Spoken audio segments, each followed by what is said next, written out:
rated M for mature. Who are you counting on? Hey. Who are you leaning on? Who are you counting on? Hey. Hey, so. Whoa, whoa, whoa, whoa. Hey, they tryna block all my blessings. They thought I lost the snapping. I bet on me and my team. ISO is what I'm rapping. Who are you counting on? Mercury Racing was forged in the heat of competition. The will to win is in our DNA. Competition isn't just what we do, it's our proving ground. It's about the pursuit of power, performance, and endurance that pushes our limits and yours. We create premium marine power to take you faster and farther. The world offers limits. Mercury Racing offers freedom. Live wide open.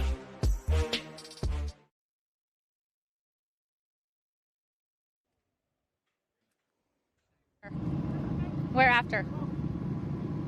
Good morning. Welcome to the beautiful state of Wisconsin. We are here for Powerboat P1 Offshore Racing for the Sheboygan Midwest Challenge. As you can see behind me, we've got some boats in the water. Our Class 1 boats are taking off for some qualifying in the water. Let's see if I can grab a word. I have Lindsay Miller here. Hi, Lindsay. Tyler Miller, obviously a team owner of MCon, and he's also in the boat right now. They've gone out for practice already. They're heading out for some qualifying. What's the conditions like, and how are they feeling in the boat?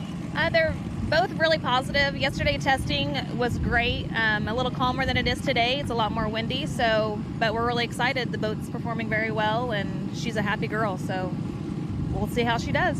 Monster Energy MCon team is coming off that win in Lake of the Ozarks. So obviously there's a lot of high spirits going through the team and trying to keep up that momentum going into this weekend. Yes, a lot of momentum. Tyler's back in the boat, both boats actually. So coming off, his back surgery and everything. So he's very ecstatic to be back in the saddle again with Myrick and on those throttles. So we'll see how they do. And that's right. This is not just Class 1. You guys have quite a busy weekend here. Yes. Yep. We have the Supercat also. We tested her yesterday as well, and she did phenomenal. And then we will run her actually tomorrow for racing. So pretty exciting time. Excellent. Well, you guys are always a team to watch out for here on the water. I hope so. All right. Thank you, Lindsay. Of course. So a lot to get to this weekend. We've got quite a packed schedule of racing here today, but for now we're just gonna head out to watch some qualifying. I think you can catch behind me, we've got the DF Young Good Boy Vodka boat that is getting ready to go out. It looks like the crews are just battening down the hatches. Drivers are in there. And then also over here we've got some boats coming out. So let's get to some qualifying. These boats are going out. I can't wait to see how they do on the water. Let's throw up to the commentary box and say hello to our team. Gentlemen. Thank you, Taylor. Welcome to Sheboygan, Wisconsin. Mike Uwaski, Matt Trulio. We were here live for the first event. Now we're back for the second year in a row. Taylor down there in the pits at the Yacht Club, connecting with some teams down there. Matt, good to see you again. Welcome back to Sheboygan. Oh, it's great to be back to Sheboygan. I couldn't wait to get back here after last year. It's a very different event, though. Same race course, more boats. Not two. We've got Supercat, we've got bracket class, but that's not what today is about. Today is about Class 1. Class 1 qualifying. We're going to have the factory 450 stock boats come out later, and we're going to have Superstock all race here on day one in Sheboygan. Last year it was the Mercury Racing Midwest Challenge. Of course, it was Mercury's 50th year anniversary, and they put on a huge event up here. But it was boats that were not necessarily were limited to the Mercury Racing products. They either had the 450Rs, the 300s that they run in Superstock, or the 1100 programs. This year, for 2024, they've opened it up to all of the classes in boat racing, and almost 45 boats have shown up here in Sheboygan. Yeah, and as you were saying earlier to me, Mike, almost every team out here has some Mercury Racing part on it. Well, not even a Mercury Racing part, but a Mercury product, a Bravo outdrive, a trim pump, anything. There's so many, Mercury is such a dominating force in the industry, not just from the racing perspective, but just from the pleasure boat perspective. Of course, Mercury Racing, a sponsor of Class 1 and P1 offshore racing, but located in Fond du Lac, Wisconsin, not too far from where we are here. But what a beautiful day out here on Lake Michigan, but it's cool and it's windy. Yeah, we've heard a lot of complaints about the weather from people who were hoping for it to be warmer. For me, thin-blooded, I definitely like this. It's in the high 60s, low 70s right now. not going to get much warmer today. It's just going to be gorgeous. Yeah, it's only going to be about mid-70s today, high 70s tomorrow. I don't know what the wind is going to do tomorrow, but it is blowing dew off of the west. And as we watch some of these boats out here in testing, they are crab walking quite a bit, running down here towards the Blue Harbor Hotel, which is where Matt and I are located. So today we're going to have Class 1 qualifying. That will come up first. Should start at about 11:50 a.m. After that, we will have the Superstock race, the most crowded class here and in offshore powerboat racing in general right now. Absolutely. We're looking at 13 teams starting. It's two of the teams, Performance Boat Center isn't here, and TS Motorsports is not here. And they're two very competitive teams. TS Motorsports Factory 450. Yeah, Factory 450. But we do not have Performance Boat Center Fast Diesel Fuel Systems. As Matt said, they are not here and on Lake Michigan, so we will miss that team. And after that, we will have the Factory 450R, the Factory Stock 450 teams taking out with the MTI and Doug Wright powerboat entries in that class. 3 very exciting events happening today. Then tomorrow we will have Supercat. We will have all the bracket classes coming to you live tomorrow, plus the Class 1. And we have a Class 1 race today in the afternoon. After the Superstock, 450 Factory Stock, and Class 1, we'll wrap up our third race of the day. You know, one of the differences between this year and last year is all classes had Saturday and Sunday races. Yep. This year, the only class that has 2 races today and tomorrow is Class 1. Class 1, and it's counted as 2 separate races. This is the third stop of the P1 APBA National Championship Series, but it is stop 4 and 5 for the Class 1 group because they ran 2 races out at Lake of the Ozarks. It was scored as 2 separate races, and this will be scored as 2 separate races as well. Well, now right now you have Monster Energy MCon, leading the points chase. DF Young is right behind them. 2 races, anything could change. I mean, there's a lot to be accomplished here by either team. And there's a variable that's now come back into the fold, that being X-Insurance. Britt Lilly and Randy Kent getting that boat in the water last weekend in Michigan City. Just go out there and shake the bugs out of it. They've come out here this weekend to put it to this Class 1 team. Talk to Britt. They're still trying to learn the boat and get each other figured out, but they expect good performance today. Yeah, I interviewed Britt a couple days ago, and I've never heard him happier. Just to be back in the boat, to actually get to use that boat because he hadn't been in before. Now, it's a different role for Britt, though, right? Britt's always been a driver. He's always driven either a Superstock. He did it with Nick Scafidi years ago. He's driven WHM. Now he's driving Dirty Money. He's driven his own boat, so he's always driven. Now, this role of going over to be a throttle man, that's a completely different position for him in a boat that's not a typical boat to throttle. And he told me that was the first race boat he'd ever throttled. I found very hard to believe. I think I made that statement prior in the year. It doesn't surprise me. I was fairly certain that was going to be an accurate statement, saying that was probably the first race boat. He's just a driver. He took to being a driver in his Mod V and his Stock Vs, his extreme boats, his old one and his new one. He was just always the driver. Ronnie Elmland started throttling for him. Actually, his dad, the late Art Lilly, started throttling for him when Britt first started, and that was going to be in Stock V. And then Ronnie Elmland took over for him. Then Kevin Smith jumped in the seat. So there's been a couple different throttlemen that Britt's raced with, but Britt has always driven now to jump in the throttle seat. And again, a twin-turbo motor. Talked to Steve Curtis at End about this. Talked to Billy Moore a lot about this. It's not like throttling your average boat because it doesn't create that instant power. Here is boat number 18, Team DeFalco Racing. This is their victory hull. They got rid of their outer limits and built this boat. Billy Moore, of course, put this boat together, and they really like it, Matt. They're very happy with it. These guys just had an incredible adventure over in Palermo, Italy. Yep. They raced in the Grand Prix of Palermo in the XCAT series. And Billy Moore got to do the qualifying round, and then Mike Falco got to do the actual race with Giovanni Carpatella. Yep, and that's the 222 offshore boat. Darren Nicholson, who's good friends with Mike DeFalco, called Mike and said, hey, I can't make it. I have a prior commitment. Do you want to come out here and race? And, of course, Mike jumped on the opportunity. So they got to go to Italy and see what XCAT is running. I would not be surprised them doing both next year. I hear Mike DeFalco wants to make a big commitment to racing. I hear he wants to be involved. I hear there's some things in his future that are happening. So it'll be interesting to see what Mike comes out with for 2025 and beyond. Yeah, what Billy told me is that Mike just genuinely loves racing. And Billy says that his job is to constantly keep the fun meter pegged so that Mike will continue to enjoy offshore racing. There is the DF Young 50-foot Mystic, Alex Pratt. and Rich Wyatt. Of course, they were our winners in Cocoa Beach, Matt, beating Monster Energy MCon. That's why they are currently second in points. I'm interested to see what DeFalco can do, though. Billy and Mike have really started to work on that boat. They're really starting to get into their groove, but you can't count out Alex and Richie. They're starting to come in their own, too. They started racing in Cocoa Beach together, and they're starting to get it figured out, and I believe they're going to be fast here. They were your winners last year on day 2 here in Sheboygan. Yeah, they've been growing in experience and comfort in the boat all the way through.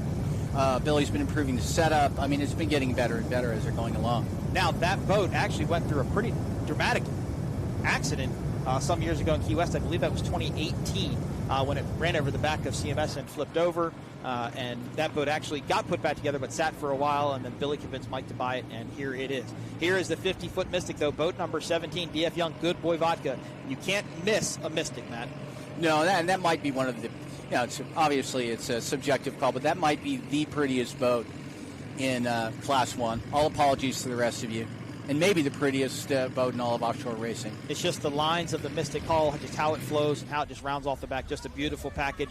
Of course, that's the bigger of the boats here in Class 1, so they obviously want it to be a little bit rougher. Now, we did talk about the weather conditions here. It is windy, and it is some sort of windy away from our broadcast booth. There is a power plant down to our south. They're going to run a counterclockwise course here. And when they run, Matt, up towards the Blue Harbor Resort, it is very windy. We could actually see rooster tails kind of being blown way to the inside of the course from the breeze here in Sheboygan. Yeah, we saw some of that earlier during practice, didn't we, Mike? Yes, we did. Got a couple of boats out right now as we wrap up practicing. So Class 1 is going to have some practice lap times from 11:30 till 11:50. At 11:50, qualifying will start. Monster Energy MCon will start qualifying. They'll be boat number 1. Number 2 will be DeFalco Racing. Number 3 will be DF Young, Good Boy Vodka. And the 4th boat in qualifying will be X Insurance. How qualifying is going to work, they get 2 laps. The fastest lap wins you the pole. They're going to start on the south end of the course. In the middle of the course, the pace boat will release them. They'll go around turns 6, 7, and 8. They will come up, go across the start-finish line. The clock starts at the start-finish line, and they will run their 2 laps to determine the pole position for tomorrow. This is the only group that does qualifying. All of our other classes drew numbers this morning. Supercat did, Superstock did, Factory 450 Stock did. So that's how they determine their starting positions, their pole positions. But Class 1 is the only one that does qualifying. And I believe we will have two boats on course at a time, right? They're staggered? Yes, they're going to stagger them up. They're going to let one of them go when that boat completes its first lap. So in this case, Monster Energy MCon. This is not qualifying you're watching right now. This is still just practice.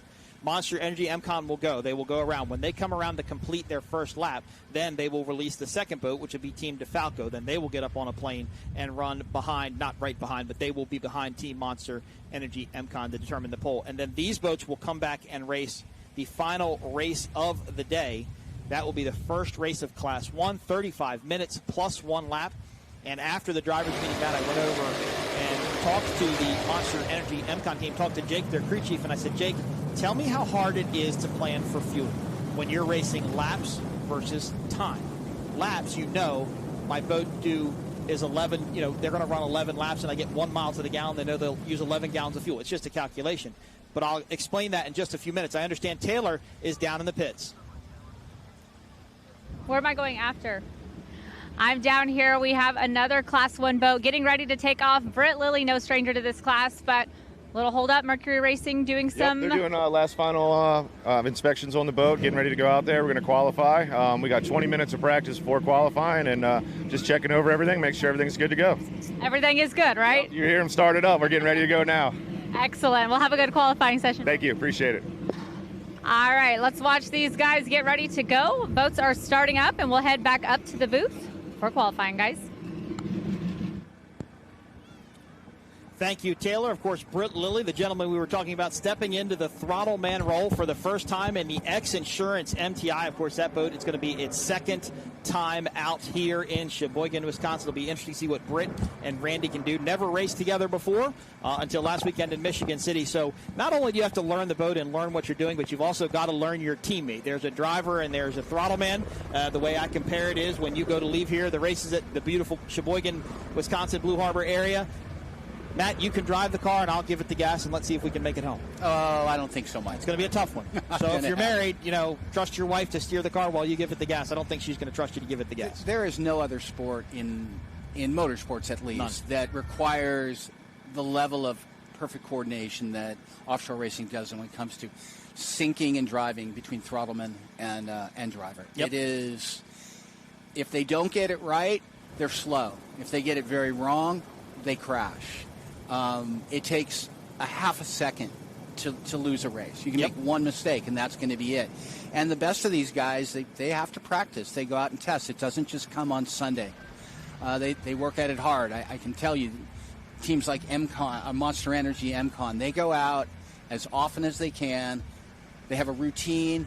They have a practice, and they get at it, and it's really showed, in their results so far. And I was talking to Mike Powell this morning, one of the crew members of that Monster Energy MCon team, and I always thought their shop was located in Wathena, Kansas, where the MCon construction facility is. Mike said, no, we're at Lotto, and they in fact just built a brand new facility that's next to FJ Propellers out there. There's FJ Propellers, there's MCon, and I guess Randy Sissom from MTI bought some property as well. So they are right there at Lake of the Ozarks, and if you watch, there's a doc series, Lake of the Ozark doc series, put on a guy named Will Holtz, and he's actually been to their dock, and there is a lift slip there for that boat, the Class 1 boat, a lift slip for the Supercat boat right there at his dock. So they can pretty much test really anytime they want. Plus, they've got Performance Boat Center, Myra Coyle, the service manager over there at Performance Boat Center. They have the access to the ramps there to be able to put the boats in and out of the water. So they have the leverage to be able to test when they need to. Yeah, most of their crew lives in the area. Exactly. Yep. The people who have to commute the furthest would be Tyler and Lindsay Miller.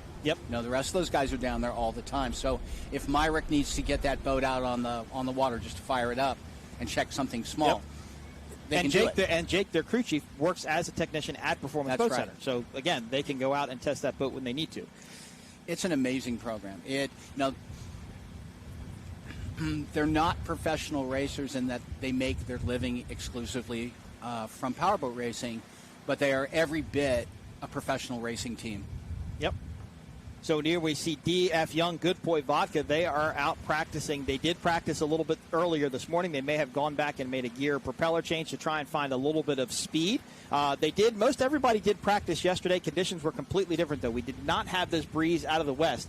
And we can look out of our commentary booth, Matt, and see Whitecaps heading almost due east across Lake Michigan. So as these boats now run between buoy number 8 and buoy number 1 across the start-finish line, they'll crab walk, and what that means is the wind is actually blowing the boat sideways as they come down the straightaway. There we see the official course here in Sheboygan, 8 turns, and of course the Monster Mile going to run you between turn number 8 and turn number 1 along the beautiful beaches here on Lake Michigan. The Monster Mile has come back. It has come back, and that's going to be the determining factor here for qualifying. As DF Young Good Boy Vodka. Of course, Good Boy Vodka got tons of promotional material here. They are a sponsor of P1 Offshore Racing. Tons of promotional material here in Sheboygan. They had their trailer set up last night at the block party, which was great in downtown Sheboygan. Alex Pratt, of course, Good Boy Vodka. Every pour helps a pup, the company slogan. He's a bit like a rock star out there. You can't get close to him. He's got kids around him looking for his autograph. Alex has done quite a job creating that brand and bringing it into the sport of offshore racing. He has. Now, Alex actually ran with Randy Kent last year in the X Insurance boat. Hugh Fuller was the driver of DF Young last year in Sheboygan, so a team change to what we saw last year. Not uncommon in offshore racing. Not at all. Alex Pratt and Rich Wyatt. There is the X Insurance MTI. That boat is actually completely different than any other boat out here, simply for the fact that that is a rudder boat with a fixed number 6 drive. Now, the number 6 drives, when I mean fixed, they do not turn. Only the rudder will turn. DeFalco's running surface drives. DF Young's running surface drives. And MCon Monster Energy actually changed from surface drives to the number 6 drives. So this boat is actually completely different. And just being an MTI makes it different within this class as well. As Randy and Britt get ready to go out and qualify. So let's answer some questions about these Class 1 boats. They're about 50 feet in length, a catamaran hull. They both have all have twin engines. Mercury Racing 1,100 horsepower with rudder steering, except for Monster Energy MCon, as I mentioned. The Mercury Racing 1,100 horsepower twin turbo engines power all of the boats. And they have a fully enclosed race design canopy with special deflection to allow the water to deflect around in case there's an incident. Of course, they can go as fast as they need to win their race. Anywhere from about 140 to 150 miles an hour is what these Class 1 boats will do. And I would like to think they're going to be doing that today.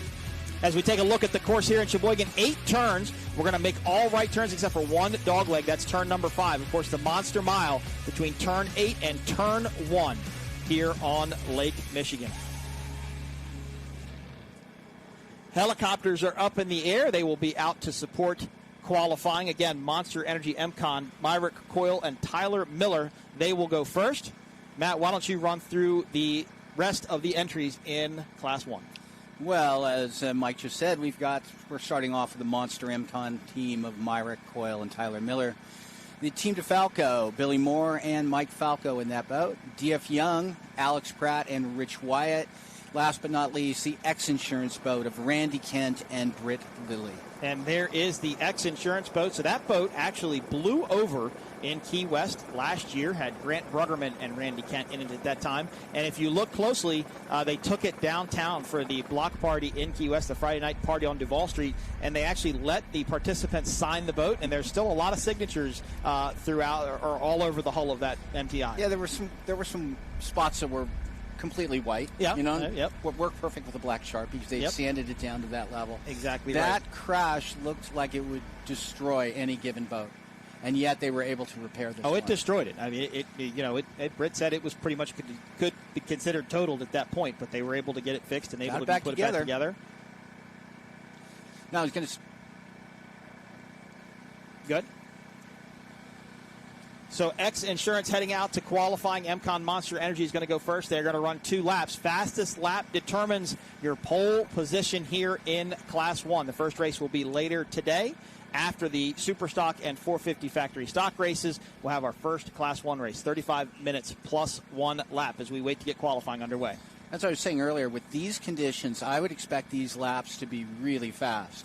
I think they're going to be able to run close to their top speed through much of it. I don't think so because the wind is blowing so hard. I talked to a couple of teams in the pits this morning, and the problem is the crab walking with these boats. They've got to steer into the wind, and anytime you turn the rudder or you turn those drives a slight little bit, you're going to scrub speed off. And the wind is blowing hard enough. It's blowing the rooster tails into the center. Of course, it's going to blow them hard enough to blow them sideways, and they're going to have to steer into it. Which will slow them down then.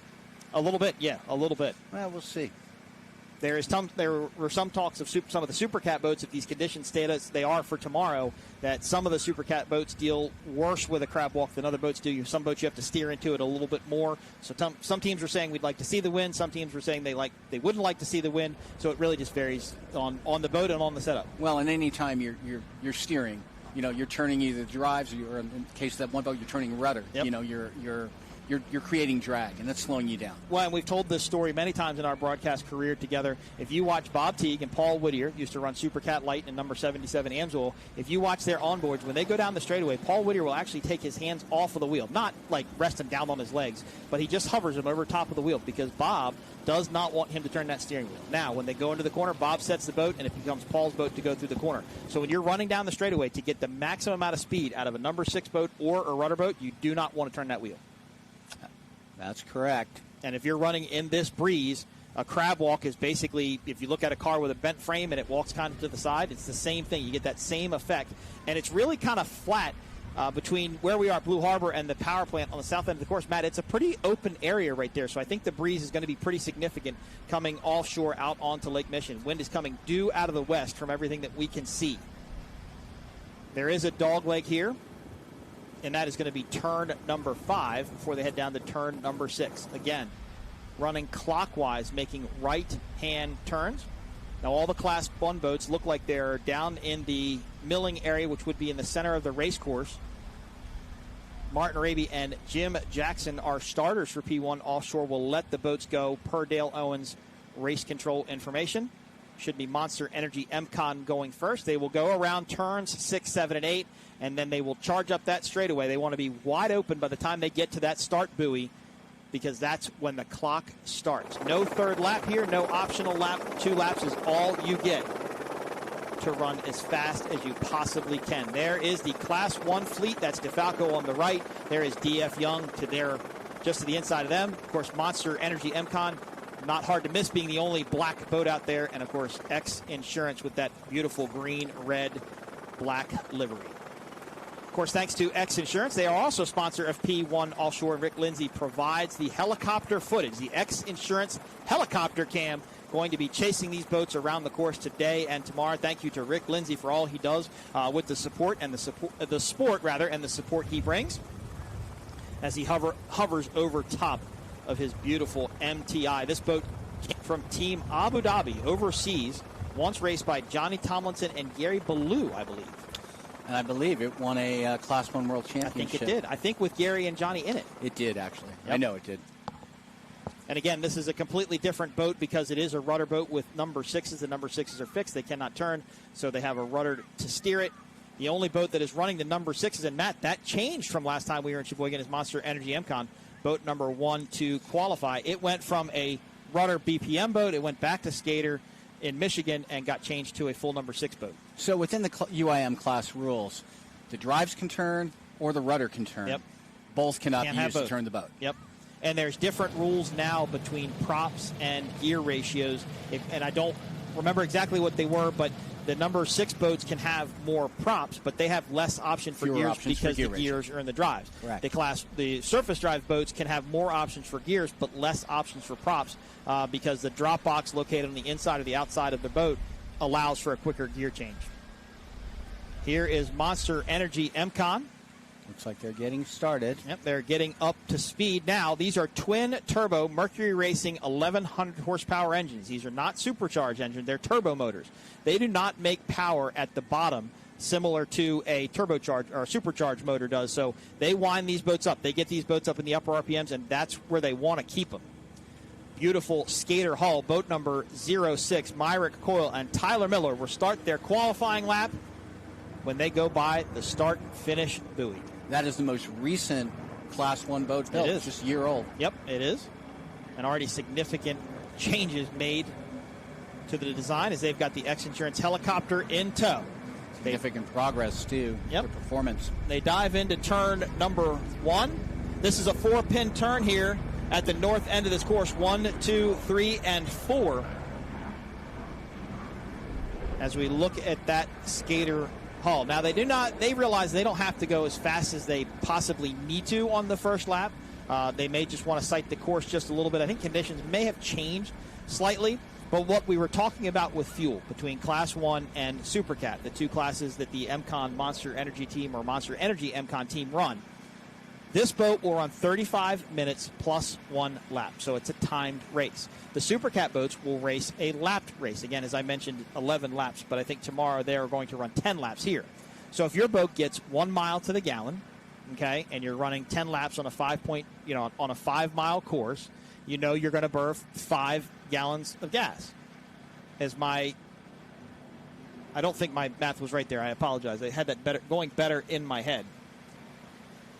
As we will look over to see if we can get some updates on scoring. They are on the back straightaway now. They're headed down into the dogleg. This is the only left-hand turn through turn number 5 into turn number 6. Monster Energy MCon on their first lap of qualifying. As we go over to our score, let's see if we can start to get some times. X Insurance, nope, I apologize. According to my screen, that's not correct. DeFalco should be up next. So, Matt, as Monster Energy MCon exits the turn, now DeFalco should be getting up on a plane and starting to run so they can stack it up behind this skater boat.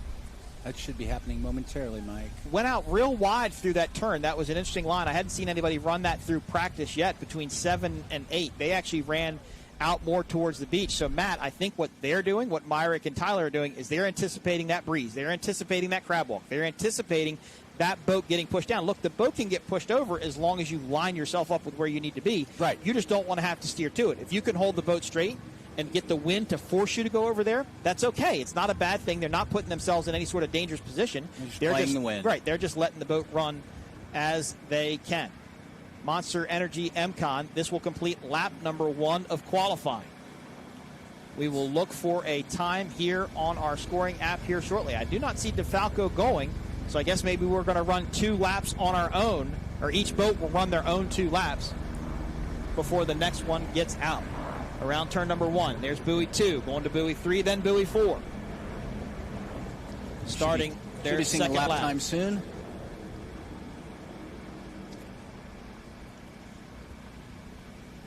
Black Skater Hull, of course, Monster Energy, now the official energy drink of P1 Offshore Racing. Glad to have Monster Energy on board. Look for the Monster Energy girls, look for the Monster Energy drinks all over the pits here in Sheboygan. And take in one of those beautiful beverages here today. Matt, that boat looks good on the back straightaway. Yeah, he definitely used that first lap to feel it out. He did. His line is completely different this time. Pushed out a bit. Boat looks good. Boat looks flat. Of course, this was a BPM surface drive boat.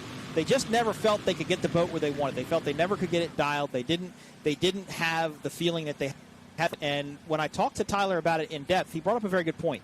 All their experiences in Supercat, all the experience was with that skater with number 6 drives. And, of course, that's a brand-new boat. That boat now 3 years old. And that's where their experience was. And they felt as a team, as a whole, that if they went to the number 6 drives on their Class 1 boat, they would feel better about their setup and their abilities in that boat because of the experience they have in Supercat.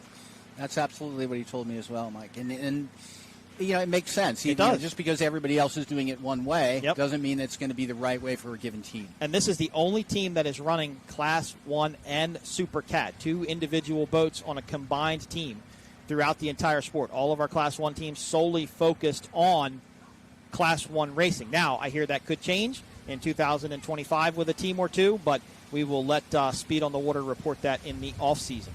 I certainly hope so. Sounds like a better idea than speculating now. Yeah, whatever. Monster Energy MCon, this is going to complete lap number 2. They did a 2-minute and 30-second lap. A 2:30.04 was their first lap. So that is going to set the bar for the rest of these teams. Now, these teams all have spotters on shore, and I guarantee they all have stopwatches saying, look, this is what this boat did. This is what you need to do. They ran a really tight line that time, Matt. Look how much they tucked in towards that finish buoy as they come across and complete lap number 2. Lap number 1 was a 2-minute and 30-second lap. And we will look for DeFalco. Surprising to look out, Matt, in the milling area and not see DeFalco up on plane yet. Look. As they head now into turn number 1, they will head back to the pits and probably not crane that boat out at this point. They probably have put enough fuel in it and everything to make everything ready for the afternoon race. Looks like something is starting to happen out there. Yep, now, I do see a rooster tail come up. There So we let's go. see if Monster Energy MCon could better their 2-minute and 30-second lap from lap number 1. DeFalco should be up next. Then it's DF Young, Good Boy Vodka. And Matt, while the spotters for these teams won't have the official times, they will have a pretty good idea of where the boat prior to them ran to know where they need to be. I'd say they'd be within a tenth of a I second. think so. That's reasonable. There is DeFalco, the lone victory hull. Of course, Billy Moore and Mike DeFalco on board. This team raced in Outer Limits here last year, did. and no disrespect to Billy or Mike, but just kind of always struggled with the Outer Limits. Never got it where they wanted it to be. I don't think Billy was a huge fan of the boat, to be honest. This boat has been for quite a few years. In fact, it only raced a limited number of times after the wreck with CMS. Billy went to Mike and said, look, I think this is the boat we need to buy. I think this is the boat that's going to be competitive. And they went out and purchased it. Of course, it needed a lot of work, completely re-rigged down at Billy's shop in North Carolina, and then made its debut in Cocoa Beach. Matt, they did the same thing. Look, they went out really wide. They're anticipating that crab walk, again, to push them down to turn number 1. No, you're definitely going to be correct on the speeds. They're going to be a little bit lower than I expected them to be for sure. Now, these boats handle completely different than a number 6 boat does, because a rudder boat will turn significantly sharper than a number 6 boat will, especially if you really carved on it hard. They ran a really kind of a wider line through that turn from what I can tell between 1 and 2. Now, this team was out here testing earlier today. Still a 2-minute and 30-second lap leads for qualifying in Class 1, set by Monster Energy MCon.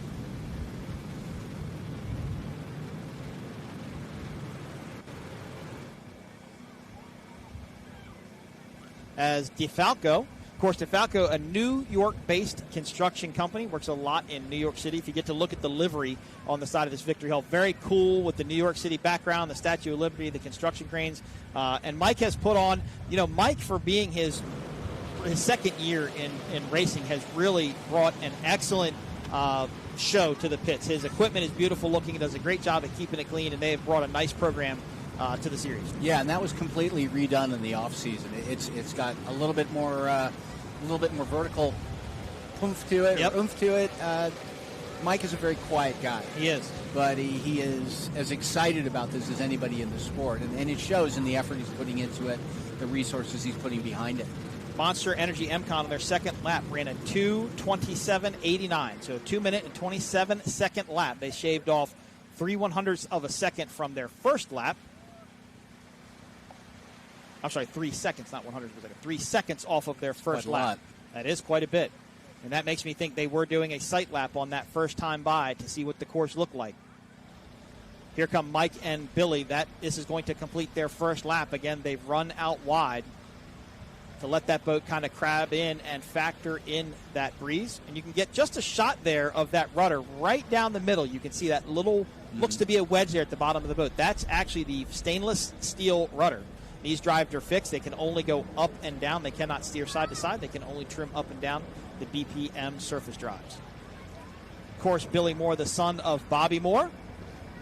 Bobby Moore created the throttle-man position in offshore boat racing. And look at that wind, Matt. Look at what that wind did to that boat. You can really right see there. it crabbing in that image right there. Yeah, that was a big puff of wind. Unfortunately, that was probably a little bit of scrub of speed there because it looked like Mike had to steer back into it just a tiny bit. Holy cow. Matt, DeFalco on their first lap looks like they ran a 2:25. A 2:25. 2-minute and 25-second lap on their first lap. Fastest lap put in by Monster Energy was a 2:27. So if things finished as they were right now, DeFalco would have the pole, which is absolutely incredible. But it's they're figuring it out. Let's see what they do on the second lap. Sure. And if they did a 2:25 with that little jog, I think that little jog happened after the start-finish buoy. So if it did, that would affect their second lap, not necessarily their first lap, as they are between 4, 5, and 6 down on the dog leg, the one left-hand turn here. It's going to be interesting to see. It's going to be interesting to see DF Young Good Boy Vodka run today, though. That is a very big boat and a very long boat, and when you get a broad wind like we have here, that's pushing these boats around, that's a pretty big boat that you're going to have to kind of factor that into. This is the biggest boat in the fleet, correct? 50 feet, yep. So DF Young goes into turn buoy number 6, the south end of this course. If you were going to fly as a bird, you'd be flying towards Milwaukee, which is where we flew into, conveniently. They come through the turn 6, 7, and 8. This will complete lap number 2 of their qualifying. They will enter the Monster Mile, a 2:25 for their first lap versus Monster Energy MCon's 2:27. Right now, DeFalco has the pole. And it's the faster of the 2 laps, so unless they run something faster than a 2:25 here, they're going to have the pole until DF Young and X Insurance run next. DF Young, Good Boy Vodka, Alex Pratt, Rich Wyatt will be up next in the 50-foot Mystic. Now, I will say this about the MTI. That's a pretty tall boat. That's not necessarily a long boat, but it is a tall boat. That boat has a lot of freeboard to it. Again, something you're really going to have to factor into these conditions here with the wind. So it becomes more of a sail. A little bit, yeah, like exactly. More of a surface, yep. And the thing that I said about that beach pretty much being flat, if you're running between buildings, if you're running between taller structures, you actually get puffs of wind, stronger puffs of wind between the structures. So it'll be flat and then it'll get puffy, and you've got to kind of steer into that and know what you're doing. Boat number 18, DeFalco, finishes qualifying lap number 2 in the books. And let's see what they did. Holy cow. They did a 2:24. Wow, they shaved a second off their last time. 2-minute-24-second lap in lap number 2. And they did that little jog, which was a big push. It wasn't good. I thought that definitely would have slowed it down just a little bit. Well, now these guys have to. They've got a pretty heavy mark to hit. That's 3 seconds faster than Monster Energy MCon. That is an impressive number. As you see, boat number 06, Monster Energy MCon, pull back into the pits. I don't think they'll fuel it or anything. I think they'll pretty much leave it in the water unless they want to make an adjustment. They ran a 2:27, so they are in spot number 2, as DeFalco is in the pole position right now with a 2-minute and 25-second lap. DF Young, Good Boy Vodka, goes to get up on plane, and they will come around the bottom south end of this course, run towards the start line, and begin qualifying. Qualifying is going to happen first today. Then we are going to race Superstock. Then we're going to race Factory 450 stock, and then come back with the first Class 1 race of the day. And Matt, in 450 Factory stock, there's a team making a return here. Team making a return? Well, Pepper's Racing. Not necessarily to 450 Factory stock because he's running the 500s, but it's been a long time since we've seen Peppers out on the race course. Good to see the Stancombe, George Stancombe and Michael Stancombe back on the race course. All right, Taylor is with the Monster Energy MCon team. Taylor. I'm down here with Myrick Coyle. The Monster Energy MCon boat has just come in. I was just going over your qualifying times with you, and you can see yours there along with DeFalco's right below that. How did the boat feel out there? It actually felt loose. Wind blowing you around, and we're trying to free it up to get it to go. At the end of the straightaway, there was a lot of wind coming up under the tunnel, and we actually had to pedal it and slow it down before we went into the turn. Most of the time we can usually leave it flat out. We got a little work to do and get ready for these guys. They're obviously fast. That doesn't mean anything once we get to race day. Obviously anything goes out there. It comes down to not only the conditions, the speed, but you guys in the boat making those decisions. Yeah, and honestly, the qualifying is important, but it's not, the end of the day. So we did make some cautious, judgments, trying to, keep the boat under control, and, that's how it ended up. All right, well, we're looking forward to getting out there for racing time. Thank you. Let's go. All right, let's head back up to the booth and check on some more qualifying. Gentlemen. All right, as DF Young, Good Boy Vodka, is out running right now on their first lap. Myrick's one of the smartest people I know, I think, because he made me think of something while he was talking. And I didn't think about this while we were qualifying, but that boat's a number 6 boat. And a number 6 boat, when it's up and running at speed, it's about a quarter of the gear case in the water and the skeg, and that's it. On the rudder boats, you have the fixed surface drives and you have the long rudder. It's about 4 feet long from top to bottom. That is going to make, to me, and I'll talk to the teams about this later, but I think that's going to make a huge difference in the handling with this breeze because the rudder boats have a lot more surface in the water, a lot more surface to keep them from sliding over. And what Myrick was talking about, they had to run it conservative, so they had to keep it trimmed in. They couldn't get their drives to come up as high because they were getting wetted surface out of the water, and that was going to cause the boat to blow around more. He still said it felt loose. Yeah, he said it felt loose, and they had to go conservative. But I think that boat was just moving around quite a bit on them. A big difference, I think, between a rudder boat and a number 6 boat. It'll be interesting to talk to these teams after qualifying and after their first race to see what happens. Here comes DF Young, Good Boy Vodka. This will complete lap number 1 of qualifying. Looking to beat a 2-2-4 set by DeFalco. They are currently on the pole. Matt, an interesting run here. Hard to see on the screen, but they didn't go out nearly as wide, even as DeFalco did on their first lap. No, they didn't. But look how that boat's angled now. See, that boat's really getting pushed by the wind. They're having to steer back into it quite a bit. And that's what I was talking about. Look to that rooster tail blowing to the left-hand side of your screen. That's an example of how windy it is out there. Now, this view can be deceiving, but, Matt, it does look like Alex is having to steer into it just a little bit, and that will scrub speed off. Absolutely will. It's a bit like, flying an aircraft when you are getting pushed and you're crabbing. All right, DF Young Good Boy Vodka ran a 2:28 on their first lap, 2-minute and 28-second lap. That's not bad. It's about 1 second off of MCon's fastest lap. And I think if Richie and Alex get it figured out, they may be able to pick it up on their second lap. Watching that first lap, it appeared to me that they were feeling out the course, that they weren't going that hard, being, 100%. Or even 95%. I thought they were feeling it. I'd look for a better lap time on this go-round. And it's hard to judge the wind. It's hard to judge what that boat's going to do in coming on this Monster Mile straightaway here in Sheboygan because you just don't know how it's going to handle. You just don't know how it's going to react. So hopefully Alex and Richie can get it figured out. There, at this point, there is your number 1 qualifier, DeFalco Construction. Look at the livery on the side of that boat. Just a beautiful, beautiful job Yeah. by Mike and team. They really jazzed it up quite a bit. And you know that Billy Moore is in there just delighted at this point, starting out with, the strongest pole effort so far.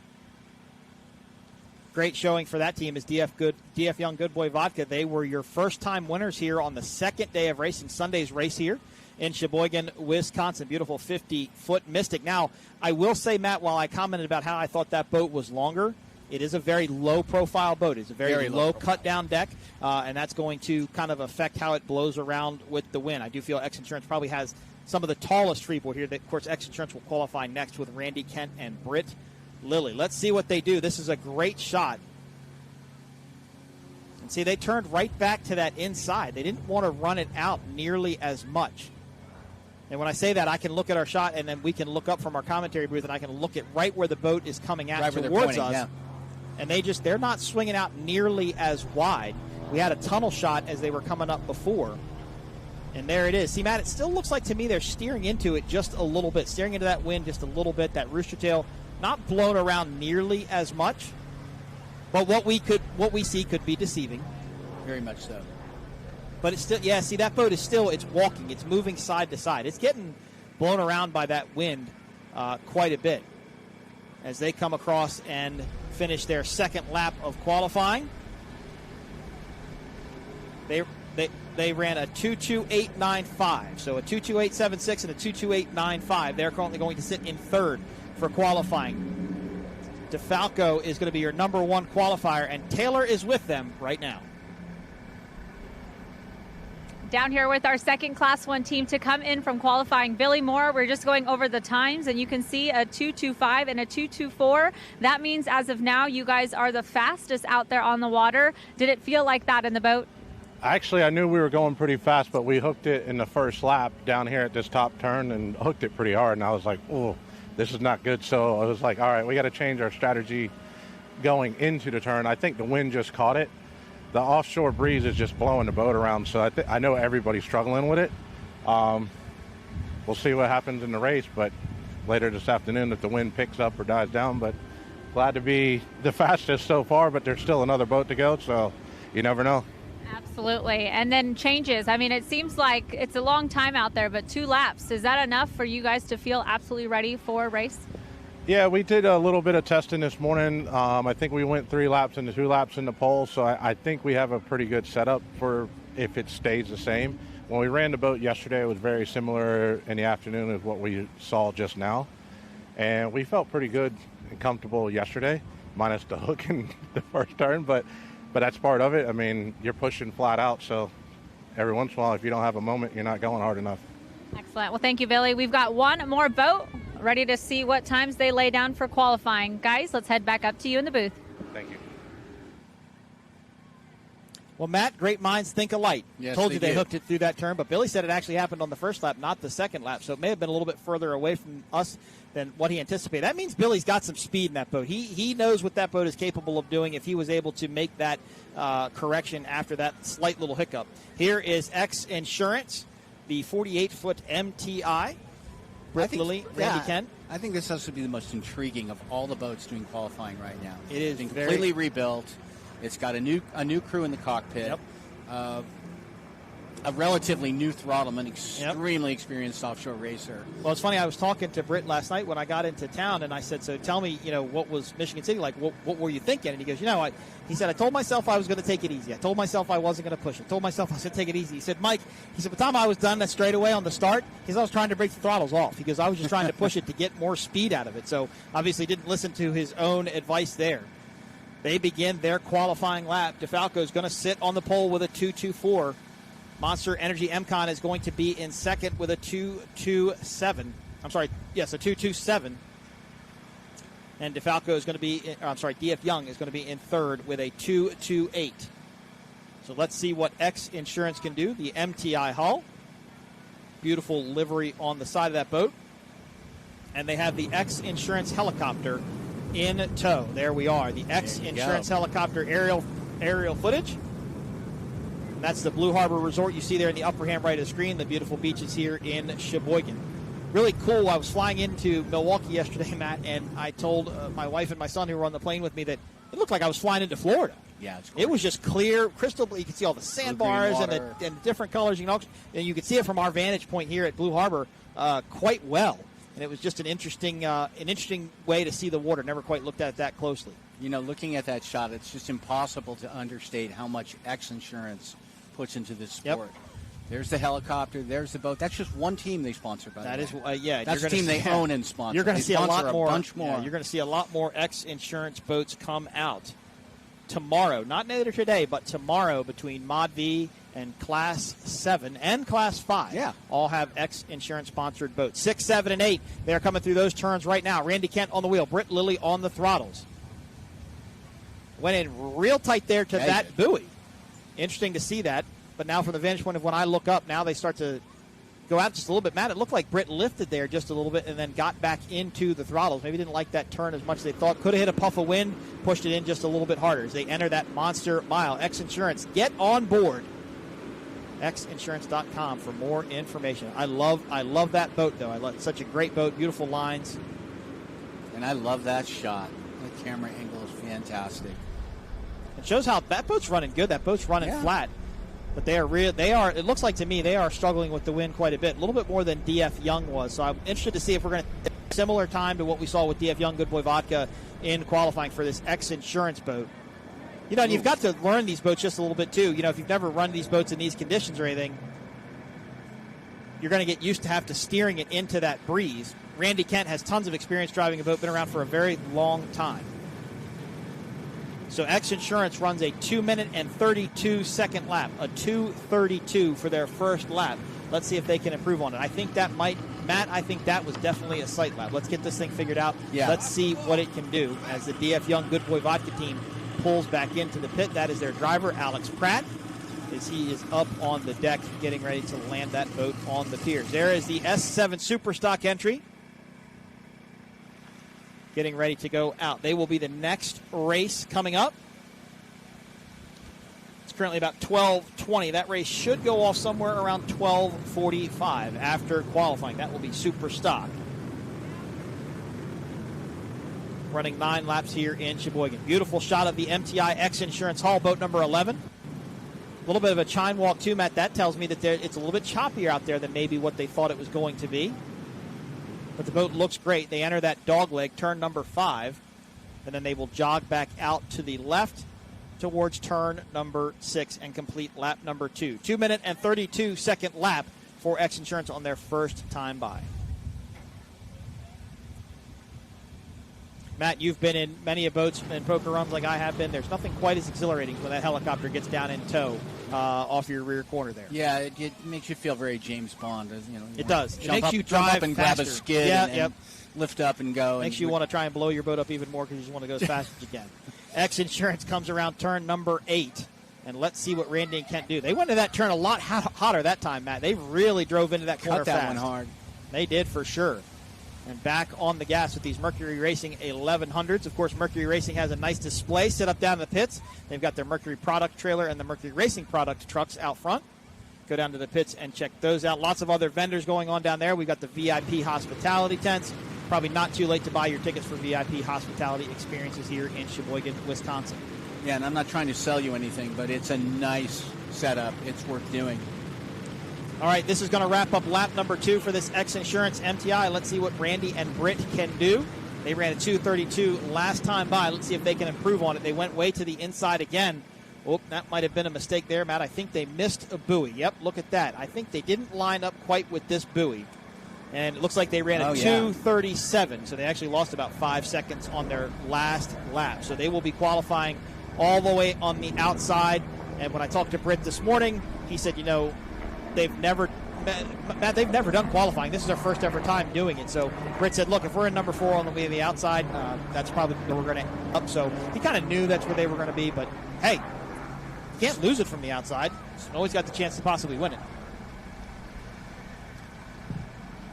And Taylor is with the D Young Good Boy Vodka team. Taylor, you're with Rich Wyatt. Rich Wyatt coming back in from Class 1 qualifying. How do you guys feel that you did out there in the water? We think we did okay. I mean, it's obviously a little flatter than we'd like. A little short on the gear for that one, so we're going to change that for the race. So just waiting to hear what our times are. I do have your times. You guys ran a 2:28 for both laps. That puts you in third right now for qualifying, with DeFalco taking that top spot. Yeah, I mean, that would have been our guess. So we think we can improve a little bit on that, but that was probably where we figured we'd end up. Improvements happening where heading into the race? Just a little gear change and a couple minor adjustments, and we should be all set. I like the confidence. All right, let's head back up to the booth. We have our final times for X Insurance. See you guys out there on the race time. Sounds good. Thank you. So, Matt, I don't think DF Young Goodboy Vodka has a lot of room to make up. They ran a 2:28 to MCon's Monster Energy MCon's 2:27. So they've only got about a second they have to find to run with what I believe one of the faster boats in the class. But right now, everybody is going to want to run down DeFalco. They ran a 2 minute and 24-second lap. They were a full 3 seconds faster than the second place boat. Well, and they've got till the end of the day to think about it. They've got till the end of the day to make changes if they decide to make any changes at all. If the weather changes, too, that might affect them. If the wind lays down or if it picks up. Beautiful. They've got time. Beautiful shot here of the beach in Sheboygan, Wisconsin. A lot of kids in the water that I would feel not to be so warm.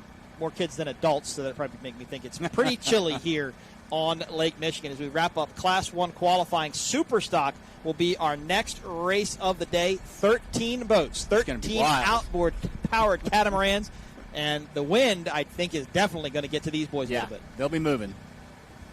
And after that, we will have the factory 450 stock entries coming out.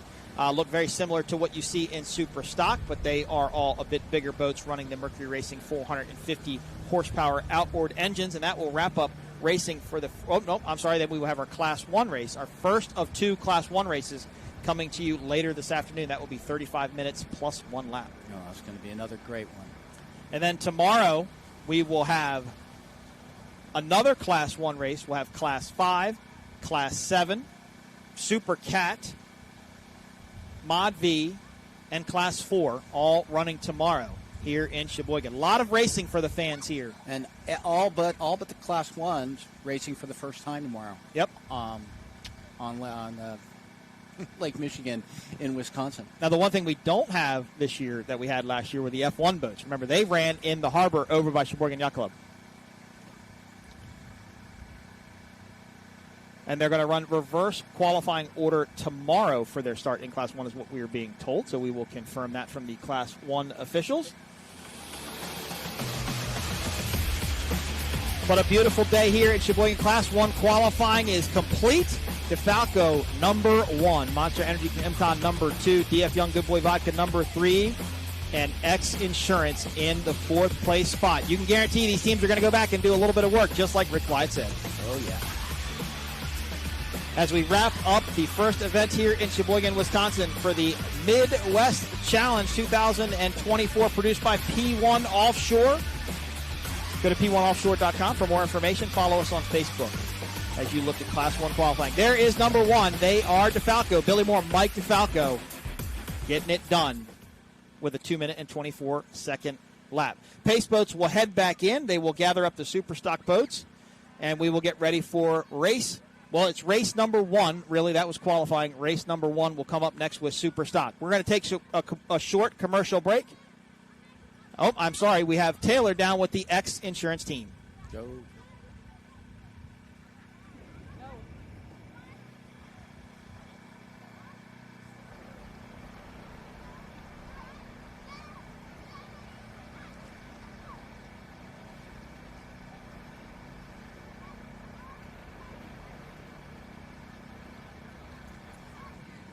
Yep, a little bit of a delay getting down to Taylor in the pits as she tries to track down Britt Lilly and Randy Kent. There is the MTI boat. I apologize, not quite back to the docks yet after their qualifying run. But just a beautiful MTI boat, boat number 11. So we have a skater, we have an MTI, we have a Victory hull, and we have a Mystic hull. 4 different manufacturers in Class 1. Yeah, and I don't know that we've had the fleets have been a little lighter this year. We had one team leave. And two teams actually gone with Husky Ice Brits. They were here last year. They are gone. And then 222 Offshore, no longer racing yep. in the States, but should be back for Key West from what I understand. Yes, that's correct. They're coming back for Key West. So we've had some smaller fleets, Yep. and that's okay. A 4-boat fleet in Class 1 right now at this place in time is good. And it'll be good to see 4 boats out there dicing it up. Well, and this class is evolving, right? This class is continuing to grow. I was talking to Gru, who is with Class 1 this morning. There's actually one boat right now in Orlando ready to go. It's race ready. The Husky Ice Spritz boat is race ready if they can get it together. And the 222 Offshore boat is still here. It's still in Florida. So there are 3 boats right now that could come out and race at any given moment. And Morpheus 8 is just out for this race. Exactly. They're going to be back in Sarasota. And they have a new boat being built. Well, it's not a new boat, but a new boat to the team. They have a new victory that boat Gary coming Stray in. and team is putting down together in Florida as well. So there are boats to run in Class 1. I think it just needs to get not organized, but just you got to get everybody together a little bit and get things figured out. And I think the class will grow for sure. The timing has to work. And It does. There's not a lot of control over it. Definitely. All right, we are going to take a quick commercial break here from Sheboygan, Wisconsin. We will come back with an X Insurance team interview right after this.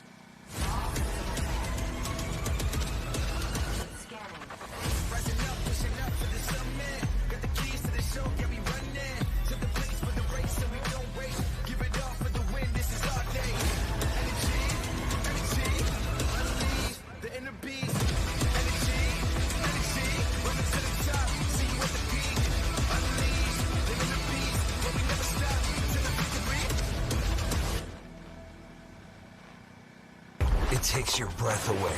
That's how you can tell you found the perfect vacation. It doesn't get any bigger. A place that opens your eyes and your spirits. It's a Kissimmee thing. This is your getaway, your escape. Recharging, rediscovering, reconnecting. Welcome to Kissimmee. However you spin it, never forget what's at the heart. It's big and it's bold, day after day. Welcome to Kissimmee, the big, bold heart of Florida. The big, bold heart of Florida.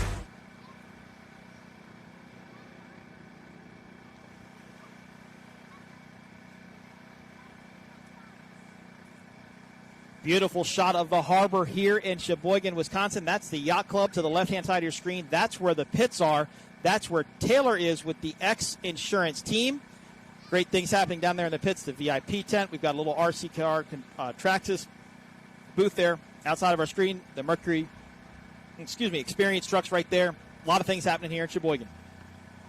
And, of course, that big, long concrete pier there was packed with people last year, but as I mentioned to you earlier, Matt, I think a lot of people have shifted over this way up and down the beach because this is where the racing is. Last year they were racing tunnel boats in that harbor there, so fans would turn that direction to watch that, and then they would turn out to the lake to watch the offshore boats. Yeah, it was nonstop, but I have a feeling Sunday and maybe even later today they'll start to fill up. Yep. But a beautiful aero shot. There is some lakeside footage of the VIP tents and the fans getting to take in offshore powerboat racing, getting to experience more of it here in Sheboygan with more classes getting to show up. You could not have designed a better venue for offshore racing. I don't think so at all. And what people don't realize is last year, remember how rough it got last year on Sunday? Rough. It got big water out here. And as I mentioned earlier, this is a big surfing community here as we are waiting for X Insurance to get back into the dock. That looks like Randy Kent up on the deck. Randy Kent out of Missouri. Been around for a long time, Matt. Been racing for a long time. Came out of retirement to run with this X Insurance team. Yep. Was in the boat sales business for a bit. Still is. Still is. Renegade Boats, I believe. Yep. Renegade and Defco, and he's around the industry quite a bit. A couple different things going on. Beautiful shot there of the cranes just there to the left in the pits. It actually go all the way around now to where that red building is the top right-hand side of your screen. Great job by the team here in Sheboygan, Wisconsin. This is a very compact venue, if you would. There's not a lot of room here. And when I heard that all these other classes were coming, I was like, man, that's going to be a tight fit. But they made it work. There's actually, I feel like there's more room over there than originally anticipated. They've done a great job setting everything up here. Yeah, we ran a photo yesterday, and then when you look at it, it was the two Class 1 boats pretty much taking over the entire ramp. Yep. Exactly. They're just. But big all boats. of those boats were in that ramp area last year, Yeah. so it's great to see that they've expanded and been able to take the additional race boats show up as X Insurance heads to the docks Taylor will get with them shortly. Go to p1offshore.com, follow your favorite race teams, pick up some merchandise. And I will tell you, all of these teams are starting to develop swag websites. So you can go to websites now, and if you do not see a merchandise trailer here for your favorite team, you can go online, Google the team, or get their website address and be able to buy merchandise. And Dirty Money is actually the one that made me think about that. That's a Supercat team that will come out tomorrow. They posted on their social media that they were not able to bring their merchandise trailer, but if you go to their website, you'll be able to pick up Dirty Money merchandise. And all of these teams are starting to do the same exact thing. They're also developing their own social media platforms. I mean, really expert jobs. They're branding doing themselves. A great job on that stuff. Yeah. They're branding themselves. They're getting into it, and they have to do that for sponsorship. There is Britt Lilly. He is on top of the canopy. He is your throttleman. And Randy Kent, as they will be on the outside tomorrow in pole position number 4 after qualifying today. Beautiful day here, about mid-70s in beautiful Sheboygan, Wisconsin. Had a beautiful block party last night downtown, and we are racing for 2 whole days here. We go to Sarasota, Florida in September after this, and then wrap the P1 series up in St. Petersburg, Florida. A beautiful venue. Beautiful My venue. question for you is, Sarasota was always in July. Yep, they did move it to September, and we'll touch that with just a minute, but Taylor is down with the X Insurance team. Taylor? Our final Class 1 boat to come in from qualifying. I have Randy Kent here with me. I don't know if you've seen your times yet, but you're right there on the bottom. Your fast lap being a 2:32. I believe that puts you in the back of the pack, unfortunately. So not the strongest qualifying, but as we know, qualifying doesn't mean everything when it comes time to get to racing. Yeah, we've, last weekend we broke our main drives, and we're running a set of drives. It's the only backup set we have, and they're not geared for what we have here today. And so we know the setup's off. We're doing, it's just not performing the way it should. So Changes going to be made later today to the boat, to strategy. we're going to pull all the numbers out of the boat, kind of look at and see if we need to do a prop change. That's about all we're able to do right now. But we do have a setup, for Sunday. It's going to be a little smoother, and we have a better setup planned for that one. So Absolutely. We can't wait to see you out there on the water when it comes time to race. yeah, everybody's doing their best, and thank you guys for being here. All right, let's head back up to the booth. We've got some racing to get to now that Class 1 qualifying has completed. Gentlemen, back to you. Well, Matt, Randy sounded not defeated, but he definitely sounded like they're going to have some homework to go back and do and get it figured out. He sounded like a guy working with a new boat. Yep, working with a really new boat. working with a new teammate, and it'll come to him. He's an experienced racer. All right, as we wrapped up qualifying, of course, DeFalco going to be qualifying in the number 1 position. Monster Energy MCon in number 2. Number 3 is going to belong to DF Young Good Boy Vodka and X Insurance all the way on the outside. That wraps up qualifying. Up next is going to be Superstock. We will bring you that action live from Sheboygan, Wisconsin. I am Mike Iwasaki, Matt Trulio. We're going to take a quick commercial break. We'll be back right after this.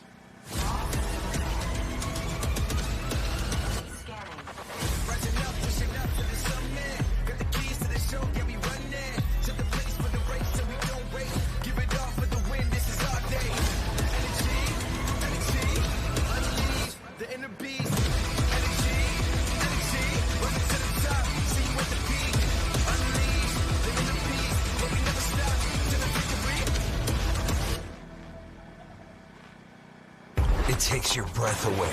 That's how you can tell you found the perfect vacation. It doesn't get any bigger. A place that opens your eyes and your spirits. It's a Kissimmee thing. This is your getaway, your escape. Recharging, rediscovering, reconnecting. Welcome to Kissimmee. However you spin it, never forget what's at the heart. It's big and it's bold, day after day. Welcome to Kissimmee, the big, bold heart of Florida. The big, bold heart of Florida.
Welcome back to beautiful Sheboygan, Wisconsin. P1 Offshore Racing coming to you live from Lake Michigan. Class 1 qualifying has been wrapped up, and now we are going racing in Superstock. And I pretty much think this will be the race of the day, if not the race of the weekend. 13 boats, all catamaran, outboard-powered 300 Mercury R racing outboard engines. And just a very dynamic group of boats, a very dynamic group of teams, a lot going on in this class. They will not do a parade lap. They will not do a mill. They are going to go down. They're going to bypass the dogleg. They're going to get in their positions. They will come around turns 6, 7, and 8, and they will start right then and there. Beautiful day here on Lake Michigan. Lots of fans down here on the beach. Pretty windy, though, as we saw that kind of get to some of the Class 1 teams during qualifying. And I think it'll really wreak havoc on these outboard-powered boats, as there is very little of these boats have running surface in the water as they run at top speed. So as they run with this wind that's going to come at their side, I think it's going to blow them around quite a bit.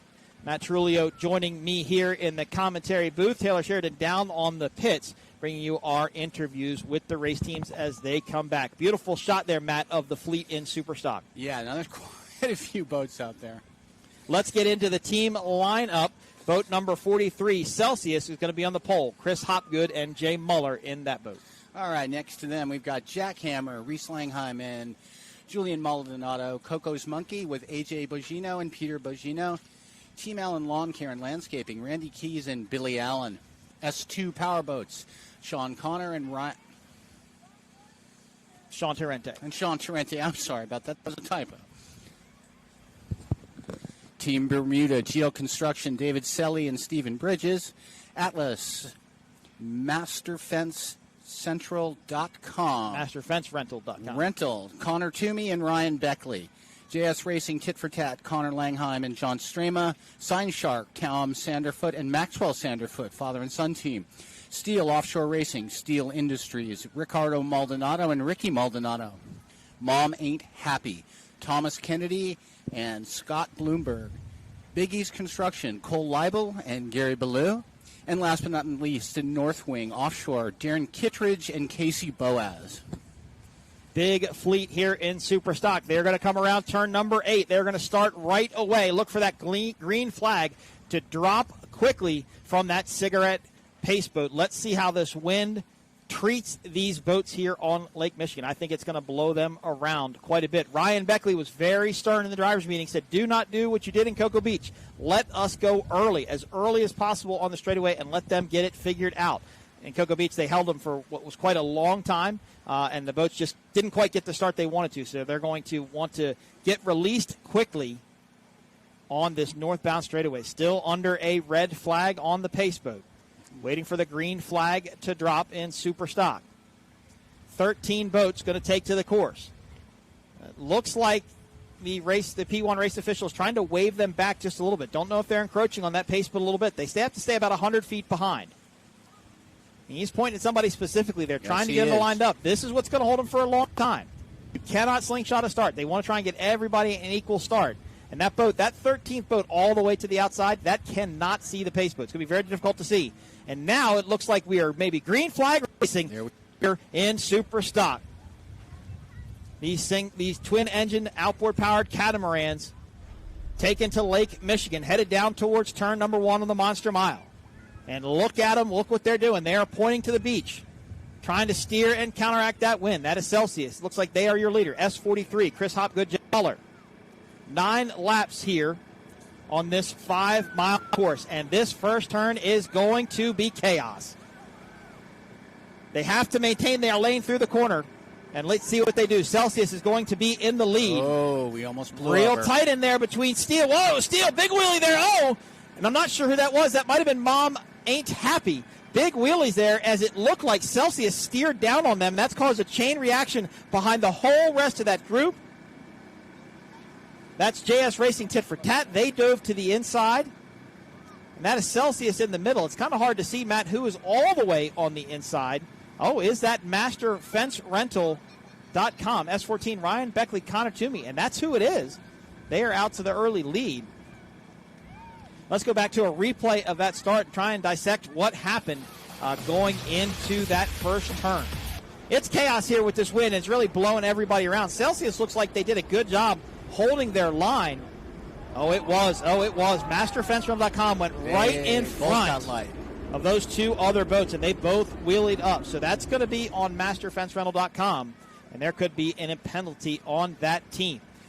Coco's Monkey now getting past and should be moving into second place. It should be Celsius out in the lead. Although, Matt, there's no water, no wake in front of them. I believe it might be Coco's Monkey, boat number S39, in first place. Right, looking out off the screen and offshore. And a big group behind them. Going to be very hard to figure out who is who, but I do think it's Coco's Monkey headed in the lead, headed into the dogleg. There is Steel Industries. There's Big East Construction.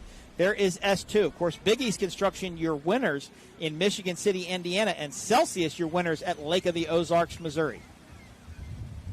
That's Mom Ain't Happy. There is Steel. Where is Steel going? Now they got it figured out. Whoa, they went way to the inside there. And it is. Coco's Monkey is in the lead. Boat number S39 in first. Pan out just a little bit. Let's see who can get into second.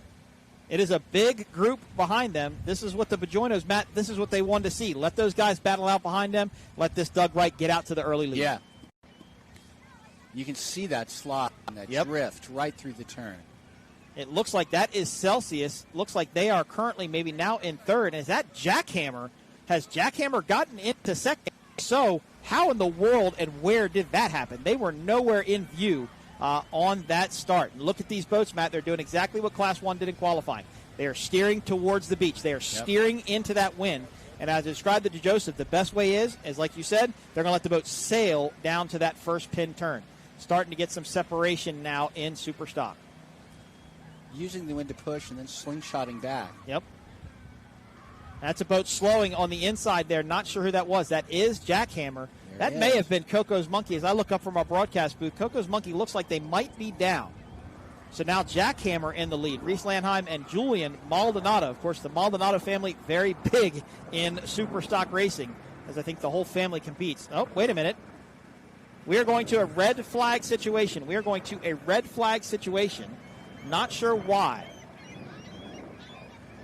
Red flag goes across the front of the course. That will bring the boats down off of a plane. Now, it was explained in the driver's meeting that, Matt, if they do not complete one lap prior to that red flag coming out, they will restart in their pole positions. And I think our pole positions may have been wrong because Celsius definitely wasn't on the pole. It actually looked like Mom Ain't Happy was on the pole.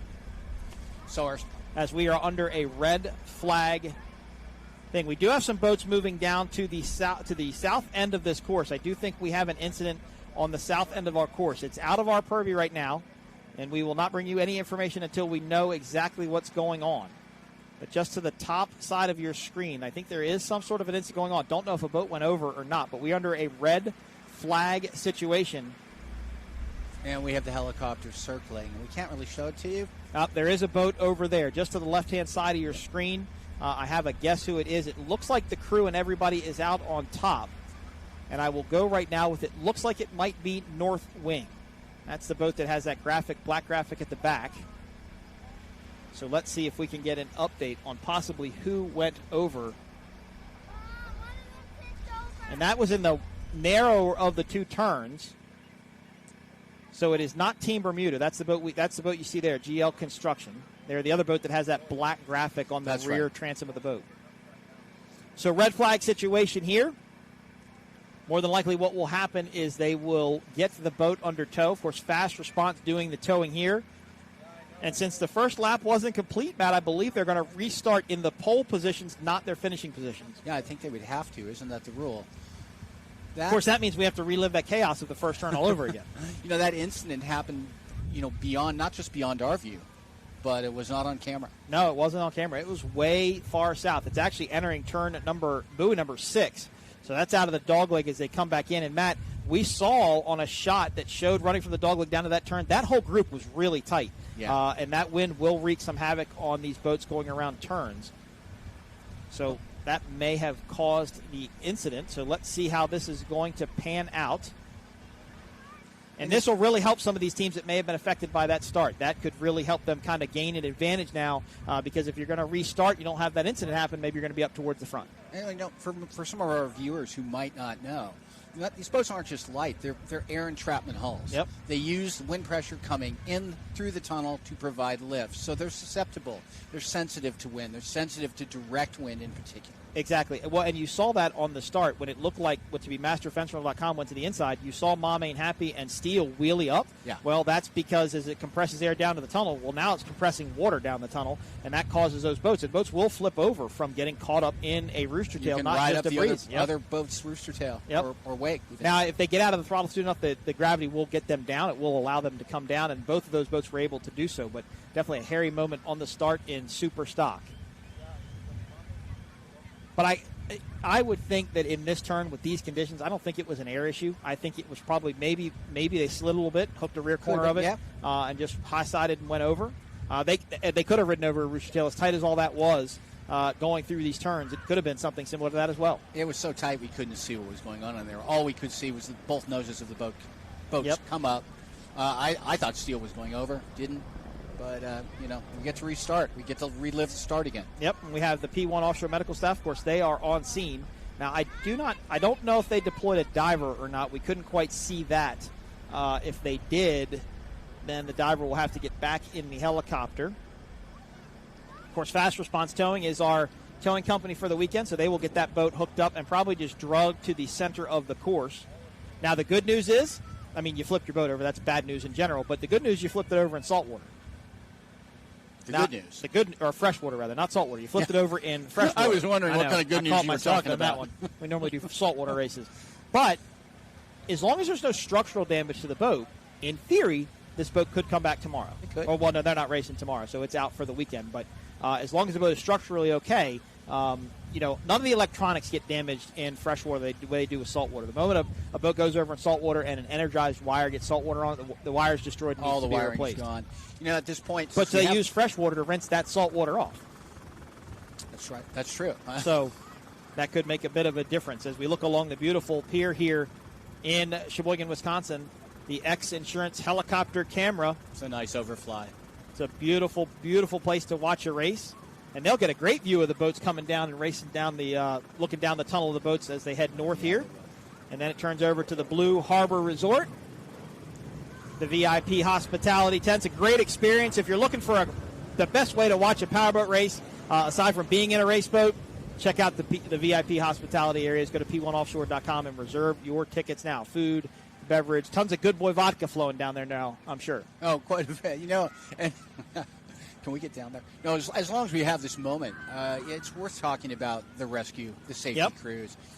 Sean Steinert, the rest of the guys you couldn't do the sport without them. Nope. Not in nearshore offshore racing and far shore stuff. They don't have crews like this. But you just absolutely could not put on a race without those crews. They're professionals. They're trained. Yep. They practice. Yep. They're unreal. Well, they're all paramedics or firefighters or EMTs away from the sport of powerboat racing. It's not the first time, they're not untrained professionals, so to speak. These guys are the best of the best. And if you go to YouTube and you search P1 Offshore on YouTube, you'll see a video that was just done by P1 that talks about the dunk test, talks about what the drivers have to go through in order to be certified to race inside of these boats. Inside the cockpit, they are strapped into a 5-point safety harness.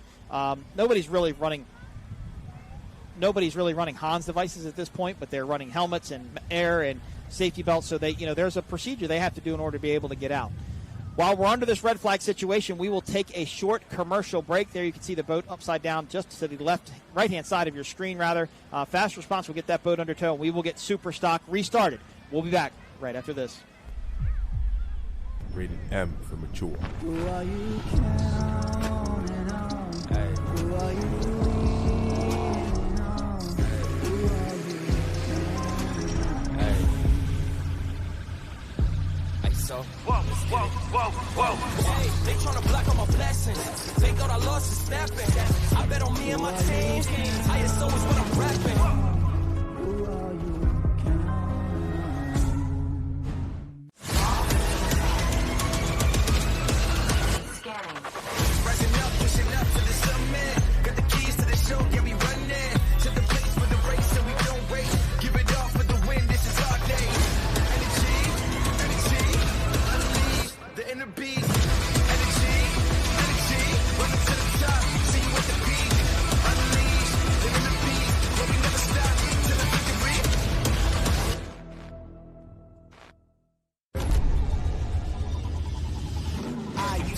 coin in the waterfalls in the wishing well. Now I get plenty coin, but I'm self-made. You ain't gotta wish me well. You ain't like me then, but I guess it's past tense, cause you tapped in. You was never who you said. I see the facade when looking at really me. That you can tell my guard up. I ain't taking nails. If it's not in my favor, won't sign a deal. I got the royalty in the mail. I got authority in the field.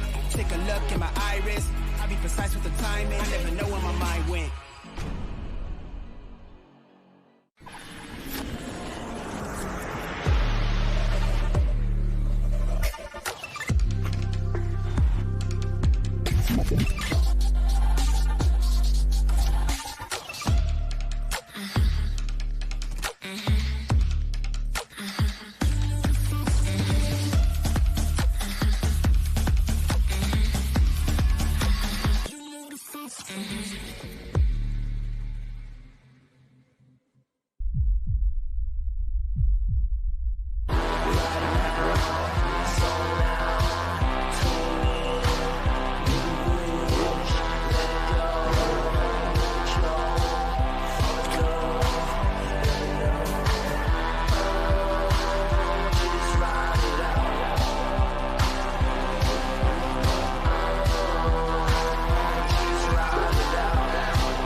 Mercury Racing was forged in the heat of competition. The will to win is in our DNA. Competition isn't just what we do, it's our proving ground. It's about the pursuit of power, performance, and endurance that pushes our limits and yours. We create premium marine power to take you faster and farther. The world offers limits. Mercury Racing offers freedom. Live wide open. It takes your breath away. That's how you can tell you found the perfect vacation. It doesn't get any bigger. A place that opens your eyes and your spirits. It's a Kissimmee thing. This is your getaway, your escape. Recharging, rediscovering, reconnecting. Welcome to Kissimmee. However you spin it, never forget what's at the heart. It's big and it's bold, day after day. Welcome to Kissimmee, the big, bold heart of Florida. The big, bold heart of Florida. Let's make every day a beach day. Let's induce some serious vacation envy.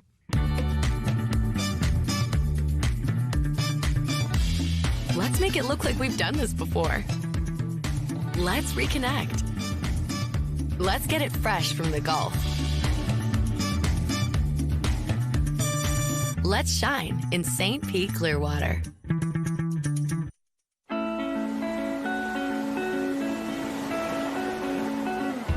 She won't remember her first word. She won't remember her first steps. But she'll never ever forget her first wave.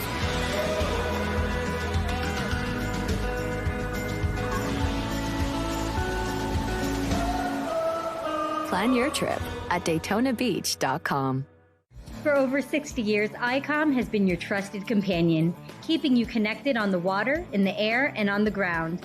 Whether you need a two-way radio for your cruiser, center console, personal watercraft, or anything in between, ICOM has you covered with the most innovative marine, amateur, aviation, land mobile, LTE, and satellite network products.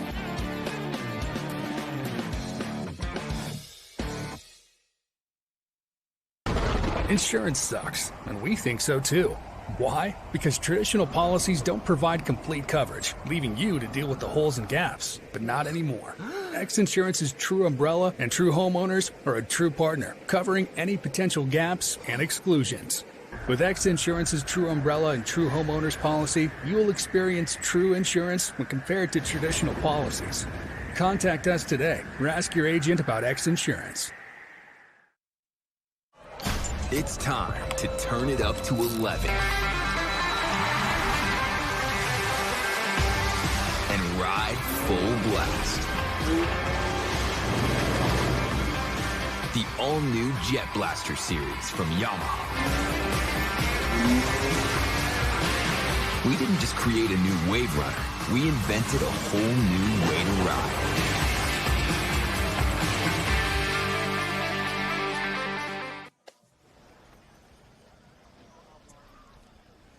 Welcome back to the Midwest Challenge, coming to you from Sheboygan, Wisconsin. Mike Yawoski for Matt Trulio. And Superstock right now is under a red flag due to an incident on the south end of the course. But let's watch a replay again, Matt, of that start. It was pretty crazy. Yeah, it's something we're getting used to, these wild Superstock starts. Well, everybody had to kind of steer into that wind, and you could see there were teams that were doing it, and there were teams that weren't. They were kind of just going all over the place. That breeze really wreaking havoc on these outboard powers boats. It was Celsius out to the early lead. Chris Hopgood, Jay Muller picking up where they left off from Lake of the Ozarks, Missouri. But the storm was brewing behind them with Master Fence Rental, Steel, and Mom Ain't Happy. All three boats to the very left-hand side of your screen, they were the ones that were going to be involved in that incident in the first turn. Celsius sets it into the turn, and there goes Master Fence Rental. Look how close Steel and Mom Ain't Happy got, and I'm not sure what Ryan and Connor were thinking, but they went right in front of Steel and Mom Ain't Happy, and both of those boats very lucky not to go over backwards, but look at the ripple effect it caused behind everybody else. Once everybody got everything figured out, it was actually Master Fence Rental that was in the lead following that turn, and they raced south towards Milwaukee, and that's when the incident with North Wing Offshore happened. Darren Kittredge and Casey Boaz. Celsius started to make a move on the outside, and then, Matt, it was Coco's Monkey. Where did they come from? They ended up taking the lead on this straightaway. I think they got clean water, and they just went. I mean, there was a bit of chaos. It slowed people down. People had to drive. And well, look at all of this, right? I mean, just look at the chaos in this first turn. It's unbelievable. And just even away from our incident on the inside, I mean, there were boats going all over the place. And to be honest with you, when I saw that red flag, I thought maybe to myself, maybe P1 called it. Maybe P1 said, you know what, that was a horrible start. You boys need to go back there and get it figured out. Because there was a lot more, as I watched that replay, there were a lot more incidents happening further back and further deeper into the fleet than just what happened between Master Fence Rental, Mom Ain't Happy, and Steel. There were more incidents than just that. That was exactly what I thought. I thought they were doing the restart based on the start. And we're getting word that Darren and Casey are okay in North Wing Offshore, as they are the boat that went over in that first turn. The number one rule in offshore powerboat racing, besides having fun, is maintaining your lane through the first corner. Maintain your lane through that first corner. If you're on the inside, stay there. Do not come out. Stay where you are. But you also can't pinch down on people either. You have to leave that lane to the inside, as we get a shot there of North Wing Offshore, the boat that went over around turn number 6 on the very first lap. And both of those guys do wear Hans devices. They do? Okay, they do wear Hans devices, all right. So fast response towing will get that boat under tow, get it back into the center of the course, and we will restart this race, and I believe it's going to be in the original starting order. So that'll put Mom Ain't Happy on the pole, Steel in second, and I believe it was Master Fence Rental in third, as they all mill and idle around. So, Matt, this is something that can tend to wreak havoc on offshore powerboat racing for a couple of different reasons. First off, not today, but normally it's pretty hot in a cockpit that doesn't have air conditioning. But two, these boats have to meet a minimum weight requirement when they come out of the water. And they put just enough fuel in to run their 8 laps. Okay, so they'll put enough fuel in maybe to run 9 laps or something like that. Well, they don't account for idling like this, right? And in this breeze, you've got to stay idling, because this breeze will blow you out in the middle of Lake Michigan before you know it. So you're going to have to stay idling to kind of steer into it. And while they won't burn off a lot of fuel, if fuel is part of their weight of what they factor into when the race is over, that's going to have an effect on it. And there's no official accommodation for that. Nope, there isn't. At the start, you can burn off fuel, you can get real light, but as these boats idle around, they're definitely going to have to be starting to think about that. And it doesn't, I can't see any movement that's getting them started really any time soon. All right, so it looks like fast response towing has got North Wing under tow, and it looks like they've already got it righted. That's one thing fast response is known for. They will not tow a boat upside down because of the amount of damage it can do. They will always get the boat righted before they get that boat under tow, and it looks like they will take it on the outside of this course, the easterly side of this course, and head back toward the harbor and get that boat craned out. Luckily, there should be really nobody going in the water at this point, so the crane should be open. Little chilly day out there on the pontoon boat, watching the Midwest Challenge, coming to you live from Sheboygan, Wisconsin. They're getting their fair share of airtime on the X Insurance helicopter cam, as there is one of our medical boats And I think that boat came out pretty fast, Matt. That was probably the boat that ran the diver back in if a diver was deployed. So Yeah, they'll have to sounds set the correct. helicopter down, get the diver back on board, and then get the race going again. Fountain Center console, it looks like there. Just an overall great place here in Sheboygan. And, Matt, I forgot what the nickname of this place was. Do you remember? Of course I do. This is the known as the Malibu of the Midwest. Yep, I was riding around town and saw that yesterday and thought to myself, I forgot that. Well, strangely enough, I don't admit it often, but I grew up in Malibu, California. Might explain something. That's why I don't admit it much. Okay. My parents moved there when I was 2 years old, and that was quite a while ago. And But that's not by choice. It was a quiet beach town back then. But you know why? I get why they use that name for this town. The beach here is absolutely stunning. The water's beautiful. Natural geography. It's incredible. It's a beautiful place. And what makes it even better than Malibu is, Malibu, California really doesn't have much of a town. Sheboygan, Wisconsin has a very nice downtown area. Lots of nice little restaurants, perfect for last night's street party, a park, an actual library. Yeah, it could be better than the Malibu that I grew up with in some ways. People aren't going to believe that, but it's true. It is true. Beautiful place here. They have the Children's Museum. I know that my family went to that this morning before coming out here to check out the races. All right, so the pace boat, the cigarette pace boat, was headed south. It looks like they have picked up Superstock. And it looks like they're going to count that as one lap. So I think we're going to maybe restart them in their finishing order. But let's see what they do here. Of course, North Wing out after the wreck. The boats are back up on plane. There is Big East Construction, your winner from Michigan City. There's S2. There's Jackhammer.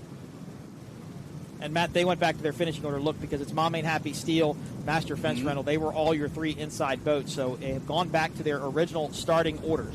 This is looking at turn number 8. So that once they come around this turn, actually that's pin number 8 right there, they will straighten up and then run north towards the start line. As Big East Construction went way out of our view there. They did. Cole Leibel and Gary Ballou. But they also finished first at their last race, so maybe that's why they're on the outside. Quite possibly, yes. And there is a boat to the outside of them. Kind of hard to tell from that vantage point, but now they're starting to get lined up. Yeah. Remember, they held them for a little bit longer. They're going to run 8 laps. They're going to count that as 1 lap down. So they must have crossed the finish buoy before we saw the red flag. Wait for that green flag start here in Superstock, restarting after the North Wing incident. As they are on the monster mile for the start. And the pace boat peels off. Green flag for the restart here in Superstock. And, Matt, I'm starting to get goosebumps. Are we going to have the same thing happen as we did last time? No, this is going to be clean. Look at those boats steer into that window. There is simply nothing that they can do. And nobody, I don't think, really wanted to go out wide to let the boat push down to them. Or push down to it. S2, they've dropped way off the pace very early. Way in the back with Sean Connor and Sean Torrente. Not sure what happened there as we look on from the X Insurance helicopter camera. Celsius back out to the early lead. Now that group all the way to the inside. Mom Ain't Happy, Steel, Matt, and JS Racing. That is the group that caused this incident before. And let's see what happens. Celsius out now to about a rooster tail length lead. I think they're going to have to deal with it. They're going to have to maintain their lane through the corners through the restart. Beautiful green livery on that Victory Hulk. Gary Ballou, Cole Leibel. There goes Sign Shark just to the outside of this group. And let's see what happens in this start. There's Allen Lawn Care Landscaping. There's Master Fence Rental. There's JS Tit for Tat. Hard to see who's in the lead from this vantage point, but look at Big East. They are making a move on the outside. And it is. It's Celsius and Big East, 1 and 2. But there is a boat just to the inside of this group. Matt, that might be Mom Ain't Happy. Or no, I'm sorry. Yeah, that might be Mom Ain't Happy. Are they now in the lead? I can't tell from this vantage point, Mike, but I don't see another boat matching that livery. I don't either. Big East Construction now having to deal with Jackhammer on the very outside of the course. It is Mom Ain't Happy, the new team in Superstock, in the lead. Now getting passed on the outside by the veterans, Chris Hopgood, Jay Muller, S43 and Celsius. But, well, they got to go to the dog leg. So Celsius is going to have the inside on the dog leg. Here comes S2. It looks like they've gotten that boat. Sean and Sean have gotten that boat up and running. But they have gotten... Oh, I'm sorry. Jackhammer has gotten around Big East. Big East all the way on the outside. There is Jackhammer. A big group, Matt, now to the inside. That is S2 all the way to the inside, but a big group moving up now behind him. This is the thing about Jackhammer. It always seems to come out of nowhere. It If does. it doesn't get the whole shot, it still finds a way to make up the distance. Now going into the dogleg, Celsius is going to have the inside. Once they flip back to turn right, Mom Ain't Happy is going to have the inside line. So if they maintained overlap through the dogleg, Mom Ain't Happy can control this corner going into buoy number 6. And let's see what happens. Great run for the Mom Ain't Happy team. Thomas Kennedy and Scott Bloomberg, another team from around Lake of the Ozarks, Missouri. They were not able to hold that inside line. Well, they held the inside line, but they did not maintain overlap, so they have given up the lead now to Celsius. Chris Hopgood and Jay Muller. The start was a lot more controlled, and I'll give up a little adrenaline for a little bit of safety. But right now, they're stretching out their lead a little bit. Chris Hopgood, Jay Muller in the early lead. That looks like Coco's Monkey dove to the inside of Mom Ain't Happy. Mom Ain't Happy out wide, exiting turn number 8. This will complete lap number, well, we'll say 1 of 8. We got one down before our incident on the course. So this will complete lap number 1 of 8 in Superstock. And, man, what a great shot of what these boats are having to do in the wind. Yeah, that's crazy. And, Matt, these boats are significantly smaller, significantly lighter, a lot less running surface. They don't be able to sail these boats down to that corner the way some of the bigger boats do. There is Team Bermuda GL Construction. They are battling with Master Fence Rental. And there's Allen Lawn Care Landscaping, Billy Allen and Randy Keys. And there is Big East Construction. Matt, not sure what happened to them. They were all up there with this front group, but now we appear to have some pretty good separation between all these Superstock boats. There's S43 Celsius. So that is the old Talbot excavating boat. That's right. Run by Kyler Talbot. And I had forgotten about that until Jay Muller told me that this morning. Ooh, big move there by Coco's Monkey. They went to jump to the outside. Now they jump back to the inside. I don't think Chris and Jay left them any room. Look at Mom Ain't Happy. They are pushing Jackhammer out wide. Coco's Monkey on the inside. Celsius continues to lead. Coco's Monkey really trying to run the shorter course here, as now Mom Ain't Happy and Jackhammer battling. This is for third. So first and second is between Celsius and Coco's Monkey. That's the wake just to the right-hand side of your screen. And third is between Mom Ain't Happy and Jackhammer. Matt, what a run from Mom Ain't Happy. Yeah, for first-year team, amazing. Amazing. And a very stacked fleet. Oh, it's ridiculous. And Chris Hopgood over there in Celsius, he's kind of on a roll right now. He's pretty confident, coming in with a win. He's extremely strong. He is. And he's got probably one of the best throttle men in the business with Jay Muller. This group hooked up in Key West, Florida last year for the Key West World Championships. They raced there and decided to carry on into the 2024 season. Matt, it looks like it's paying dividends for that Celsius team. Well, and as you mentioned earlier, Jay has a significant amount of experience in that boat itself. Well, in any boat. I mean, any boat. That's true. Really anything. We'll see his boys out later. Well, one boy will be out later, or tomorrow rather, in the Supercat class in Wicked. Coco's Monkey now in second. Jackhammer now in third. Mom Ain't Happy in fourth. But, Matt, here comes Jackhammer. As you said, they always kind of come out of nowhere, and they're going to try and put a move on for second. As Coco's Monkey is going to move down to the inside. They might close that door on him a little bit. I think they're trying to close that door, Mike. That will slow them up and give Celsius a little bit more of a lead. It's a great shot heading into the corner. And see, that is what happens. You know, the two boats behind you start racing, you have open water, and off you go. go. Yep, they slow down just a little bit. And you can pick your line and race this course. Beautiful day here in Sheboygan, the Midwest Challenge. Celsius is leading in Superstock. Coco's Monkey was in second. Let's see what happens for that battle in third. Now that looked like Allen Lawn Care Landscaping and Big East Construction. Very distinct boat with that orange canopy on top. They're not walking around too bad, Matt. It looks like they've got the pretty good setup for these conditions. Yeah, and I don't know if the wind has changed, let up at all. You really can't tell from here. We're not looking at a wind meter, but they've got the boat nailed down. They're not skipping. They're not hopping. They're not over-trimmed. So this is Jackhammer, and I believe that's Mom Ain't Happy. No, I think that's Coco's Monkey on the inside. Nope, that's Mom Ain't Happy. Mom It's got Ain't the Happy. green canopy. You know, they used to paint the bows different colors to tell what boats they were. Now we make them paint the canopies different colors. It would probably help. From up here, it certainly would. There is Celsius in the lead. There is Coco's Monkey in second. Mom Ain't Happy and Jackhammer still battling it out for third. 3 Doug Wrights and 1 Victory Hull, your top 4.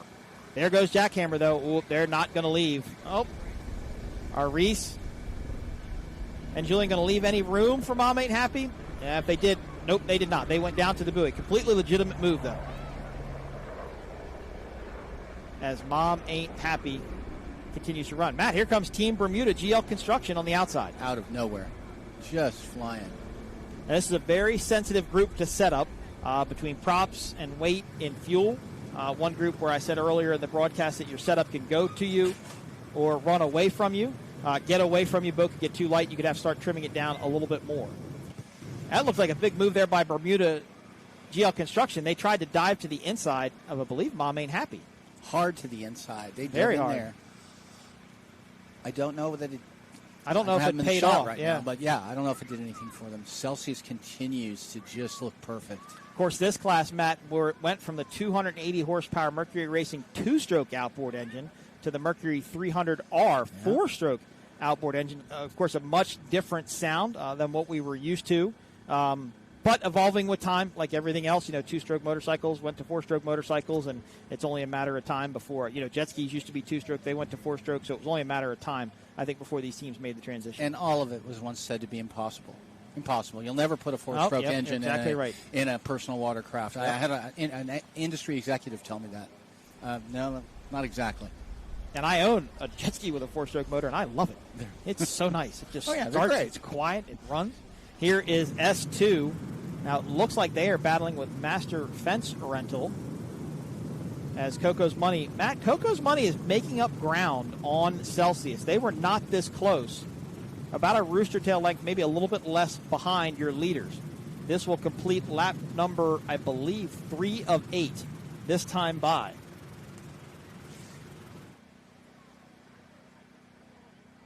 Coco's Monkey, isn't that a clothing store in Key West? Yes, I believe it is. Does it have other outlets? I do not know the answer to that question. Well, that's why I asked you. You were the fact checker of the broadcast. We apologize. Behind on my fashion. We apologize to the Coco's Monkey team. We will know more information about you next time. Celsius continues to lead. Coco Monkeys give chase. These two boats are starting to separate themselves from the rest of the Superstock pack. And I believe Celsius and Coco's Monkey just did a poker run recently up north. Lake Winnipesaukee, maybe? It was Celsius, for sure. Yes, and Coco's Monkey. I think Coco's Monkey and went as well. Darren Kittredge of North Wing used his MTI pleasure boat. They all have homes up on the shores Coco's of Lake Monkey is a Winnipesaukee. northeastern-based team as well. Yep. Yeah, they raised, I think, $160,000 that day for Easter seals. That's awesome. It wasn't bad. S43 Celsius continues to lead. Coco's Monkey gives chase. Now I'm trying to figure out who's that third-place boat because they've got a lot of separation from the rest of the group. Coco's Monkey doing everything they can to catch Celsius. That is Jackhammer. That's who it is. That's what I thought. So Jackhammer is done messing around with Mom Ain't Happy. And we are on starting lap number 4 of 8. So the halfway point for this Superstock race. Up next will be Factory Stock 450R. And then we will have one Class 1 race. That will wrap up the racing action here in Sheboygan on day 1. I'm pretty sure that Reese and Sarah Langheim's daughter, Callie, told Reese that if he didn't finish first, he didn't need to bother coming home. So I can see the urgency. She scares me. She's an intimidating little person. She's a force of nature. Yeah. Celsius continues to lead. Look at Coco's Monkey. Matt, Coco's Monkey is making up ground somewhere on this course. Yeah. And I somehow believe it's through the first set of buoys here in this turn. I don't know if they're able to just go outside and carry more speed, but they are definitely catching Celsius, and they're going to be on the inside of the dogleg. If they can get just a little bit closer, they'll be able to push out Celsius and maybe get the lead here in Superstock. Now, the Baginos in Coco's Monkey came from another class. Isn't that correct? I don't know the answer to that. Okay. Because I don't know that they've been in stock for Superstock forever. They've been around for a couple of years now. They're getting sprayed down by Celsius. So Celsius went back to the inside of the dog leg and cut them off. Pushed Coco's Monkey back to the outside. But Coco's Monkey's proven to me that they like the outside. They like the speed they can carry. And nobody wants to get washed down, but luckily it's freshwater, so it won't do a whole bunch of damage to these Mercury Racing outboard engines. Halfway through the restart of the Superstock race, North Wing offshore out early after an incident in the first turn. Celsius picking right up where they let off after the first lap. In the lead, Coco's Monkey giving chase. Now look at that separation, Matt, about a rooster tail length and a half between 1 and 2 in Superstock. It is. I mean, it's a good bit of separation, but as you and I both know, I mean, it's seconds. If somebody makes a mistake, it's no distance at all to cover. Great battle here. As it kind of deceiving there from our vantage point, but it looked like Coco's Monkey made up some ground on Celsius, but I don't think they did. This boat looks super duper flat. It looks like Matt Coco's Monkey to me is carrying the bow just a little bit more, as where Celsius is able to run flat. Maybe a little bit weight further forward for the center of gravity. And that is Jackhammer just to the right of this group. Now, Reese and Julian will want to see these two get into a battle because that may allow Jackhammer to catch up and get into the mix. And don't ever count out Jackhammer until the race is over by any means, because they can come out of nowhere. They run strong towards the end of the race, and they can definitely put some moves on our 1 and 2 boats.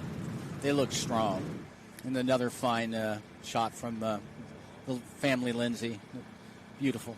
The X Insurance helicopter camera footage brought to you by X Insurance. As Coco's Monkey continues to run in second, Jackhammer in third. Matt, it looks like Jackhammer may have closed that gap up just a little bit as we get on lap number 5 of 8. Yeah, it does. We don't have splits, but it does look like they made up a good bit of time there, Mike. Yep, I think they did. And there goes North Wing offshore. They are under tow just to the left-hand side of your screen. As this is, Matt, to me, this is where Coco's Monkey was making up all their ground. Of course, they didn't seem to get as much this time. I wonder why that would be. Of course, you'll see the bigger version of this class come up next. That will be 450 factory stock 450R. That'll be Hank Saloon, Montlick Insurance Attorneys, Mead Family Racing, GC Racing Team, and 151 Express. Of course, we're going to have 2 Doug Wrights versus 3 MTIs today in 450 factory stock. Beautiful shot there of Celsius. They are not giving up easily in Superstock. Jay Muller, Chris Hopgood. But see, Matt, there is Coco's Monkey right there. And Celsius does look good from the very start. Both very starts, I should say. And that's probably one of the older boats, I think, in the fleet. Yeah, I would think so. You know, because it doesn't, some of the newer Doug Wrights, I think, have more of that bubble on the back deck. This one was more flat. And, of course, you said Jay Muller has experience in this boat, ran this boat with Kyler Talbot for quite a few years before Kyler Talbot passed away. Run a world championship in it as well.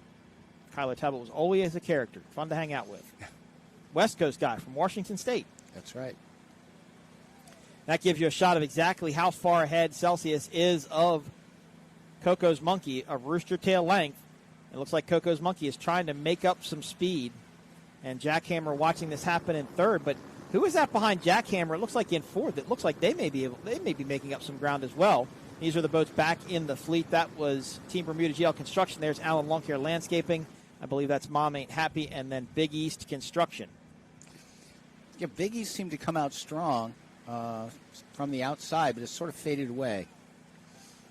Yeah, and that team tested this morning, and they put the boat back up on the trailer after testing. So I'm not sure if they made a setup change or something happened to the boat, or they're just not quite on the move. The breeze, to me, from what I can see, is still blowing pretty good. It looks like it may have picked up just a little bit here on Lake Michigan. This is race number 1 of the weekend. We did qualifying for Class 1 already. Next up, we'll have factory stock 450R, and then the first Class 1 race of the weekend. This is a 2 race event for Class 1. They get points on both days. It's not a point schedule. I love that Big East Construction boat. Such a beautiful looking Victory Hull. Of course, Cole Leibel comes from a big racing heritage. Lauren Leibel. His father, uncle, yeah. Uncle Lauren. And Cole won his first race, right? Yep, Michigan City, Indiana last weekend. Of course, Gary Ballou, a multi-time national and world champion. Racing in XCAT overseas as well. There is S25. Now, I believe that's the old, if I'm correct, that's the old CR racing boat.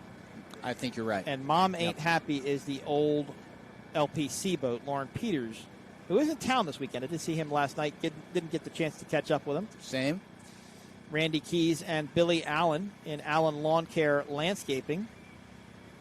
Of course, Randy Keys running Supercat last year until an unfortunate accident took the boat and destroyed it. But Randy and Billy Allen raced last year. They started racing together last year in Superstock. Of course, Randy Keys raced 450 factory stock the year prior. And I believe that might be the newest Doug Wright in the fleet is Allen Lawn Care Landscaping. I think that boat was new at the beginning of this season. That's correct. And Billy Allen, he's never to be counted out, but he's typically at his best when the water is rough. Definitely a bit of a rougher water team. Now, his old boat is out here as well. I'm just not sure which one it is. In fact, that might be Mom Ain't Happy, maybe his old boat, but I'm not 100% sure. There is Celsius, but look at Coco's Monkey.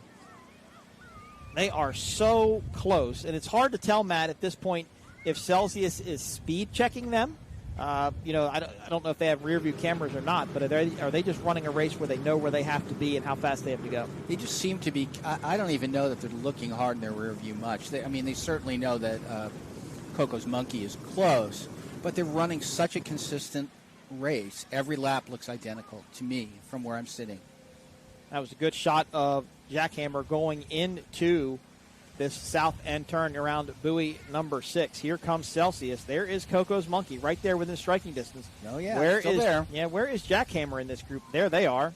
Trying for the inside. Yeah, Julian Reese running a really tight line there. And that's tough to do in these conditions because now you're really going to have to steer into the wind because you're going to be so close to the pins.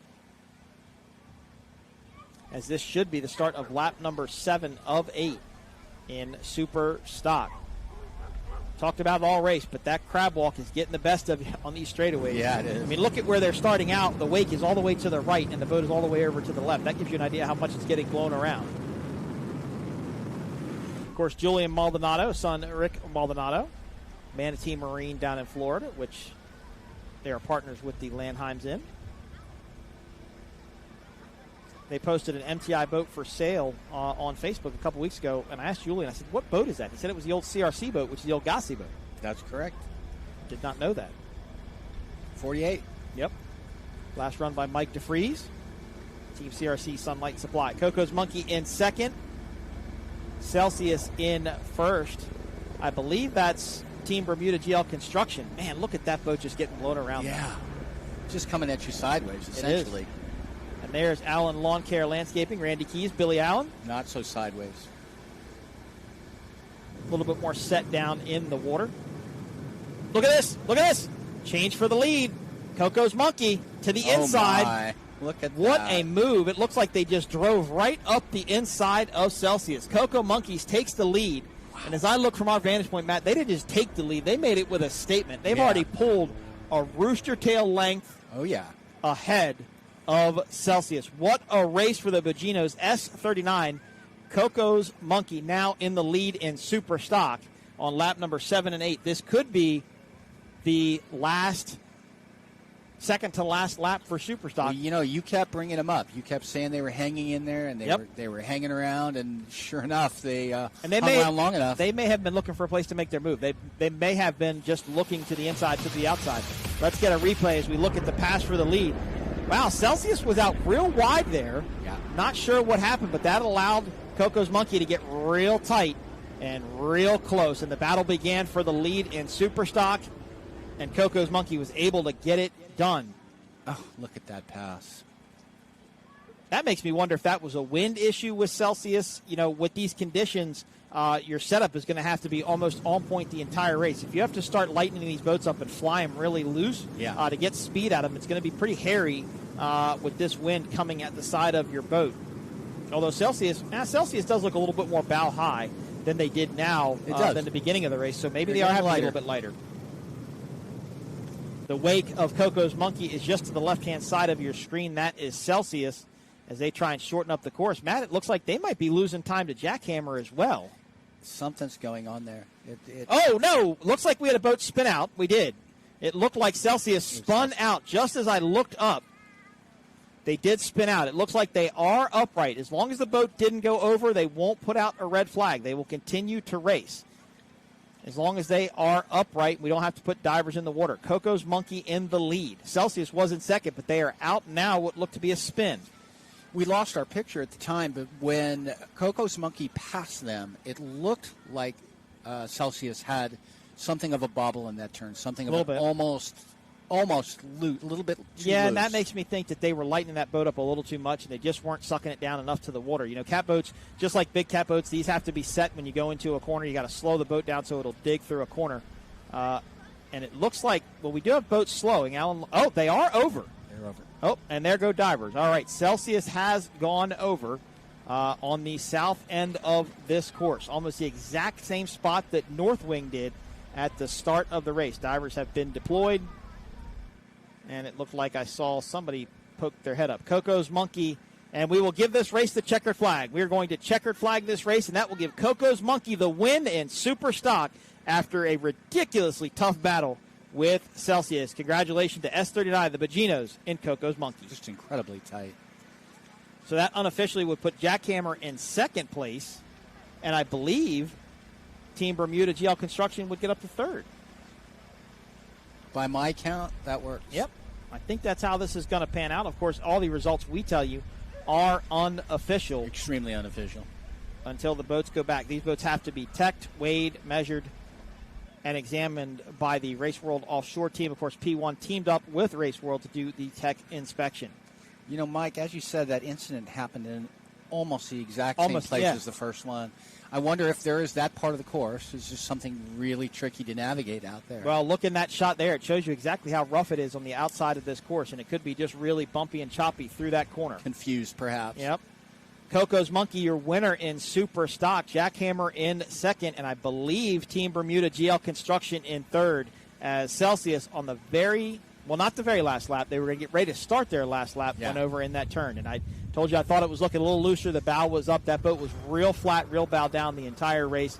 And I just wonder if it just got away from them a little bit. So it looks like Chris and Jay are out of the boat. And that is what matters. That is what matters. Safety. Right there.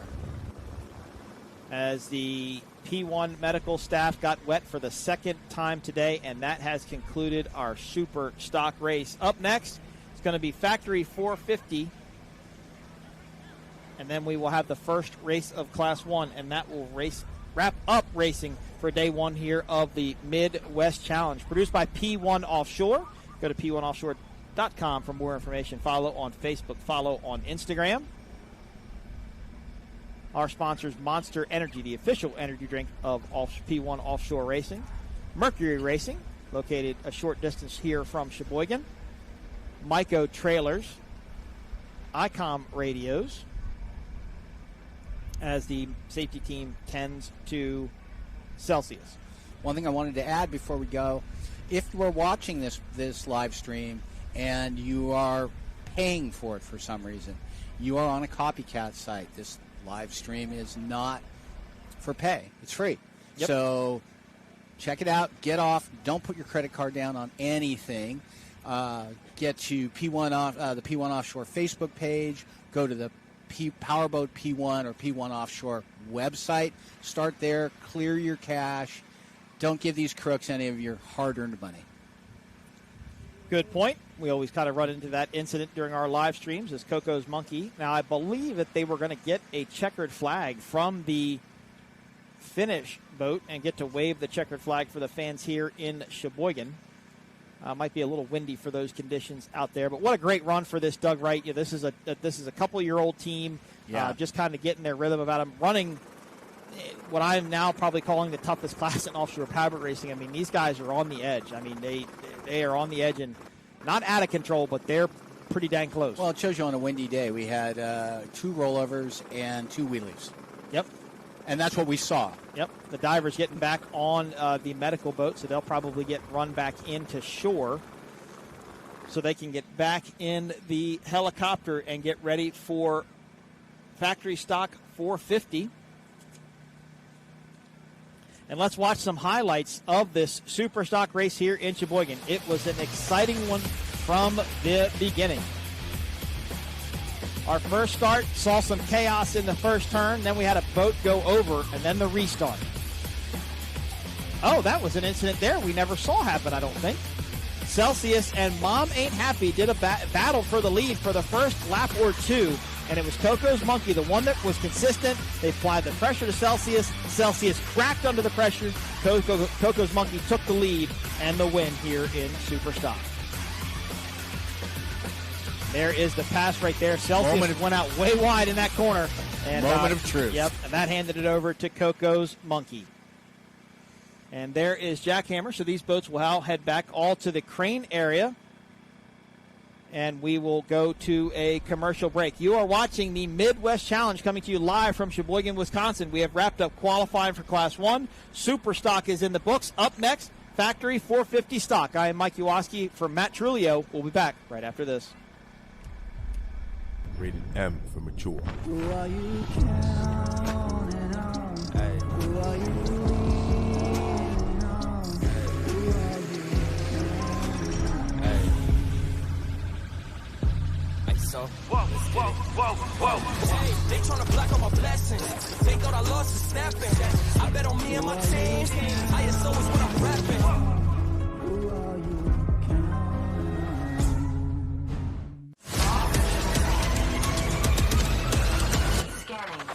Rising up, pushing up to the summit. Got the keys to the show, yeah, we run there. To the place for the race, so we don't wait.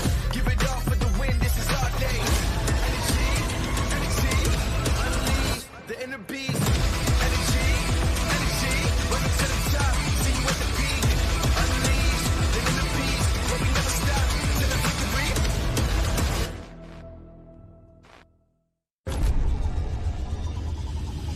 I used to toss a coin in the waterfalls in the wishing well. Now I get plenty coin, some self-made. You ain't gotta wish me well. You ain't like me then, but I guess it's past tense, cause you tapped in. You was never who you said. I see the facade when looking at really need. I can tell my guard up. I ain't taking nails. If it's not in my favor, won't sign a deal. I got the royalty in the mail. I got authority in the field. Take a look in my iris. I be precise with the timing. I never know where my mind went.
Mercury Racing was forged in the heat of competition. The will to win is in our DNA. Competition isn't just what we do, it's our proving ground. It's about the pursuit of power, performance, and endurance that pushes our limits and yours. We create premium marine power to take you faster and farther. The world offers limits. Mercury Racing offers freedom. Live wide open. It takes your breath away. That's how you can tell you found the perfect vacation. It doesn't get any bigger. A place that opens your eyes and your spirits. It's a Kissimmee thing. This is your getaway, your escape. Recharging, rediscovering, reconnecting. Welcome to Kissimmee. However you spin it, never forget what's at the heart. It's big and it's bold, day after day. Welcome to Kissimmee, the big, bold heart of Florida. The big, bold heart of Florida. Let's make every day a beach day. Let's induce some serious vacation envy.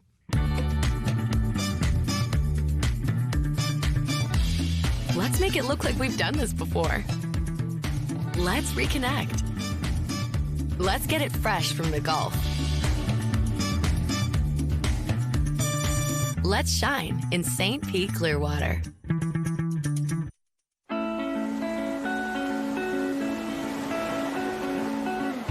She won't remember her first word. She won't remember her first steps. But she'll never ever forget her first wave.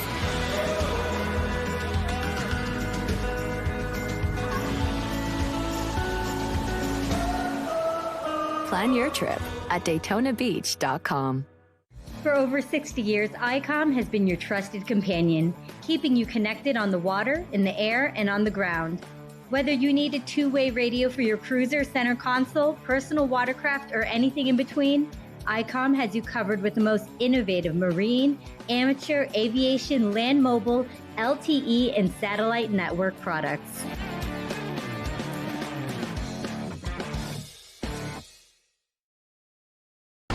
Insurance sucks, and we think so too. Why? Because traditional policies don't provide complete coverage, leaving you to deal with the holes and gaps. But not anymore. X Insurance's true umbrella and true homeowners are a true partner, covering any potential gaps and exclusions. With X Insurance's true umbrella and true homeowners policy, you will experience true insurance when compared to traditional policies. Contact us today or ask your agent about X Insurance. It's time to turn it up to 11 and ride full blast. The all-new Jet Blaster series from Yamaha. We didn't just create a new wave runner, we invented a whole new way to ride.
Welcome back. I'm here with the winners of our Superstock boat class. I've got Pete, Bogino, and AJ. Tell me about that race out there. These are a little bit of rough waters, but you guys had an excellent battle going on out there with Team Celsius. Yes, thank you very much. It was a very fun race. We had a good start on the original start. Actually, it was leading when the red flag came out. Had a little bit decent start the second time around, but we were in second, and we tried a couple different things to get around Celsius, and they were running a really good race, and we passed them in the first turn, and then the red unfortunately came out after that, but it was a really good battle we had going. Absolutely. Stellar competitors in this class, but you guys came out on top. What was the strategy heading into this race? A lot of religion. That was totally sketch out there with the wind and the waves, and yeah, that was cool. That was neat. That was awesome. He did a fantastic job on the wheel. He's yelling at me the whole time like he always does. Did a fantastic job. Made all the right moves, all the right calls, and squeezed by him on the inside. I'm still holding my breath, and got by him and then rode on, and here we are. It was awesome. It's cool. It's great. Love Sheboygan. Excellent work. Well, you guys hold up your checkered flag. Taking the win here in the Superstock class is Team Coco's Monkey. Congrats, guys. Thank you. Party on. Great win there for the Baginos here in Sheboygan, Wisconsin. Battled with Celsius early on from start to finish and just did a great job. Congratulations to those guys on the win in Superstock. Of course, that race, Matt, wasn't without its drama. We had it on the very first turn. We had an incident, and then Northwing Offshore went over, and then Celsius went over, and I found out from race control a little bit earlier that there actually was an incident with JNS and Steel. Not sure what happened there. All right, we're going to go to a quick. Okay, apologize. We're going to now see a replay, Matt, of the incident between JNS Tit for Tat and Steel. According to race control, this happened on the second restart, so after the first red flag. And JNS is going to be that pink boat right there. And again, that whole group got really, really tight there in the middle. And JNS, it actually looked like, whoa, look at that. That was actually more violent than I thought. JNS did not, or I'm sorry, Steel did not go over. They just spun out. But Matt, looked like maybe JS Racing lost view, possibly, and just didn't quite know where they were going. Looked like they got into a rooster tail and then collided with Steel. Both boats were able to continue racing. But that was a pretty hairy incident on that restart. All right, we are waiting for the helicopters to refuel. Our next race should be about 2:15 p.m., and that will be Factory 450 Stock. 2 Doug Wrights against some MTIs. We'll be back live with that coverage right after this commercial break.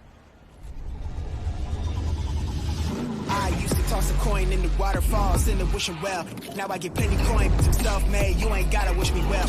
You ain't like me then, but I guess it's past tense, cause you tapped in. You was never who you said. I see the facade when looking it really be like you can tell. My guard up, I ain't taking nails. If it's not in my favor, won't sign the deal. I got the royalty in the mail. I got authority in the field. Take a look in my iris. I be precise with the timing. I never know where my mind went. Let's make every day a beach day. Let's induce some serious vacation envy.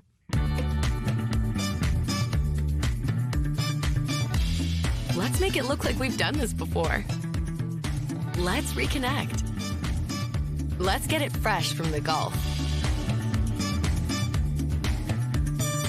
Let's shine in St. Pete Clearwater.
I have the absolute best seat in the house. I am sitting in the middle of the race course, right at the end of Monster Mile. I'm actually with the race marshals, and I just saw the boats drive by me on their sighting lap. The marshal said we have a mild chop out on the water, so it sounds like perfect conditions, and it's time to go racing.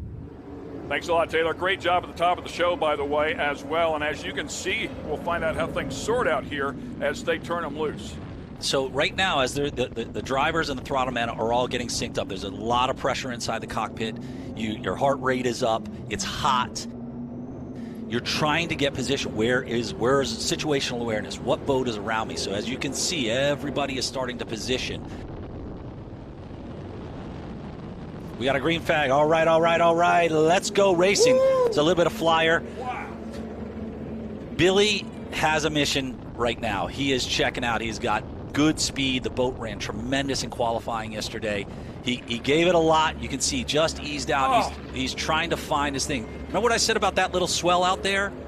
Yeah, it launched that 12,000-pound boat right up in the air. Right, but that plays well for the DF Young boat. DF Young boat is a 50-foot Mystic. It runs extremely well and spans those swells very, very easily. I've run this boat many times, won championships in it. It is a true beast. This is the first lap. You don't win on the first lap. There's 30 more minutes of racing to go, Ken. By the way, a couple of these boats fairly old. As we talk about the DeFalco boat, that boat formerly the Spirit of Norway and then the Spirit of Qatar, something that Steve Curtis won a bunch of championships in, but was built back in 2004. Oh, look, we got a good onboard there. Johnny T, calm, cool as a cucumber. Britt Lilly. I like to see Britt on the wheel there. He's not doing a lot of movements. He's just making small adjustments, keeping the boat where it needs to be. Johnny's checking over. You can just see his style is very, very, very cool. Taking a look at the DeFalco boat right there, our #1 qualifier, as we mentioned before, Mike Falco, on the owner and on the throttles here in this boat. Billy Moore, son of legendary boat rigger and throttle man Bobby Moore. He is doing a great job there as well as the driver. So these guys digging hard here in lap #1. Yeah, so as they came into to turn 1, you got to hold your position through turn 1.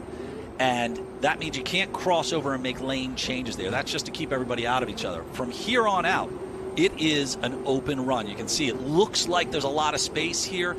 For these guys, this is about 8 boat lengths he's got on there. But you can make that up. One mistake on one of these turns, and you're going to see Morpheus come in here. He's looking for the inside line on the dogleg turn here. He's going to hit that dogleg turn at probably 140, 142 miles an hour. So right-handers, until they get to the dogleg, that's a left-hander. We talked about that a little bit earlier. I had a chance speaking, as I said, with Steve Curtis last night. He said they hit the dogleg in qualifying at 136 miles per hour.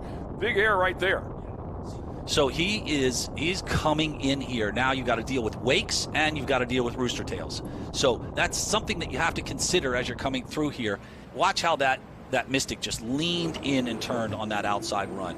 That is a great characteristic for a boat, because those outside runs turning to the right will lean a boat left, and with the swell coming in from the southwest, you could catch an edge and put the boat over. That boat just leaned in perfectly.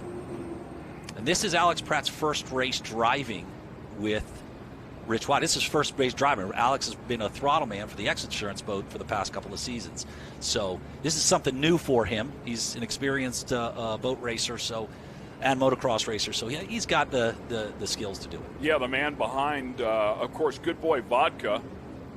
With every pour helps a pup. So great program there by Good Boy Vodka. So great to have him out here one more time as we take another look at the DeFalco boat.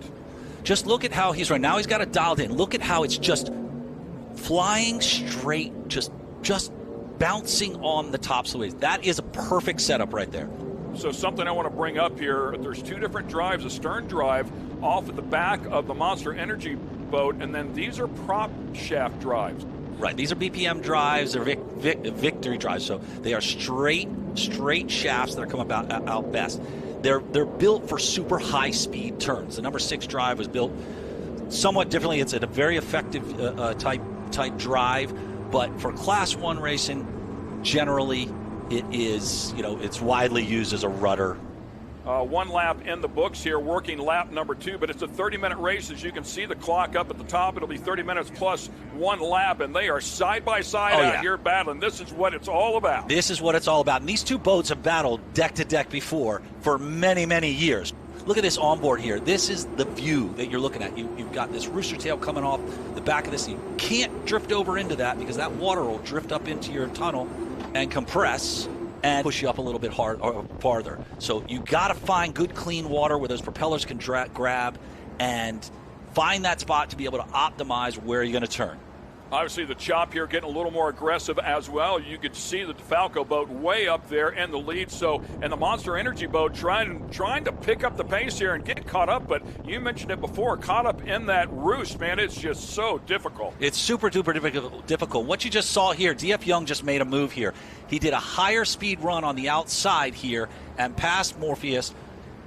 He just put 4 boat lengths on Morpheus on that turn, just holding it down through that turn. It really, really made the difference here. He can come over now. Nice little fly there. But what he can do now, as he's taken this thing, he can begin to, he has some space in there, he can begin to take over that inside lane, which will force Morpheus to take an outside lane.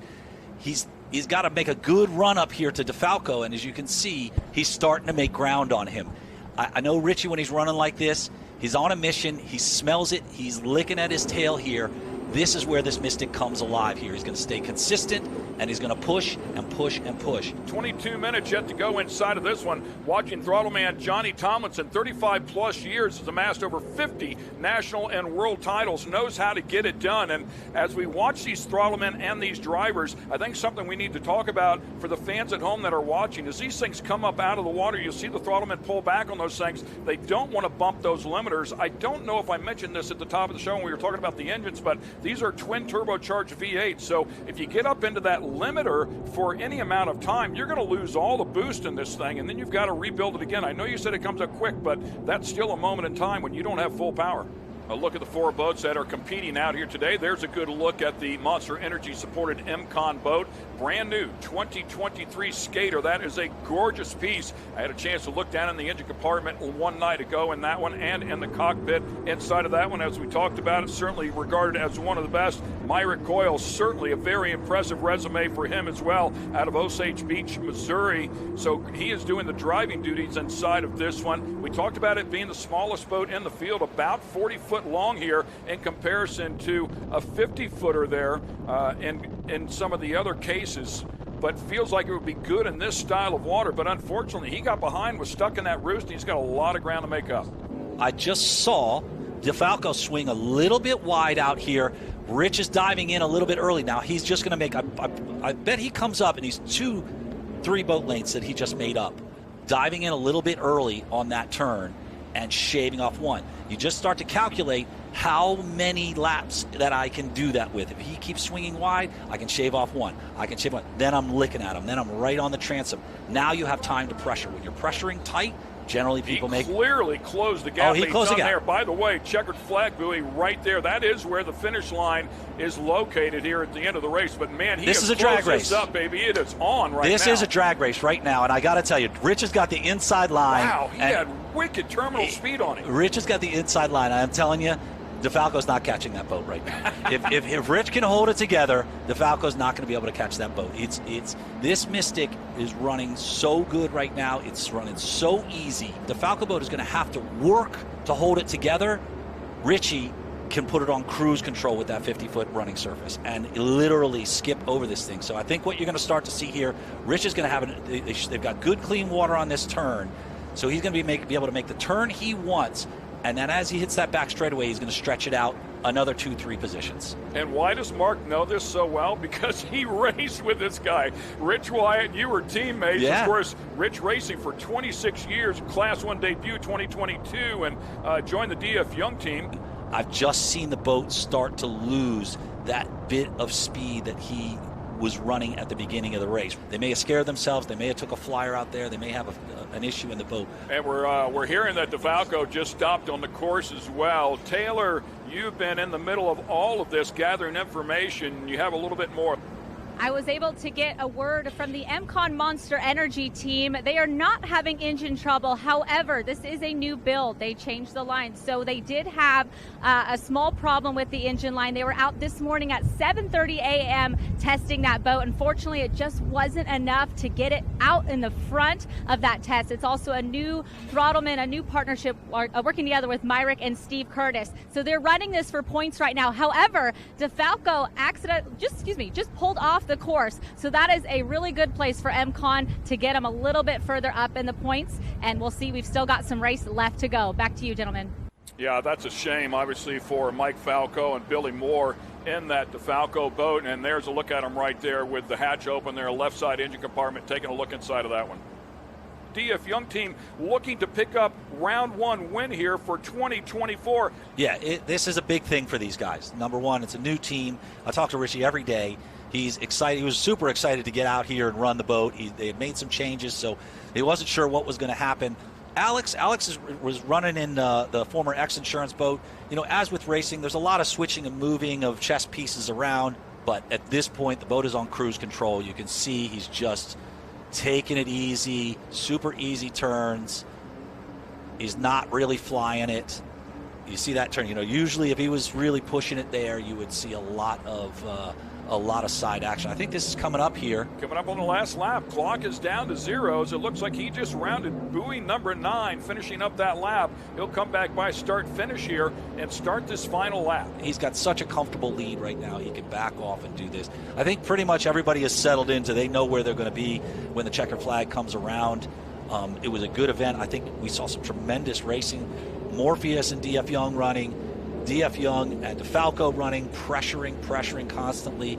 And then, you know, Monster getting up in the mix for the first several laps, really pushing hard. I think they just started to, I think must have had a mechanical issue at some point because they just saw him begin to fall off the pace there, which is unlike Steve. Steve is a, you know, experienced guy. He does not let off. 2,200 horsepower, twin turbocharged V8s inside of these things.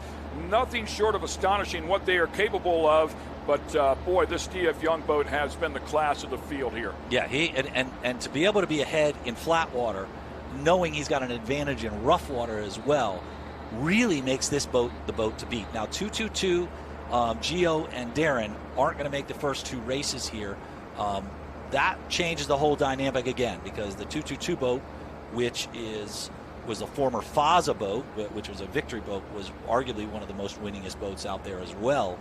That boat was fast, and that took the championship the past couple of years. He has been extremely fast. He's really not happy about not being out here. I talked to Gio the other day. They're hoping by the second race or the third race to be back over with a new sponsorship. So Darren, Gio, look forward to having you back out on the course. There are a couple of other boats threatening to come out right now. They're just making final adjustments. The X Insurance boat just went into repairs, I think, in February.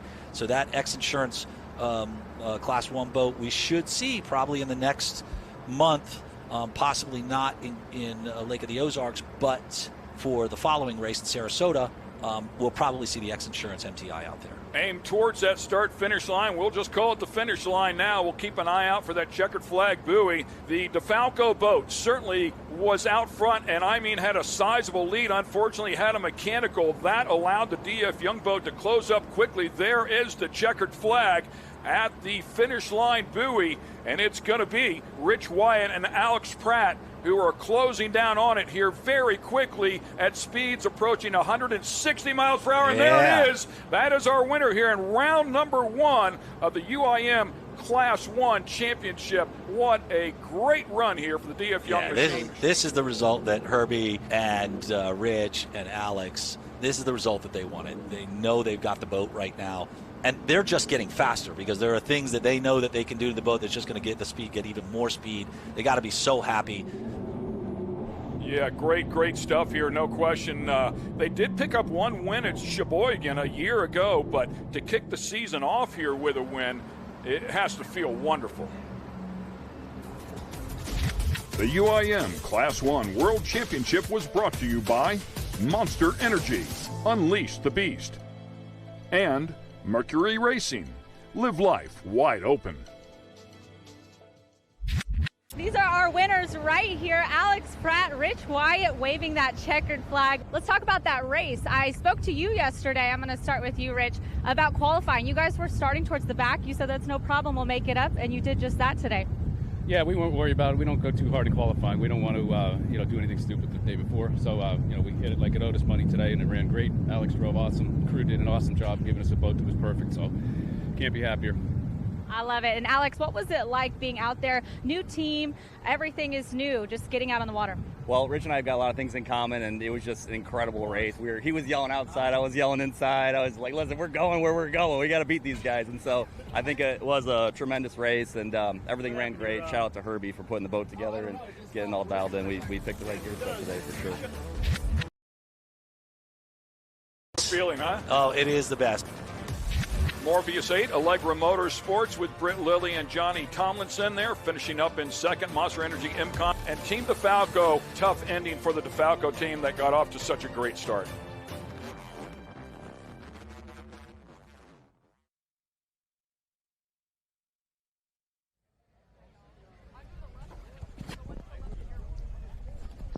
Welcome back to the Midwest Challenge, coming to you live from Sheboygan, Wisconsin. Mike Uoski, Matt Trulio, Taylor Sheridan down in the pits. We've got one race belts. Matt, it was an exciting one. Superstock did not disappoint. No, not at all. Fortunately, no one got hurt. We banged up some equipment, and it was a great result for the Viginos in Coco's Monkey. Those guys came from dirt track racing, I found out. But they were friends with a former offshore racer, Carlton Myers. And Coco's Monkey is a leisure store located down in Key West with 2 locations down there. So congratulations to that team. Next up is going to be Factory 450 Stock. These are very similar to Superstock, Matt, except a little bit bigger, a little bit wider. And more powerful. Yep, and they run the Mercury 450 horsepower racing outboard engine, a stock engine, a engine that can be bought off of the floor, and in fact, these boats have to be built off of a production mold. And what that means is in the case of the 39 Doug Wright, that is a boat that you can go buy tomorrow, maybe just with an open cockpit configuration if you wanted to go out and use it as a pleasure boat. But in this case, they put a canopy on it, they put a lid on it, and they bring it racing in for factory stock 450. And, of course, the other boats in the fleet are MTI. Yeah, and right now they're the only 2 manufacturers in this game. But if another manufacturer with a boat that fits the class and wants to come in and they sell it as is, regular, they could join. Yep, you're exactly right. Now there is one very familiar face that is not here this weekend in Sheboygan, and that would be the MTI team, TS Motorsports, Taylor Sissom. She is in Africa on her honeymoon. I did see Randy walking around at the drivers' meeting earlier, so we want to wish Taylor the best. Hope she's getting to enjoy her time with her new husband over in Africa. Well, Taylor is a pioneer of this class. She was the first person in it. She was running alone when people were asking her, what the heck are you doing? Why are you running around in circles by yourself? She kept her eyes on what her purpose was, and now we have an offshore racing class that's one of the best. Yep, and it honestly, it would be the class that if you wanted to come go boat racing in, this would probably be the one that I would recommend, because while it's still expensive to do, it is probably one of the most minimal investment classes out there at this point, just because these boats are so equally matched and the setups are just right there. And, of course, hats off to Doug Wright, right? I mean, Doug Wright has come into this class full bore. I mean, we're missing 2 here this weekend, or 1, with Gladiator Canada's not here this weekend after their incident in Ocean City, but we've got the Hanks Saloon Racing, we've got the Mottlick Injury Attorneys boat, and, Doug Wright's really come on to the 450 factory stock class as well. Yeah, and right now Mottlick Injury Attorneys is leading the class. They have a new throttleman, but he's no stranger to offshore racing fans. Giovanni Carpatella of Class 1 and XCAT fame. Yep. He raced with Mike DeFalco, as you mentioned earlier, just a couple of weeks ago over in Italy. So he brings a lot of experience to this team. He brings a lot of knowledge to this team. Not that they needed it. Like you said, they're in the lead for the APBA points in this class. But always a good guy to have on your team. It'll be interesting to see how Logan does with it. Logan, obviously a dirt track racer as well, comes from go-karts and dirt track. Very experienced young man on the steering wheel behind some things, and he's proven his worth to this point. Yeah, they're a strong team. It's a strong boat. They're fast. It's great. It's come out to be a great factory battle at some level. It has, for sure. MTI versus Doug Wright. Doug Wright's always been the dominant force in the Superstock, or maybe not always, but for as long as I've been around the sport, Doug Wright has been the boat. Yep, for sure. Now, coming back into the fold and not racing in the factory 450 stock class per se, of course, will be the Stancombs. George Stancomb, Michael Stancomb making their return in the Peppers Racing Yardar Marine Products boat. Now, this was a skater that was a Supercat light boat, used to run the Mercury Racing 525 horsepower engine package. And the boat has been out of commission for quite a few years. And then last year, Michael went to Peter Ledden over at Skater. They came up with a plan. They hung some 500s off the back of it, and it is out here racing today. Now, the plan is that eventually this boat will be accepted into the class, because I think there is a motor change on the horizon for this factory 450 stock class, and I think that was Michael's idea moving forward in the future. Yeah, what I've been told is 500Rs are coming next season. That is what I've been told.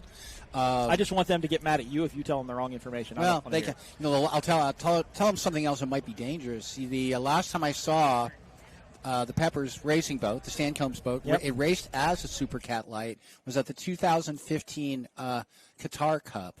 In Qatar, and the nation of Qatar brought all the racers over there on their own nickel, on their own dime, and they had a race, and it was supposed to be a 5-year race, and it didn't happen.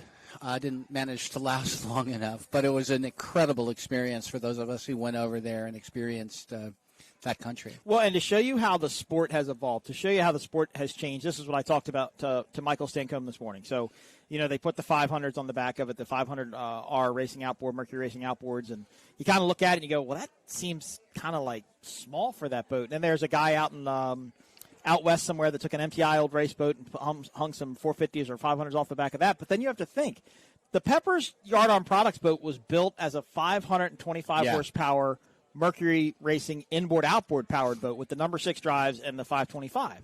Well, they only put a 500 on the back of it. And Michael Stancomb told me they lost 2,000 pounds. Yeah. In doing the conversion. So if you did a power-to-weight ratio idea, did they really lose that much? Well, and it's an interesting boat in that does it as a manufacturer completely fit into the category if you can buy one right away? Because the deck of that boat was obviously hand fabricated. Well, all the decks of a skater are hand fabricated. Other than the small ones, yeah. Yeah, the mold, the bottom of the boat, the hull is a mold that Peter Ledden has there in his Michigan factory. So it's a good question, right? And I think it's going to have to be examined and probably looked into. But I don't think, knowing the Stancombs as well as I do and been around it for as long as I have, I don't think they would have made this investment if there wasn't a place for them to go. Oh yeah, and they're offshore race, two of offshore racing's most colorful characters. I would agree. They are tenacious. They are outspoken. They're not afraid to say anything. And you know what? There's something to that. It is some days. You're exactly right. And this is an interesting class, and he will ruffle some feathers in this class, knowing him as well as we do, as he used to do in the Supercat light days. But it's good to see him back. It's good to see his dad back. I shook his hand this morning. Watched those guys for many, many years in Supercat light. So good to see him back out here. And I think it will bode well for the other boats in 450 to embrace him into the future, because it just grows the class, right? Anytime you alienate somebody and push somebody out, you don't help grow anything. You limit your expansion to what you basically want it to be. So hopefully it continues to move forward. Yeah, fun fact, as they're still idling out, I blew by them on my way to Sheboygan in my rental car. I just absolutely, like they were tied to a tree. But they were towing a boat. Flat. That was wide, mind you. All right, so the boats are idling now. We do not have helicopters in the air, so we are refueling or getting done refueling, and we're supposed to start around 2:30. So obviously we're still under the delay. Matt, you were right. They did lose the dogleg buoy. They had to replace that, so that has been taken care of. All of the boats that had the incidents in the Superstock race have been removed. Now we're going to go racing in Factory 450 stock. Matt, let's do a lineup for this boat. For this class with 5 boats. All right, we're going to start out with Hank Saloon Racing, Kobe Harrison, and Edwin Shear. Muntlick Injury Attorneys, it's Doug Wright. And the current first-place leaders in the points, Logan Aiden, and for the first time, Giovanni Carpatella. Meade Family Racing, MF Racing, Caleb Meade, he's 16 years old. He actually won a race here last year. And, of course, the veteran throttleman, Sean Torrente. GC Racing, Willie Cabeza, and Grant Brueggemann. They're there together for the season, first season together. And last but not least, the 151 Express of Ian Morgan and Nick Imprescia. The young bloods of the class with 151 Express. And that's a really good point about boat number 5, Meade Family Racing. Caleb taking his win on Sunday here with Sean Torrente. Beautiful looking boat. That was actually the first MTI built. I think that was the first one that was built to race in this class. Was that Taylor's first boat? I think that was Taylor's first boat because that boat went to Randy Keys because he raced it in this class. And then the 151 Express boat is also one of Taylor's boats. I believe that was the second because she is on her third now, I believe. So a little bit of not hand-me-downs, but a little bit of changing hands on boats within the Factory 450 stock class. Of course, the Doug Wrights have had their original owner since they came out. Like I said, we're missing one with Gladiator Canados. They did a pretty big roll in Ocean City, actually ripped one of the engines off the back of the boat, sunk the engine down to the bottom. They found it in about 30 feet of water, but I think they're still trying to get that boat put back together. Yeah, it's funny, Mike. I'd almost forgotten about that. It's been so long since we've raced. But do you have any idea of if there were was any structural damage done to that boat? If it ripped the motor off, there's got to be some structural damage, right? For sure. Because it's flexed hard enough to be able to get that motor off of there. I don't know how, but when I watched the videos of Ocean City that was put on by Race World, of course, Eric Colby did the broadcast over there. Great job, they did a very good job. Yep. So shout out to those guys and Todd Swalford, who does the broadcast with him. But Ocean City water was typical Ocean City water. Anybody that hadn't a race there when I was watching those races, I went, well, that's exactly what I would have expected. You run along really, really fast, and you start just hitting these ginormous holes, and you just fly. I mean, you just kite up off them, but it's not rough. It's just rolly. It's just very, very rolly. And a lot of the videos there showed that exact conditions. And Gladiator Canados just came down that start line. I think it just got away from and over they went. And they did a pretty good amount of damage. I mean, ripped the motor off if nothing else and, salvaged the motor out of 20 or 30 feet of water. So didn't you put on a race there, Mike? I put on a few races in Ocean City back in, probably 7, 8, 9, and 10. Back when we used to pit down at Sunset Marina. Yep. Yeah. Got some memories in Ocean City. It's a great place to go racing. Beautiful town. Beautiful town. But Beautiful part of the world. But right now we are in Sheboygan, and we are going factory 450 factory stock racing. There is, I believe that's the green flag, and we are going racing. That was quick, but this is a pretty small fleet, so pretty easy to get them lined up. Peppers Racing is going to be all the way to the outside right-hand side of your screen. And let's see who had the pole on the inside. Great shot down the beach here in Sheboygan. That really shows the difference in watercolor, Matt, that we were talking about as I flew into Milwaukee just the other day. There is 151 Express there on the outside. And that looks like GC Racing there in the middle, and then maybe Meade, Mottlick, and Hank's Saloon. So I think Hank's Saloon had the pole. Mottlick was going to be in second, and then Meade in the third lane. And these boats are crab walking as well as they have to steer into the wind. Now it looks like a couple of boats are kind of stick with each other. They want to pinch down into this group. Could that be Nick Imprescia and Ian Morgan in 151 Express, boat number 66? Whoa, they're pinching down tight. It didn't look like anybody. Well, there goes Mottlick. They had to jump back to the outside, so not sure what happened with Meade Family Racing. Had to maintain their lane through the corner. Yeah. 151 Express is going to be on the outside of this group. GC Racing just to the inside of them. It looked like Meade was in the early lead, so maybe picking up right where they left off. There go the Stancombs and Peppers Racing, Yard Arm Marine Products. So there is Meade. There is Hank's Saloon. GC and 151 Express. Meade in the lead, GC in second. Hank Saloon's battling with 151 Express for third. Now, I'm not sure what happened in that turn, but the Mottlick team may have something to say about what Meade Family Racing did there if they possibly did cut them off. May go to a replay of that shortly. But Caleb and Sean, Matt, picking up right where they left off from the 2024 Midwest Challenge. Yeah, and in the distance, that is the Mottlick team, isn't it? Is it? Yes, I believe it is. As we look up for our commentary booth, I believe the Mottlick team is down off a plane. Now, they got hosed down. They could have gone into Guardian Motor, had some sort of an issue. Not the first race that Giovanni Carpatelli does. So it's two MTIs out to the early lead, Meade Family Racing and GC Racing. I'm sure Randy's on shore watching this, cheering on these two teams. GC Racing joining forces with Grant Bruggeman. And Grant's got some experience in MTIs. Ran Broadco with Chuck Brodus, He's run pro floors with Wayne Valder, so Yeah. he knows MTI boats. And I think Willie Cabiza, who owns the GC Racing team, really wanted to solidify his racing program and talked to Grant over the winter and said, "Come on board with me," and did that. And here they are. I understand Mr. Valder is in town in He is? Sheboygan this weekend. I hope we get to see him. And look at that. So there is GC Racing. They are currently in second, 151 Express in third. I did see Hank Saloon come into one of our shots, so I'm not sure if Hank Saloon is catching up to this MTI leader pack. The Doug Wrights now running towards the back. There is 151 Express. They are currently in second place. Ian Morgan and Nick Impression. I'm looking pretty strong. Now, these guys have come up through the ranks. Actually, there's Hank Saloon there. So is Hank Saloon actually in second? We're going to have to watch, Matt, as they come by, because that was a very odd view as these boats enter the Monster Mile. They will complete lap number 1 of 8 here in factory stock. Yeah, you 450. lose depth perception, but we will get clear on this very shortly. Well, and the MTIs and the Doug Wrights have a very distinct deck design between the canopies. The Doug Wrights have more of a rounded cockpit design as to where the MTIs have that more squared off design. Wow, look at that. Look at what GC – wow, what is – this is just kind of not chaos, but a little bit of chaos going on here. That is Hank Saloon. So they're going to be in second. Meade continues to lead. Now GC Racing is pushing 151 Express around. Willie Cabiza and Grant Bruggerman not giving the Youngbloods any room whatsoever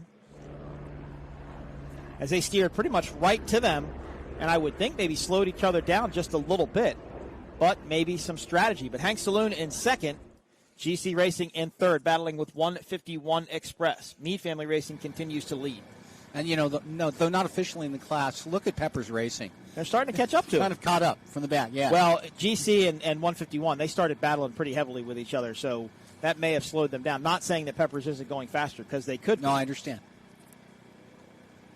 Hank's Saloon now chasing down Meade Family Racing, so it's Doug Wright versus MTI, 1 and 2. Montlick now just coming past our view, Matt. They've made up a pretty significant amount of ground considering they were stopped by the time these boats got down to the south end of the course. Sean Torrente just ran our Superstock race a short while ago in S2 powerboats with Sean Connor. As you look at 151 Express. Again, these guys, Ian and Nick, got their start in Stock V in a Phantom-built hull, and they went to Mod V. Mod V. And then they moved up, and they actually had the Mod V. I believe the Mod V was in Cocoa Beach, but they did not end up running it. And they both work for Sean Torrente Racing. They do. They moved down here and work for Sean. Well, moved down here. We're in Michigan. They moved down to Florida and work for Sean Torrente, who would be, I imagine, a pretty good mentor to work underneath of, with all the experience he has. You know, when I spoke to Sean yesterday, I asked him what he thought about the conditions here, and all he could just say is shake his head and say, windy. Windy. Now, it doesn't seem to be bothering this MTI at all. No, not a bit. Caleb Meade taking his first win here last year. Hank's Saloon Racing should be giving chase to the number 1 boat. They're currently in second. Of course, Hank's Saloon, a very famous, well-known bar in Key West. I've enjoyed many libations there, as I'm sure my broadcast partner Matt Trulio has. I know enough to know that Hank's Saloon is named for the owner's dog. You know, and if you've been there more than once, you should know that. 151 Express pushes way out wide. That's GC Racing, and that is Hank's Saloon to the inside of this group. 151 Express way out wide, trying to find clean water. And as I looked up from the broadcast booth, Matt, and now it looks like some of these teams are figuring out they want to run out towards the beach and sail the boat down to the corners, turn number 1. I don't see as many white caps now. If you look out, you know, on the course, edge. I don't see as many white caps as I did. I still think there's a breeze, but even the trees are laying down just a little bit. But there's a rooster tail. See, that's Hank's Racing Saloon right there. They keep diving to that inside, and they make up a lot of ground through the turn, but then I think they start to lose it on the straightaway as they cross the finish line. This will complete lap number 2 of this factory stock 450 race.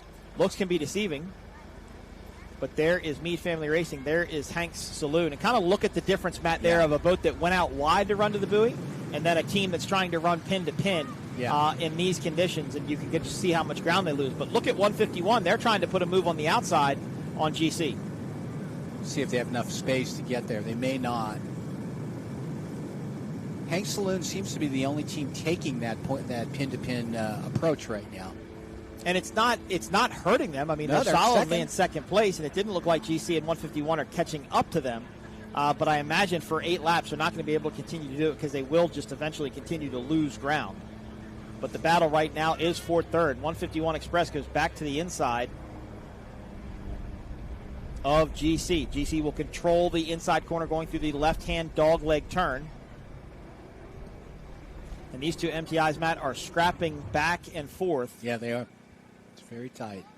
Ian and Nick trying to look for any way around GC Racing, but Caleb Mead picking up right where they left off. Now, of course, last year when it was a Mercury Racing Midwest Challenge, we actually raced the classes on 2 days. So everybody raced on Saturday and That's everybody right. raced on Sunday. So Caleb actually won on Sunday, but now he'll win on Saturday if everything he wins. finishes as it would.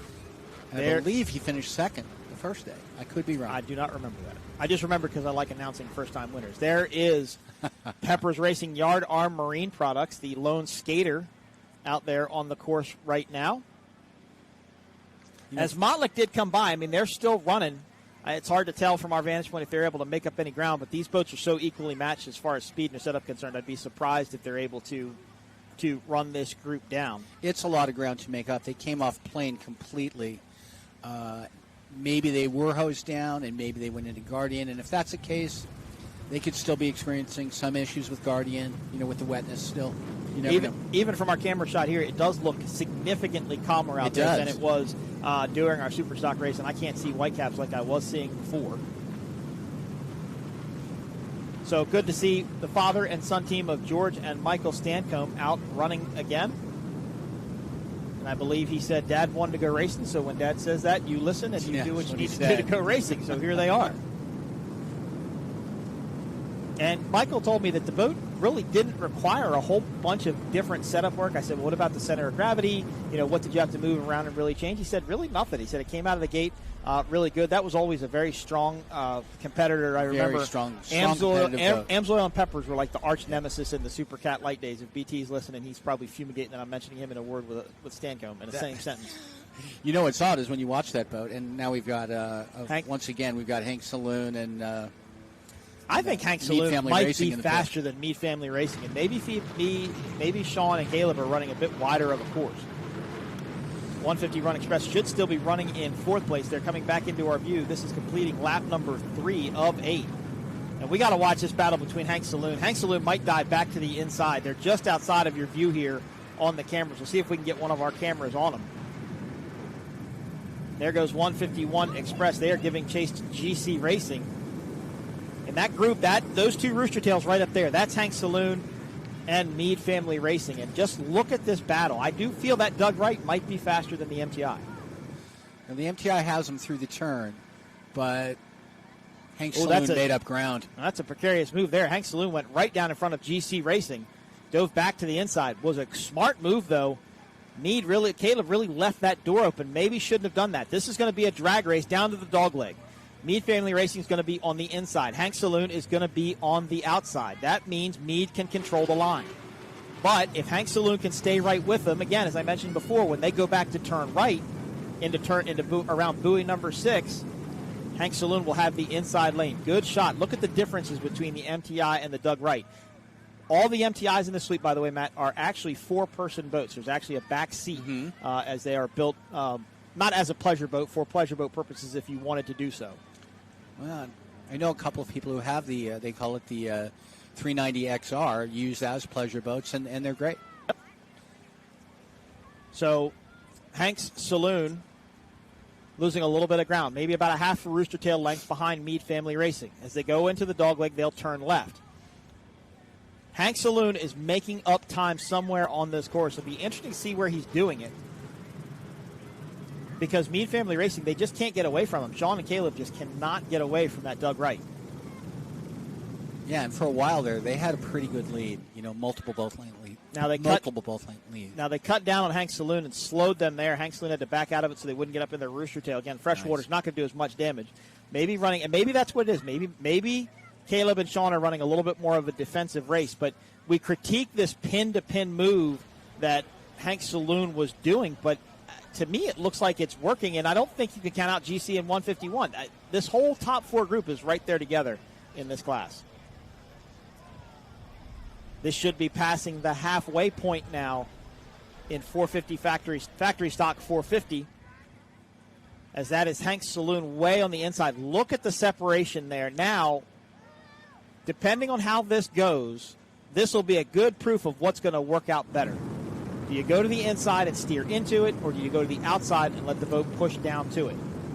Great shot of the Doug Wright. It's definitely considerably calmer out there than what it was. I mean, these boats are running flat and wide open. Perfect running attitude. I mean, that is fast. That flat, fast, level.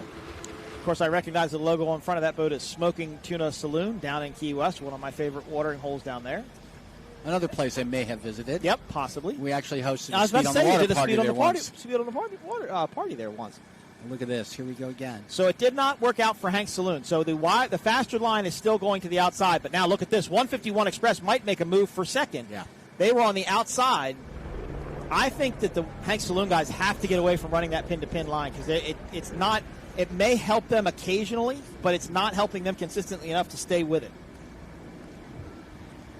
151 Express, boat number 66, Ian Morgan, Nick Impressia. Did they take second? No, they did not. Hank's Saloon still in second place as they control the inside pin of the corner. I'm really impressed with Nick and Ian. They're driving the boat hard into the corners and able to make up some ground, but they're just not close enough to make the pass stick. This is allowing Meade Family Racing to pull out to even more of a lead, Matt. Yeah, this seems to be their strongest 450R factory stock race yet. Yep. Look at this battle here, though. About a half a rooster tail length separates second and third. Ooh. They've got to cut back inside, though. They'll lose sight of that pin if they don't do that. If they don't get back in there and find clean water, they'll lose sight of that dog leg. And I don't think Hank's Saloon would make the mistake of leaving the door open for them going into that turn. Should have 2 laps left after this time by in factory stock 450. Montluck continues to run. They are just at the back of the group, and I don't think they may be making up a little bit here, but it will be interesting to hear from race control and the P1 officials as to what's going to happen based upon that start. Of course, all the results we tell you are completely unofficial. Until all the information is reviewed, the boats are inspected, and then trophies will be handed out. Awards will be tomorrow night over at the stage in the park to our right, where the VIP tent is. And there is Meade Family Racing. They continue to lead in factory 450 stock. Now, where is Hank's Saloon in all of this? That's 151 Express. Tried to carry more speed to the outside. Yeah, they went back to the inside. They did sure it again. did. I think they're anticipating either MTI or 151 to go out wider in that turn. And they're just thinking that if they can get to the inside, they'll just gain that slight advantage. But, look, I mean, 151 Express is way out to the right. It sure is. And they're going to start coming back. But it's still pretty windy. You can still see that it's blowing that rooster tail behind the boats to the other side pretty good. So the wind is not letting, it may be laying down, but not getting much easier. Good-looking livery here on the 151 Express team boat. Of course, another MTI in the fleet. Now you see Hank's Saloon. That's Meade Family Racing just in front of this group. This shot brought to you by X Insurance. It's the X Insurance helicopter camera bringing all the aerial footage for the race today here in Sheboygan. More racing tomorrow, bracket classes, Supercat. Everybody coming back out and doing it one more time. Yeah, you know, and I realize it's not a fashion show, but this class, the colors of these boats have far and away the best optics. It's great for fans. You know, if you're a fan of any one of these teams, you should be able to follow it going down the course. Excuse me. Lap number 6 of 8. So 2 to go now in factory 450 stock. Let's see if Caleb and Sean can get it done. Let's see if Hank's Saloon can do exactly what Coco's Monkey did to Celsius. Can they continue to pressure them? But see, now Hank's Saloon's got to start worrying about 151 Express. They're all over the transom of that boat. And let's see if that can pay off. Right now, it would be 151 Express in third, Hank's Saloon in second, and Meade Family Racing unofficially your top 3. And GC Racing currently running in fourth. Haven't gotten the chance to talk to Grant yet this weekend. He was busy talking to people last night, but always good to see him and Kelly. And, of course, Beza, Matt, a huge power boater as well, or a huge pleasure boater as well. Yeah, Willie has a couple of MTIs in addition to his race boat. He's collected a few absolute beauties, and he's just a genuinely nice gentleman. He's fun to hang out with. He's a good guy. Caleb Mead and Sean Torrente continue to lead in boat number 5, Mead Family Racing. Hank Saloon was giving chase, but now I think Hank Saloon has to start looking around for 151 Express. There is Peppers Racing Yard Arm Marine Products, boat number 2. That boat lights those 500s on the back of it. I mean, it's light in the front. You can see it kind of carrying the bow a little bit and hopping around on the back. So I think they've got that boat figured out. It'll be interesting to see as this class transitions to the 500s where that boat ends up and how it does. But don't you think, having you and I having both seen that boat in so many races, there's two things that disconnect me from it. One, outboard on the back. 2, the sound. It doesn't sound like a pair of 525, inboard stern drive engines. Well, I was talking to George this morning, and I said, it's weird. It's much quieter. And he goes, what? And I was like, that's my point exactly. 151 Express should be in 3rd. That should be Hank Saloon, Rooster Tail Wake, just to the side of them. And it looked like Hank Saloon did the same exact move, went back to the inside corner. This will start lap number 7 of 8. It's been working for them. Let's see if it holds on. Well, and it's funny because 151 Express doesn't make any ground up by going way to the outside like that. So it's you're kind of splitting hairs, but maybe Mead Family Racing's got it figured out. See, they're dead in the middle of all of it. And that's actually Motluk coming into the view behind this group. So Motluk is catching up. I didn't think it'll be a little bit late for them to get up onto the podium, but they are making up some ground. But they have nice, clean water, so they can go really as fast as they need to go to get it done. Hank Saloon on the side. Motluk. I probably called it Motluk. Sorry, Motluk. Insurance or lawyers. Of course, a new sponsor for that Doug Wright team. Always good to bring. Oh, look at this move here. Again, 151 Express is trying to get around Hank Saloon, and they're trying to do it on the outside.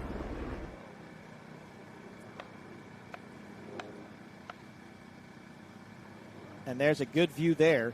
Hank Saloon is on the outside of the Mead Family Racing wake. Now here goes 151 Express.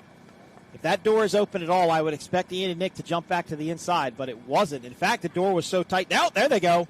There they go. That was a bold move because that was scrubbing a lot of speed there. I didn't think that door would be quite wide enough, but they went there and they figured it out. Haven't regained it yet, but they're working on it. They're trying. But that turn is deceiving from our vantage point. Oh! 151 Express has hit a buoy, and it looks like it's hanging off the back of the motor. It is. I can see it flapping there in a breeze. Now, that will be a penalty infraction for 151 Express. And an expense as well. An expense, yep. And if it doesn't get off of that motor, it could interrupt the airflow going to that 450R Racing outboard. And these do have Guardian mode on it. If it starts to overheat, it does take air in from the back top of the cowling. But they did hit a buoy and took it out. And Matt, I don't know. Maybe they just didn't see it. But it didn't look like, from our vantage point, their view was blocked. Well, I'm trying to figure out, Mike, which buoy it is, or what that actually is. Is that buoy? It's a buoy. It had a monster banner on it. That's just the monster banner. The buoy deflated, and it had a monster banner that wrapped around it. Huh. But it should be, if I count correctly, it should be one. It should be buoy number 4 that they took out. Yeah, see, this is 1, 2, 3, and then 4. So apparently they clipped it so hard that they took the banner with them. Yep, I think so. They saved the banner, but took the buoy. The buoy gone? The buoy's gone. It's not out there. You should be able to see it. You're right. So Mead Family Racing continues to lead. Hank Saloon in second. 151 Express does have a buoy still hanging off of that engine. But that will be an infraction to the 151 Express team. They're very explicit about the rules in the meeting. They are. Of hitting and taking out buoys. And by this time they know it. They have a GC's gotten around them. GC's now gone to the inside. So they are slowing, but that motor that's got the banner ripped around, that's a great shot showing. It's a Monster Energy banner. Great plug for Monster Energy, the official energy drink of P1 Offshore Racing. Get some sponsorship Look at this, though. Look at this. Hank Saloon. Oh, no. This should be the white flag lap. This should be the last lap for Factory 450 stock. Hank Saloon on the inside, Mead Family Racing on the outside. Keep in mind, this is tricky perspective. It is a very tricky perspective, but they're close. They're closer than you think they are. Now, Meade Family Racing may cut them off going into that corner, but wow, look at that battle. Look at that battle. Hank Saloon on the inside, Meade Family Racing on the outside. What does Caleb do? He went a little bit wider. He didn't go in as tight as he wanted. There goes Hank Saloon. If they can get just a little bit of acceleration, they can carry a little bit more speed. And will they be able to take the lead? Oh, it's going to be close. I think they did it. I think they've gotten the lead away from Caleb. It looks close, Mike. Caleb and Sean now may be relegated back to second. Meade Family Racing. There is no buoy when you exit this corner. They're going to have to maintain where that buoy kind of was. And it looks like they actually did a really good job of that. Now, they have probably, the track on their GPS showing them where they went around. And It looks like we may have a patrol boat that went into that group as well, or that kind of marked where that buoy was. But Matt, what a move by Hank Saloon. They stayed on it. They put the pressure on them, and they were able to get the lead and pull away. And what slightly. a lead they got. Yep. And this could be a win for Doug Wright in the two outboard classes here. Doug Wright won in Superstock, and you could have a Doug Wright win in Factory 450 stock. That was an outstanding pass. That was absolutely great. Amazing. As Montlick continues to run as well, 151 Express is slowing dramatically. And I don't know if they're thinking because they have the infraction or because of the banner. Or the Guardian, perhaps. Yep, there could be any number of things here. But what a great run for Nick and Ian. They did a great job. They were battling up there towards the front. Just don't know if they lost sight of the buoy. They could have hit a rogue wave and it kind of could have just steered them into it. Maybe nothing they could have done. But definitely took out the buoy. And they have slowed, and they are now off a plane. So Montlick is now catching back up to the fleet. 151 Express is down. So it looks like they're trying to get that banner off. Oh, it's quite a banner, too. Oh, it's big. Bigger than it looks. It's definitely not small. Once it's not moving along at 100 miles an hour, it And now look at our view there. Now you start to see Whitecaps a little bit further out. Yeah. So maybe it is still a little bumpy. Oh, what a bummer. That's a total bummer for those guys as they get the banner off, and they'll probably get it stuffed down into the cockpit. And here's our leader. Yep, here's your leader, Hank Saloon. This is the last lap. They put the pressure on Meade Family Racing, and they got him to crack under pressure. So Hank Saloon in first, Meade Family Racing in second, GC Racing now on the podium in third. Wow. What a race here for Factory 450. Matt, been drama and everything today. Let's hope Class 1 doesn't go the same way. Well, good drama. We would love some good drama. No bad drama. Well, we had some bad drama. A couple boats went over, but we did get confirmation from Chase Muller, Jay Muller's son, that they were okay. As Hank Saloon is going to take the win in Factory Stock 450 here in Sheboygan. That is just fantastic for Kobe Harrison, Edwin Shear, and the entire Doug Wright group. That's an amazing win. Wow. Caleb Meade and Sean Torrente will take second place after leading for most of the race. But not sure what happened to them, whether they maybe just lost their setup, the boat got away from them just a little bit. GC Racing will come across the line in third. And I don't think there's scoring peppers in this class. No. So I won't say he's in fourth. Montlick now should be in fourth. But I think there's probably going to be some conversations about that start and I think so what too. went on with that, because something was odd there to me. Now it looks like everybody's kind of maybe running a little bit of an extra lap, but we are finished. So we have wrapped up race number 2 today. Our last race will be Class 1. You watched Class 1 qualifying earlier today. DeFalco took the pole.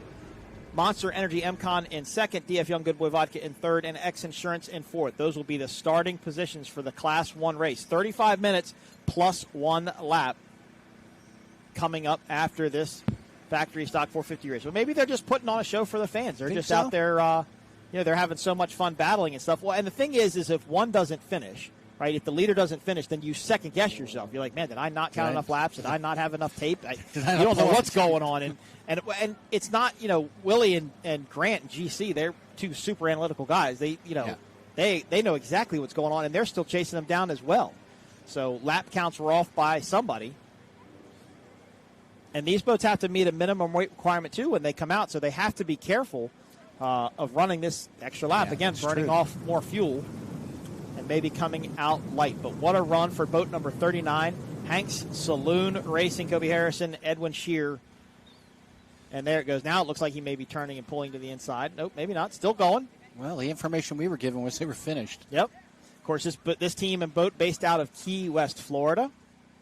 They will be looking forward to the Key West World Championships happening in their town in November. Go to P1offshore.com, follow your favorite race teams, pick up some swag, check out the schedule, and also buy your VIP hospitality tickets. You want to come watch a boat race, there's no better way to do it than to be catered on and have food and drink and everything you could enjoy under a tent and watch the racing as close as you possibly could under the VIP experience tent with P1 Offshore. Monster Energy, unleash the beast, the official energy drink of P1 Offshore Racing, Myco Trailers, ICOM Radios, and Mercury Racing.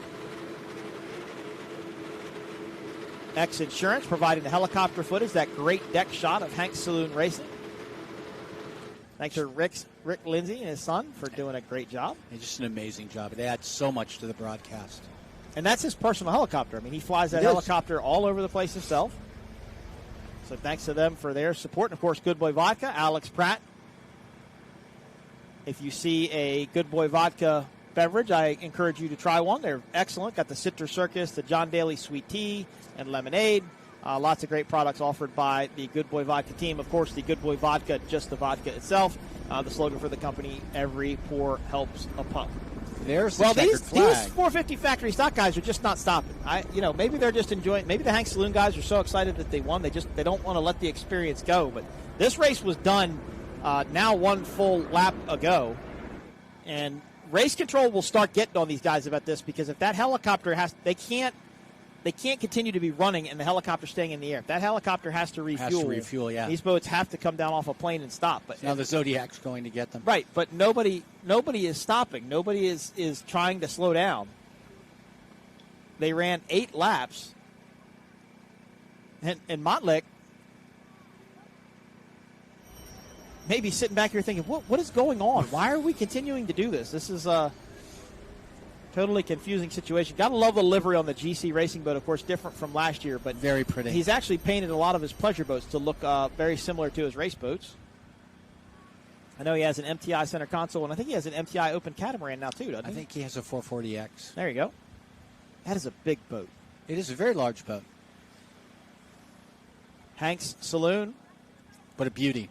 It is totally a beautiful boat. A boat that was built with the 500s in mind. As Hank Saloon, the Doug Wright entry continues to run around the course. This race is done. They have taken the checkered flag. We're not quite sure what's going on and why we continue to run at speed. But it was 8 laps. So Hank Saloon, Meade Family Racing, and GC Racing, your top 3 after 151 Express. That's 151 Express right there. They are back up and going again. So maybe that motor started to overheat, Matt, and they just wanted to get it off. But I do not have my race control radio next to me, so I'm not sure if anybody's trying to scream at these boats. I mean, they'll eventually put a pace boat out in front of them or something to get them to stop. I've never seen anything like this. Well, maybe I have seen something like this, but it's unusual. Unless we're missing something.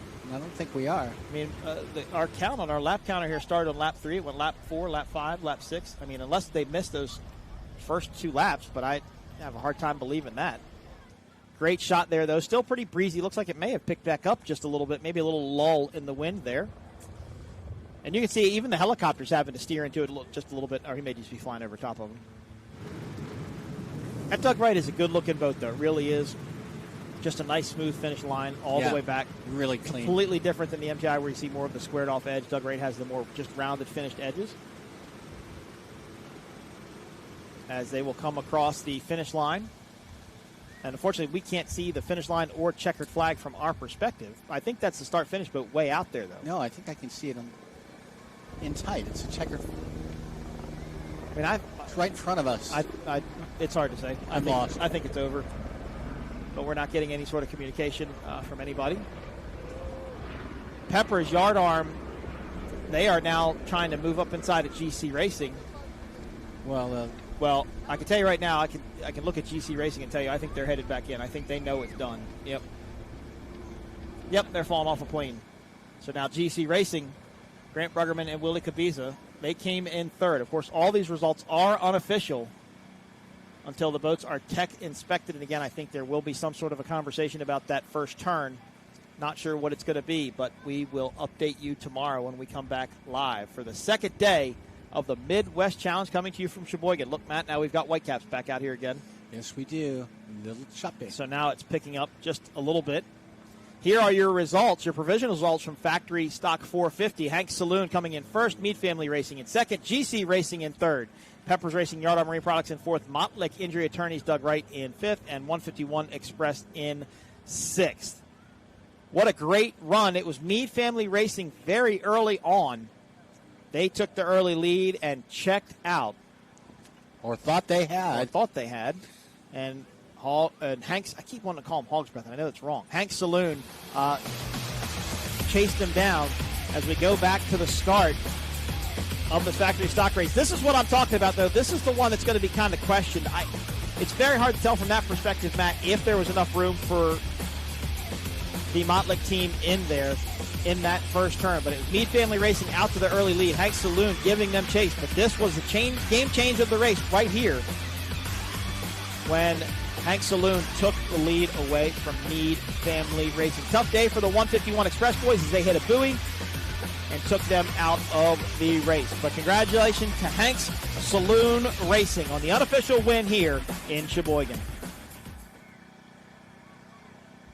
Back live now to the beach.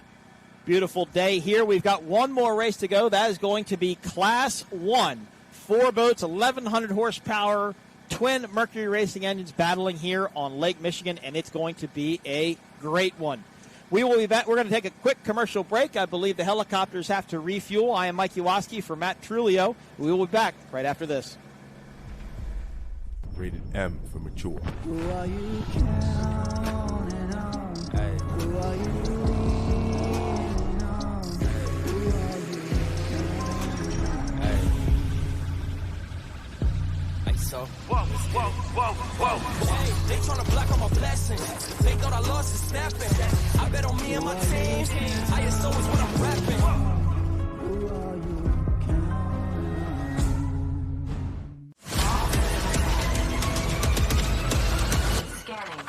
Rising up, pushing up to the summit. Got the keys to the show, get me running. To the place for the race, and we don't wait. Give it all for the win, this is our day. Energy, unleash the inner beast. Energy, running to the top. See you at the peak. Unleash the inner beast, where we never stop till the victory.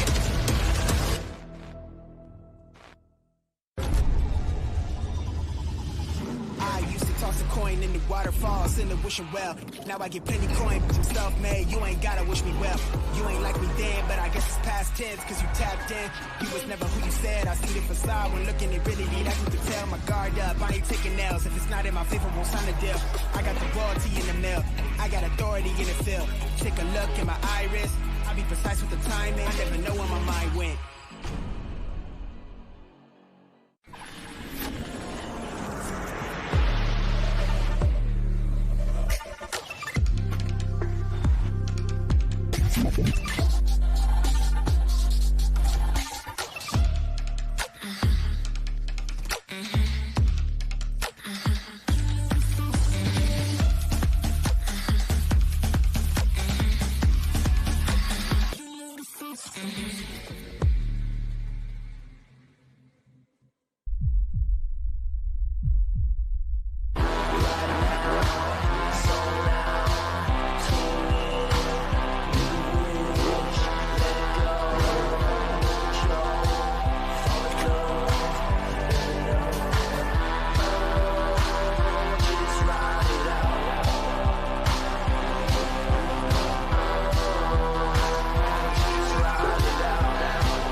Mercury Racing was forged in the heat of competition. The will to win is in our DNA. Competition isn't just what we do, it's our proving ground.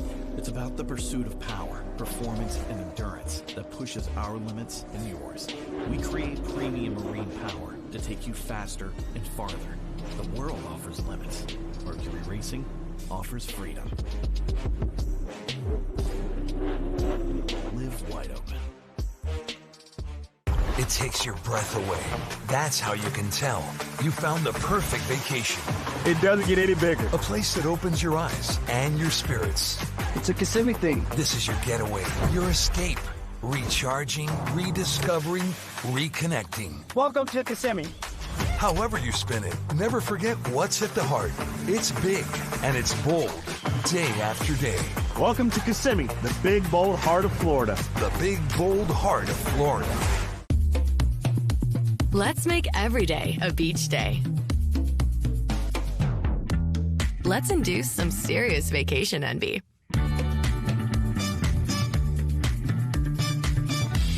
Let's make it look like we've done this before. Let's reconnect. Let's get it fresh from the Gulf. Let's shine in St. Pete Clearwater.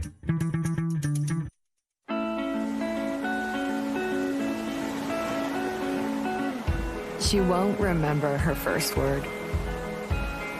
She won't remember her first steps. But she'll never ever forget her first wave.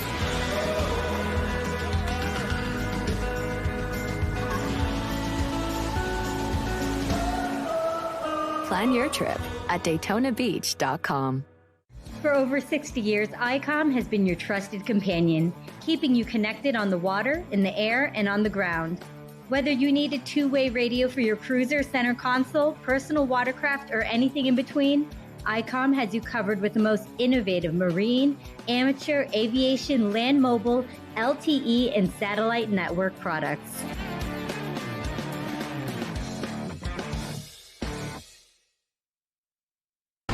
Insurance sucks, and we think so too. Why? Because traditional policies don't provide complete coverage, leaving you to deal with the holes and gaps. But not anymore.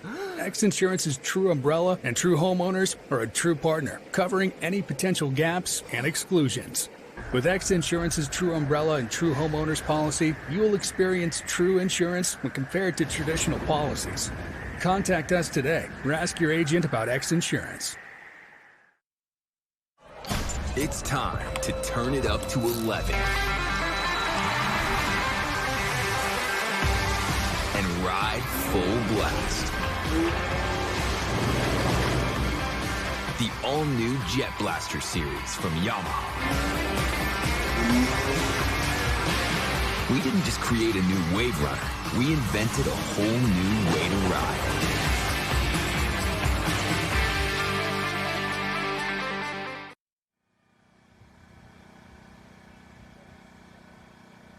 Welcome back to Sheboygan, Wisconsin for the Midwest Challenge, coming to you live from Lake Michigan. We have wrapped up Factory 450 stock. We have wrapped up Superstock, and I actually was just on Facebook for a couple of minutes there, and there's some pretty significant damage to that steel boat as they did make contact with JS Racing tit for tat. Put some holes in the side of the boat, damaged the engine cowling just a little bit, so there was some contact there. But it appears that everybody is okay. We've wrapped up Superstock as well. Celsius led that entire race and then got passed by Coco's Monkey with one lap to go, and then unfortunately Celsius went over. Coco's Monkey, your unofficial winner in Superstock. Your unofficial winner in Factory 450 stock is Hank Saloon Racing. And coming up next, we have Class 1. We have the Team DeFalco on the pole. We've got Monster Energy MCon in second, DF Young Good Boy Vodka in third, and X Insurance in fourth. And I look for a good race out of this. I'm interested to see what DeFalco is going to do. They set down an impressive qualifying time compared to the rest of the fleet. Yeah, we've got two victory boats going against one MTI and one skater. So two victory boats. You know, Mystic, Victory, pardon me, Skater, MTI. Sorry, John Kosker, I called your boat a victory. I apologize for that. There's one person you were going to not do something right with. It's probably him. He's probably like the most nicest understanding guy in the world. As we're going now back to the overtake for the lead in Factory 450 stock as the kids enjoy the beautiful water here. Meade Family Racing, it looked like Caleb and Sean just left the door open a little bit too much, and Hank's Saloon was just looking to the inside just for that opportunity, and they got it. With 1 lap left, they were able to take the lead and go on and win unofficially in Factory 450 stock. And look at the beautiful crowd here on the beach of Sheboygan, Wisconsin. Beautiful day. Not too bad if you're out in the sun. In the shade, it tends to be a little bit cooler. We've got one more event to bring you, and that will be the first race of the day, or the first race of Class 1, rather. That'll be 35 minutes plus 1 lap. And, Matt, we always do this with the races. Who are we picking for Class 1 today? You know, I'm going to let you pick first this time, Mike, because I'm going to put the pressure on you that way. I'm going to go with DeFalco. I think DeFalco has shown their hand. I think Billy is very confident. I think Mike is very confident. And I think that they know what they have going into this race. But to me, there have been some significant weather changes. Not in a bad way. I just don't think it's as windy as it was before. So it'll be interesting to see how that changes their setup of the boat. Yeah, I think I'm going to have to go with Monster Energy MCon just because they've had such a good, strong boat this season. They've learned so much. You could have just left it at just because. No, I mean just because. Well, just because then. Just because, right. But no, I mean, you're exactly right. I mean, they're definitely the most consistent team out here. They've put in the work. I think they took their first win of the year last year, too, here, didn't they? They did. I thought so. There were a lot of first-time winners at the Mercury Racing Midwest Challenge. I remember that pretty distinctly, and I remember that was one of them. They struggled with that boat a lot last year. Once they got the setup figured out, they went over to the Mercury Racing number 6 drives. It really worked out in their favor, and they're definitely pouring the speed on. Of course, we're missing 2 of our top competitors. We are. Husky Ice Spritz is not racing this year, nor is 222 Offshore not racing in Class 1. So only 4 boats, but as I mentioned earlier in our broadcast, there are a lot more boats out there. There's 3 more boats out there I know could run Class 1 right now. If they were able to get the teams together and get them to come out. Well, and in terms of boats that are actually running right now. And now we're looking at a replay of the 151 Express team, Ian Morgan and Nick Imprescia, hitting that buoy. And what it is, it's a buoy, and then around the buoy is a sponsor monster banner that's wrapped around it, and it's a separate piece of it. And I guess by happenstance, they popped the buoy, and then they caught that Monster Energy banner up and flew it around the race course for the fans here in Sheboygan. But definitely not the day that Nick and Ian wanted to have inside of the boat, because there will be an infraction for hitting the buoy. Yeah, and it's a shame for as good a race as they ran most of the race that they end up clipping a buoy and taking a banner around the course for a little bit of a tour. But they had a good, strong race, and it's their most consistent performance yet in this class. Exactly right. It looks like it'll be a monetary fine and possibly a time fine as well for hitting the buoy, but we will let the race officials of P1 making that decision. Oh, look at this. I figured he'd be listening from home. BT. Hello, Bob Teague, listening from home. He says, I'm going with MCon because of the water conditions. Have gotten calmer. Okay, fair enough. I agree. I agree. I think they've gotten calmer. There's still some whitecaps out, but there were whitecaps much closer to shore than there were before. Or before they were much closer to shore than they are now, so maybe not get as much of an effect. Although it did look like the wind was blowing the Factory 450 stock boats around quite a bit, running north here towards the Blue Harbor Inn. Well, that's no fun. So if Bob Teague is going to pull out and take MCon, I'm going to switch over to DF Young. Can't do that now. I can't? No. You've said it. It's on the Internet. Well, everything's true on the Internet. Everything's true on the Internet. You're right. Right. But good to hear from BT. Tell the family we said hi. Hope you're doing good out there in California. Look forward to listening to Bob Teague for the shootout coming up in just a couple of weeks out at Lake of the Ozarks, Missouri. Always does the broadcast out there with that team. So listen to Bob and the group. That's cover correct. the shootout. I know. Are you going to the shootout this year? I will be there for a couple days early, and then I am off to the UK to cover Cows 4K Cows. Sounds like a good time. Doesn't suck to be Matt Trulio sometimes. No, it's not the worst thing you could be. I'm a little jealous occasionally, but that's okay. As we look at the beautiful beaches here, again, this is a pretty big surfing community when the conditions are right. And it's just such a great beach, nice sand, a lot of people here in the water in beautiful Sheboygan. Did our block party downtown last night, had a great turnout for that. Got the fans to see the boats up close. I know like Mottlick was giving out T-shirts last night. A lot of teams had giveaways. The military, the Army, and the Marines were there, rather.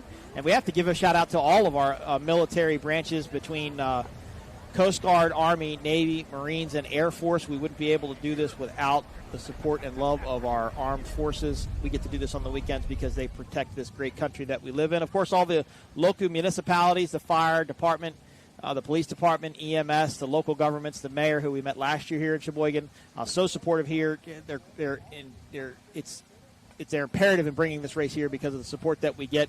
So glad they allowed us to come back, and we hope to come back for many more years. Of course, P1 and the entire staff over here putting the race on, between scoring, between the crane crew, between safety, green light with the broadcast. There are so many people behind the scenes that make this event come together that you really could never mention all of them in one fell swoop. No, that's the truth, Mike, and you say it every broadcast, and it matters every broadcast. So I'm always glad you salute our service people. Yep, I have to do it as we continue to bring you live coverage of the Midwest Challenge, coming to you from Sheboygan, Wisconsin. Up next is the first Class 1 race, one of two. Now, this will be there will be points paid for each race. So you'll have a points race for today and a points race for tomorrow.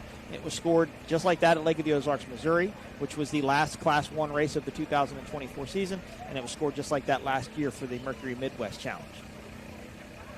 And it just makes the parity of the sport just a little bit better, kind of gives some teams an advantage to make up.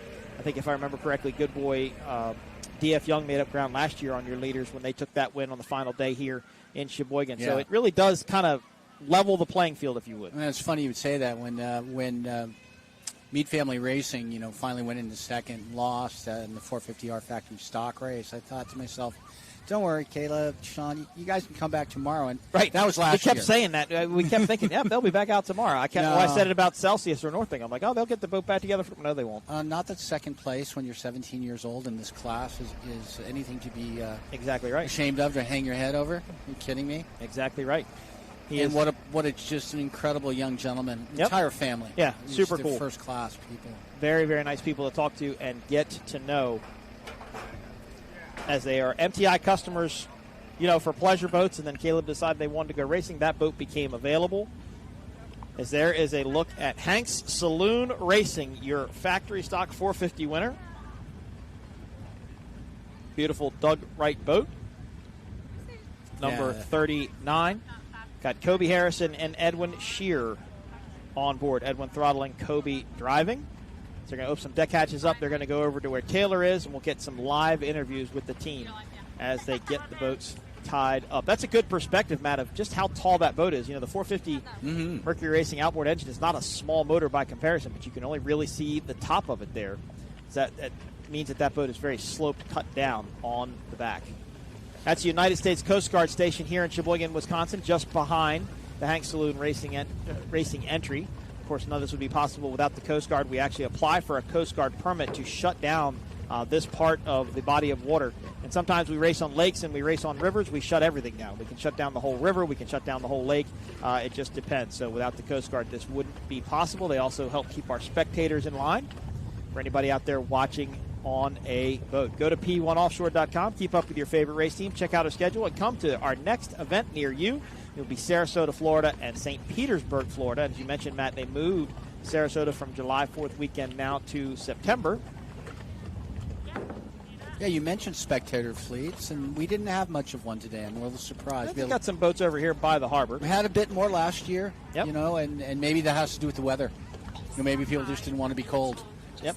The Monster Energy girls get ready to group the Hanks Saloon Racing team. Taylor will catch up with that team. Taylor, down to you. That's right. I'm down here. They are tying off at the docks. What a win. You're still doing work right now. The wind is killing us. The wind is killing you right here on the dock, but it wasn't killing you out there on the water. Congratulations. What an incredible win. Thank you. Yeah, I know. We really earned that one. It was quite the race. We had to work for it. They made us work for it. The water, your competitors as well. What was your biggest challenge out there?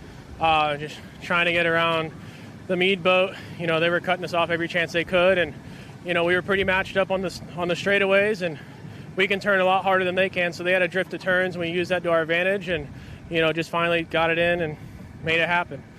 So no, what a race. We'll be talking about that for a long time. All right. Well, Well, why don't you head over there? Your teammate is coming out right now with that checkered flag to celebrate. There we go. Congratulations to Hank Saloon Racing, Kobe Harrison, and Edwin Shear. Let's head up. Keep going. Oh, we're still going. Let's see if I can grab the other teammate. Can I grab a word with you? Sure. All right. You want to come down there? Oh, yeah, squat it down. We're on the dock. He's making moves, and you made moves out there on the water. A little bit of drama, but you guys pulled it off. It was a hard race. It was a hard-fought race, and it's been a long time. So I've been chasing that flag for a while now, 2 years, and I want to thank all my sponsors and Kobe and everybody for making this happen for us. Congratulations, Edwin. Thank you so much. All right. Well, coming up next, more action on the water, Class 1. But for now, we're going to head back to the booth, gentlemen. All right, thank you, Taylor. Congratulations one more time to Hanks Saloon Racing. They are your winners in Factory Stock 450 here in Sheboygan, Wisconsin. Up next is Class 1. We are refueling some helicopters as we speak, and we'll bring the race boats out here shortly. We're going to take a quick commercial break. I am Mike Yawoski for Matt Trulio and Taylor Snyder. We'll be back right after this.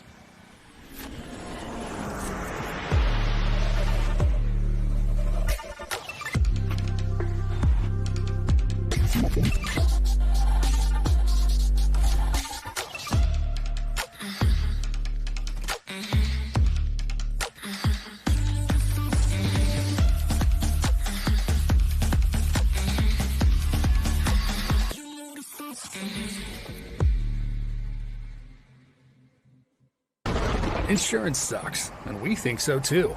Why? Because traditional policies don't provide complete coverage, leaving you to deal with the holes and gaps. But not anymore. X Insurance's true umbrella and true homeowners are a true partner, covering any potential gaps and exclusions. With X Insurance's true umbrella and true homeowners policy, you will experience true insurance when compared to traditional policies. Contact us today or ask your agent about X Insurance.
Here's a look at the track that we'll be competing on here today. The opposite direction that we went in Cocoa Beach, also significantly shorter, but we still have the Monster Mile, as you see highlighted in green there. Once again, looking out of the back of the D.F. Young Good Boy Vodka machine, Alex Pratt doing the driving in this one. Rich Wyatt is the owner and throttle man as well. Looking at the pace boat here, setting the pace for our 3 Class 1 machines. The Monster Energy Incon machine will also be in the competition here today. Driver Myra Coyle, and great to have team owner back inside of the boat running the throttles as well. Of course, that is Tyler Miller out of Wathena, Kansas. And the green flag flies here at the 2024 X Insurance Shootout offshore race here at Lake of the Ozarks. Right off the bat, the DeFalco boat pushes hard down on the throttles and launches into the lead. Looking out of the back of the Monster Energy MCon boat here as well. And looking over to the side, you can see the D.F. Young Good Boy Vodka, that big 51-foot Mystic hanging right there. But right now it is all Team DeFalco. This boat was in the lead solidly at Cocoa Beach as well. Thought it was going to run away and steal the win. Unfortunately had that mechanical and was not able to get it done. Looking out of the back of the D.F. Young Good Boy Vodka machine. Of course, that boat driven by Rich Wyatt and Alex Pratt. Alex Pratt doing the driving, Rich Wyatt on the throttles. You can see that they're on the Monster Mile here, the DeFalco boat hard on the throttles, with a nice lead here early on. Mike DeFalco doing the throttle duties inside of that one. Got right after it with Billy Moore, legendary, of course, Billy Moore's father as well. And unfortunately, it looks like the D.F. Young boat there is not under power. So a mechanical here early on for the D.F. Young Good Boy Vodka machine. The DeFalco boat doing a beautiful job there. You can see right underneath that tunnel where they pack the air on the inside. It is the Monster Energy MCon boat. A little bit shorter line there. This boat really designed to do well in the flatter water, unlike what we had at Cocoa Beach. Right through the roost, though, through the wake, I should say, and gets to the outside line here of the DeFalco machine. Mike DeFalco out of Hopewell Junction, Billy Moore out of Grantsboro, North Carolina, son of legendary boat rigger and throttleman Bobby Moore. 2006 Supercat world champion as we go on board here with the Monster Energy MCon boat. Right now headed down that straightaway, max speed here. Again, that DeFalco boat about 46 foot in length. And it looks like the DeFalco boat now has had some sort of mechanical issue and starts to slow down. That opens up the door for the smallest boat in the class to take the lead. It's about a 43-foot long skater here. And look at that thing. It is absolutely gorgeous. Trimmed out, the front of the boat up in the air, packing air just like it's designed to do. Myra Coyle doing the driving. And team owner Tyler Miller back inside of the boat for the first time after back surgery. Looking out of the back of the D.F. Young Good Boy Vodka machine there with Alex Pratt and Rich Wyatt. Looks like they are slowly squeezing back on the throttles here and picking up speed. Team DeFalco, unfortunately, not doing that. Completely out of power as a mechanical has stopped their run early here in round number 2. Another lead, it looks like that will be squandered here, much like at Cocoa Beach. However, all 2,200 horsepower digging deep here. It's a 438 skater, the most modern technology on the water. The first 438 race boat, they said it was going to take a lot of testing to get it right, but they are pretty close. It looks like they've got it right here today. The 388's a very sorted out boat, but Tyler wanted to get out of the box with something new. Skater power boats helped him get that. Take a look at the X Insurance helicopter right there over the top. What an incredible shot that is. Look at the water just dumping out of the back of that boat. Of course, that one was stern drives, the only one of the 3 boats with the stern drives.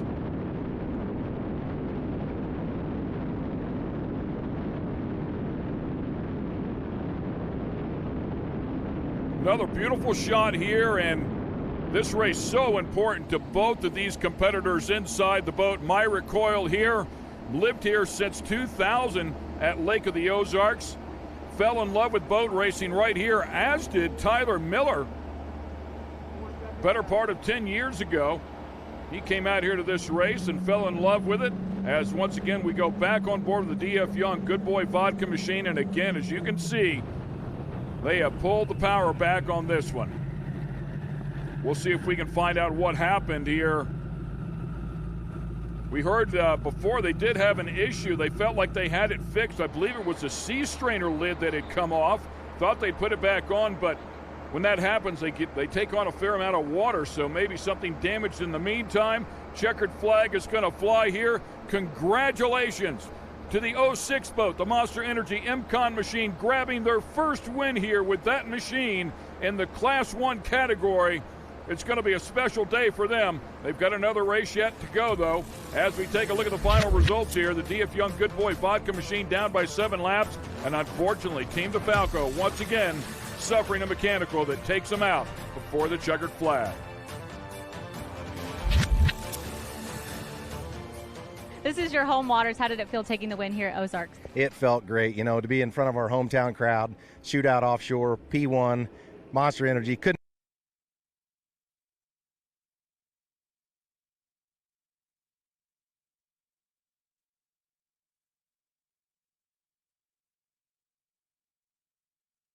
Okay, let's get things going here. Once again, the X-Insurance helicopter up above, keeping an eye on everything. We go on board with our winners from earlier today in round number 2. It's the Monster Energy M-Con machine. Good look at it right there with the X-Insurance helicopter up overhead. Once again, Myrick Coyle and Tyler Miller inside the cockpit making it all happen. Tyler Miller, the owner and throttleman. Myrick doing the driving, both right here out of the Lake of the Ozarks. This is a home race for them. Had a wonderful moment as they grabbed their first win behind the wheel of this beautiful skater a little bit earlier today. This boat has been on point. Unfortunately, the D.F. Young Good Boy vodka, the winners, by the way, at Cocoa Beach, had a mechanical earlier in the race. They did end up finishing in second place, but unfortunately it looks like they've had another mechanical here, quite possibly an extension of what happened a little bit earlier today. Once again, we go back and take a look at the Monster Energy M-Con machine. I love the story of Myrick Coyle, as I talked about before, moved here in 2000 and then fell in love, had a friend take him out to the legendary, of course, shootout here at Lake of the Ozarks, and fell in love with the sport. Went to a vocational school, won a national championship, and eventually got hooked up with Dave Scott's fleet and worked his way up to crew chief. Won a lot of world titles, national titles, and eventually Dave got older and started putting him in the boat with Johnny Tomlinson, and of course he's going to get a lot of experience with somebody like that. 2015, they won the Top Gun Award at the Loto Shootout as well, so it is super cool to see that his career has progressed the way it has. He's been 208 mile per hour here in one of these big cats. Certainly not afraid of the speed, that's for sure. And of course, Tyler Miller, as we've talked about before, we continue to watch this beautiful boat go. The owner and throttleman also in the Supercat class as well with the M-Con offshore racing team. His family has a history of playing in the dirt, really. The 41-year-old racer of the M-Con has an underground utility installation company, and he and his father, his grandfather, all spent the better part of their adult lifetimes in the same line of work. He came out here about 10 years ago or so, and really kind of the same story as his driver over there in Myrick Coyle. Came out here to the shootout, fell in love with this sport, said, I want to do this. Saw the Cleveland construction boat out here running and said, I want to do this, and eventually he made it happen. Quick shot there of the Team DeFalco boat, unfortunately not at speed, as we continue to watch this incredibly gorgeous boat. We talked about how much power these things make. The twin Mercury Racing quad cam 4-valve 1100 horsepower machines. There's the DeFalco boat once again. Looks like they're back up at speed, but nobody has anything for this one here today. It has been 2 incredibly perfectly run races, and I mean, it just doesn't get much smoother than that. 520 cubic inch power plants, we talked about it making 1,100 horsepower, 1,100 foot-pounds of torque as well. Stern drives on the back of that one. The boat's a little bit different than the other boats, but certainly paying dividends here today. And again, it looks like the Team DeFalco boat is off the throttle a bit, just hanging on, trying to secure second place. It's all about the points.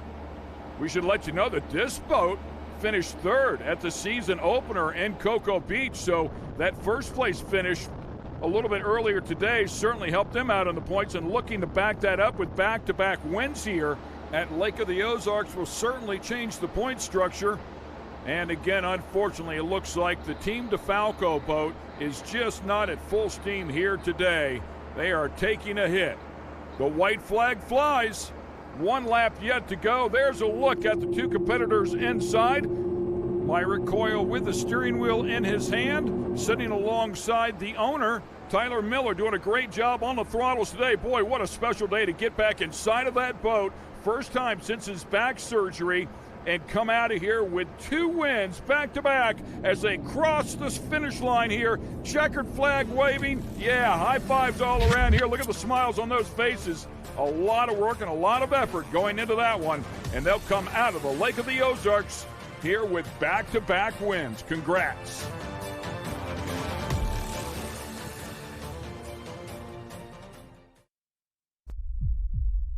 Rated M for mature. Who are you counting on? Hey. Who are you leaning on? Who are you counting on? Hey. Hey, so. Whoa. Hey, they tryna block all my blessings. They thought I lost the stepping. I bet on me and my team. ISO is what I'm rapping. Who are you counting on?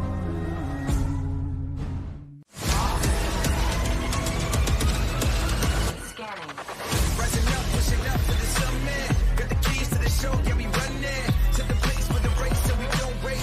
Give it all for the win, this is our day. Energy, unleash the inner beast. Energy, running to the top, see you at the peak. Unleash the inner beast, where we never stop till the victory.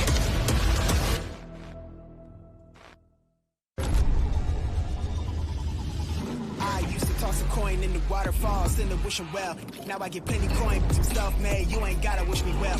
You ain't like me then, but I guess it's past tense, cause you tapped in. You was never who you said, I see the facade when looking at really need. I can tell my guard up, I ain't taking L's. If it's not in my favor, won't sign a deal. I got the royalty in the mill, I got authority in the field. Take a look in my iris, I be precise with the timing. I never know where my mind went.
Mercury Racing was forged in the heat of competition. The will to win is in our DNA. Competition isn't just what we do, it's our proving ground. It's about the pursuit of power, performance, and endurance that pushes our limits and yours. We create premium marine power to take you faster and farther. The world offers limits. Mercury Racing offers freedom. Live wide open. It takes your breath away. That's how you can tell you found the perfect vacation. It doesn't get any bigger. A place that opens your eyes and your spirits. It's a Kissimmee thing. This is your getaway, your escape. recharging, rediscovering, reconnecting. Welcome to Kissimmee. However you spin it, never forget what's at the heart. It's big and it's bold, day after day. Welcome to Kissimmee, the big, bold heart of Florida. The big, bold heart of Florida. Let's make every day a beach day. Let's induce some serious vacation envy.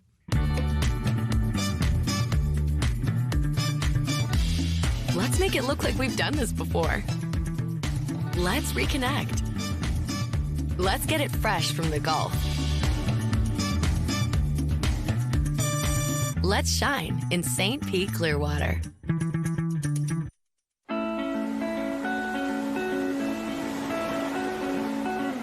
She won't remember her first word. She won't remember her first steps. But she'll never ever forget her first wave.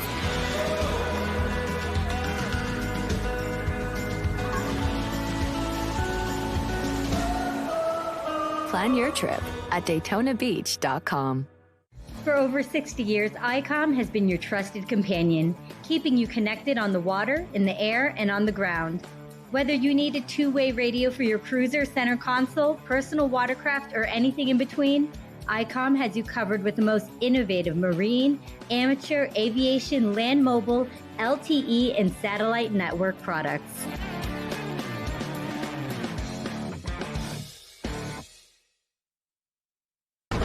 Insurance sucks, and we think so too. Why? Because traditional policies don't provide complete coverage, leaving you to deal with the holes and gaps. But not anymore. X Insurance's true umbrella and true homeowners are a true partner, covering any potential gaps and exclusions. With X Insurance's true umbrella and true homeowners policy, you will experience true insurance when compared to traditional policies. Contact us today or ask your agent about X Insurance. It's time to turn it up to 11 and ride full blast. The all-new Jet Blaster series from Yamaha. We didn't just create a new wave runner, we invented a whole new way to ride.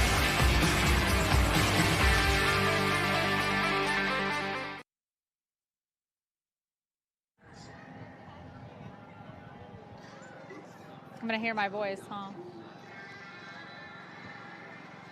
Welcome back to Sheboygan, and I am here in the fan zone for the Sheboygan Midwest Challenge, and we're going to take a little walk through the fan village. Obviously, it's been a very, very crowded day, despite the high winds, despite that weather. Fans are still out here enjoying. So as you can see, we already passed by Monster Energy. Some fans getting their Monster Energy on, feeling the energy. Good morning. Hello. We're passing by Good Boy Vodka. Obviously, there's going to be dogs here, because who wouldn't enjoy that? Good Boy Vodka, obviously, that is the main sponsor for Alex Pratt and Rich Wyatt's boat, DF Young. Every pour helps a pup. Here for a great cause. Everybody's enjoying it. Lots of sponsors out here. Of course, one of our main sponsors here is going to be Mercury Racing. And as you can see, they've brought out a display with all of the things that they have to offer, including that 450 engine. They've got propellers up there, joysticks, pretty much everything you want. They're here to help you refit your boat, whatever you need. Mercury Racing is the place to see. And if we head this way, let's just cut this corner here, there's something pretty exciting going on. We have Traxxas, the fastest name in radio control, has come out here. We've got a local hobby store where kids can actually try their hand at an RC car. It looks like we've got some Slash trucks in there, so we can check those out right now. What an incredible opportunity for young fans to get their hands on some speed and horsepower, maybe encourage some young fans to move into that racing. I know some of our Traxxas guys are out there running boats as well all day today. They have the Spartan and the M41 out on the water, 50-mile-an-hour boats, pretty crazy. So what a good experience. Hi, guys. Have you had a chance to try out one of these cars yet? Not yet, but we want to. Have you ever driven an RC car before? Yep. You have? A Traxxas one? Yes. Absolutely. And what do you think about the racing going on today? It's gonna be fun. It's gonna be. Did you catch any of it yet? No, we just got here. We're gonna find some. You're here just in time for the last race of the day, Class 1. Do you have any favorite boats, favorite drivers? Nope. All of them. Oh, Hank Saloon. Hank Saloon. We just caught our winner. So these guys have got some they've got some knowledge already, huh? Yep. Yes? All right. Well, y'all have fun here. Try these cars out. Let's head on down. I see some more race fans.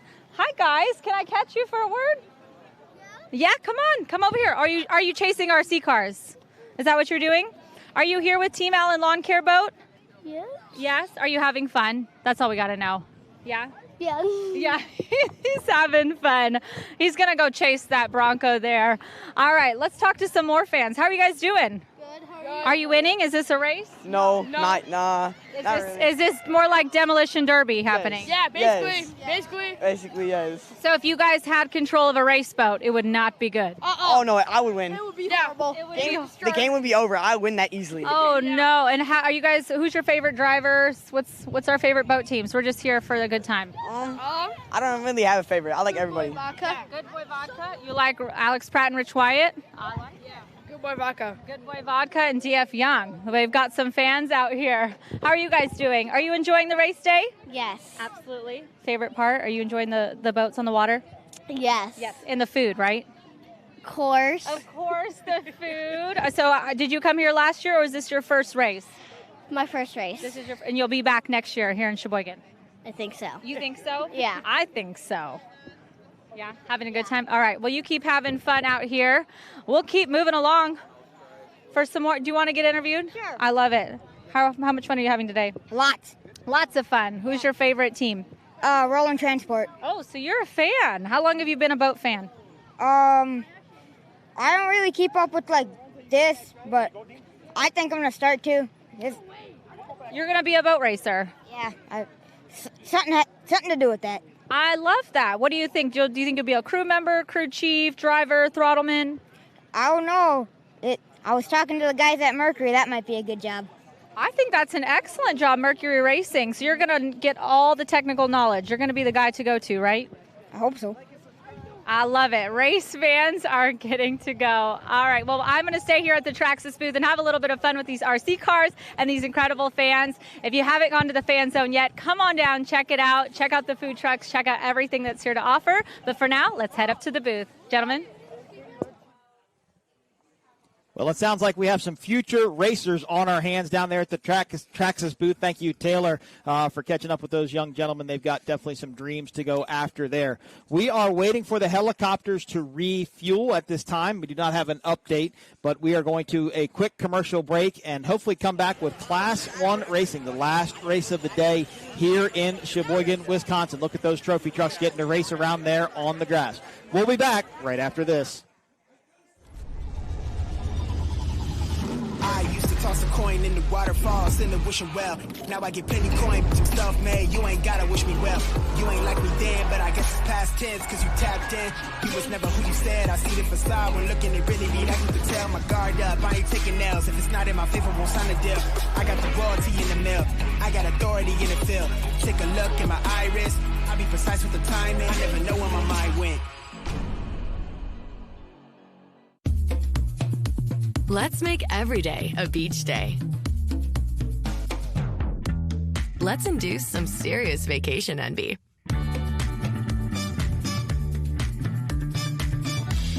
Let's make it look like we've done this before. Let's reconnect. Let's get it fresh from the Gulf. Let's shine in St. Pete Clearwater.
Well, we are about to head into racing, but before we do, I caught the man himself, Azam Ragunwala. We're down here in the VIP zone, and I've just taken a walk through these pits, and what an incredible day so far. The fans have turned out. It's quite the weekend here in Sheboygan. Yeah, I mean, what an amazing place. You know, it's our second year here. I mean, we love it. Look at this place. What can you be complaining about at this weekend? And racing's been amazing so far. You know, we had a really very interesting, let's say, Superstock race. 450 was great too, and now it's the big boys, Class 1 coming out. What more can you ask for today? Absolutely, and this is our first time here with P1 as a whole. So what are our expectations moving into further years as we go? Yeah, I mean, look, I think it's important that the city has been super accommodating. They love it. The people in this town have been super receptive to everything. I mean, they love the noise. The block party was insane last night. If you went there, it was packed. So, yeah, I think year after year, this event is just going to keep growing. Okay, last question. Who's going to win the Class 1 race? Oof, that is a tough one. That's a tough one. I mean, look, super competitive. You see qualifying, you know, unpredictable. It's really unpredictable. I mean, X Insurance back out there, you can't count them out. They've just come back, but they're just getting their literally feet wet, you know, with the boat being done up properly. DF Young last year, they got their first win here in Class 1, so this is their water. But MCon, I mean, they're fast. They're fast. It's flat out there. They've got a shorter boat, but it's fast in these type of conditions. But hey, DeFalco, these guys pushing the limits. I think they've really dialed the boat in over the last few weeks, so it's anyone's game. No winners, right? No, he's picking all. Yeah. He's staying neutral. Everyone. He's staying neutral for this. All right, well, let's head up to the comms box. We're going to get a course guide, and we're going to get to racing. Thank you very much.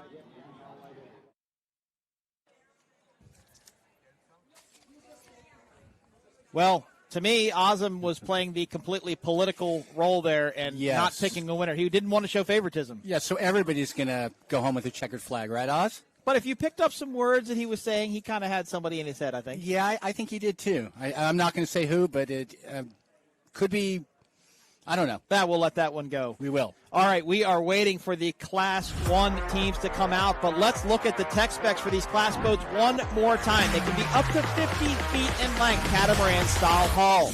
Propulsion comes from 2 BPM surface drives with a rudder to turn the boat. Now, MCon has a different setup, but similar.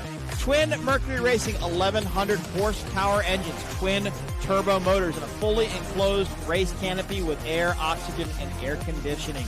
That makes up a Class 1 boat with a speed of unlimited capabilities, about 150 to 160 miles an hour in the right conditions. And the conditions have completely changed here in Sheboygan. The wind has almost gone away as we take a lap around this track here. 8 buoys, the Monster Mile along the beach, and then the finish line. This course has proven to be very exciting, especially 6, 7, and 8 earlier on in the day. That's where North Wing and Celsius both had their issues.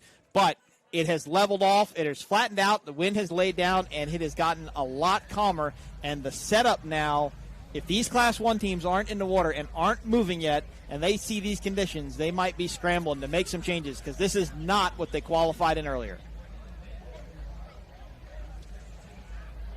We are waiting for the helicopters to get refueled, and then we will go racing live in Class 1. Let's go to a quick commercial break. We will come back. We will do a lineup. We will talk about the race and get into Class 1. We'll be back right after this.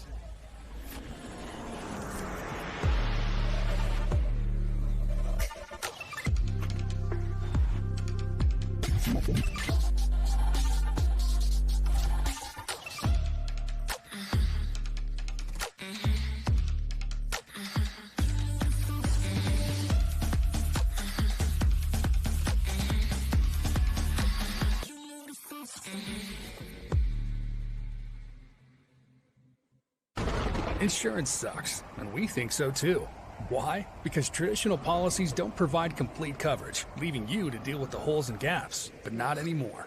X Insurance's True Umbrella and True Homeowners are a true partner, covering any potential gaps and exclusions. With X Insurance's True Umbrella and True Homeowners policy, you will experience true insurance when compared to traditional policies. Contact us today or ask your agent about X Insurance.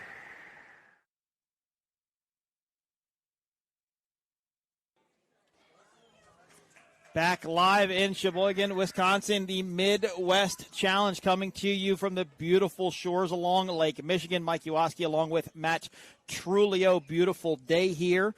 Breeze has laid down, but the sun finally came out, and that really warmed things up. Qualifying earlier today, Matt, things were pretty exciting in qualifying, and there was a team that I didn't think was going to run that type of lap, but they did it, and they got it done. That was DeFalco.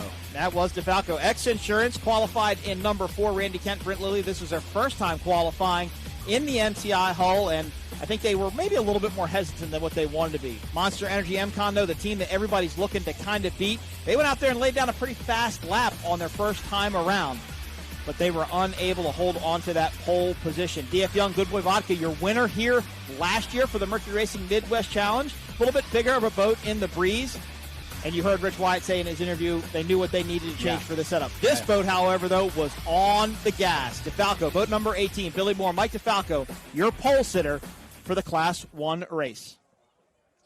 DeFalco will be on the inside lane coming up. I did see some boats coming out under power. They will do a full parade lap all the way around this course, and then on the south end, they will slow down, get in their positions, and start that race. It's going to be DeFalco on the pole, Monster Energy MCon in second, DF Young, Good Boy Vodka in second, and X Insurance on the outside in fourth. You know, earlier we were talking about the 1100 comp engine, the turbocharged engine, how it makes its power, and then I got a text from Mike Griffiths, the setup god at Mercury Racing, and he, I don't think he took exception to what we said, but I think he wanted to elaborate a little bit. He said, clarify. He said to me, our turbo motors make more torque and power versus a supercharged motor at lower RPM. Didn't know that. 2,500 RPM is peak torque of 110 foot-pounds. Supercharged engines of similar size make peak torque at 4,700 to 5,200 RPM. Wow. So there you go. Now, if that makes no sense to you, that's okay.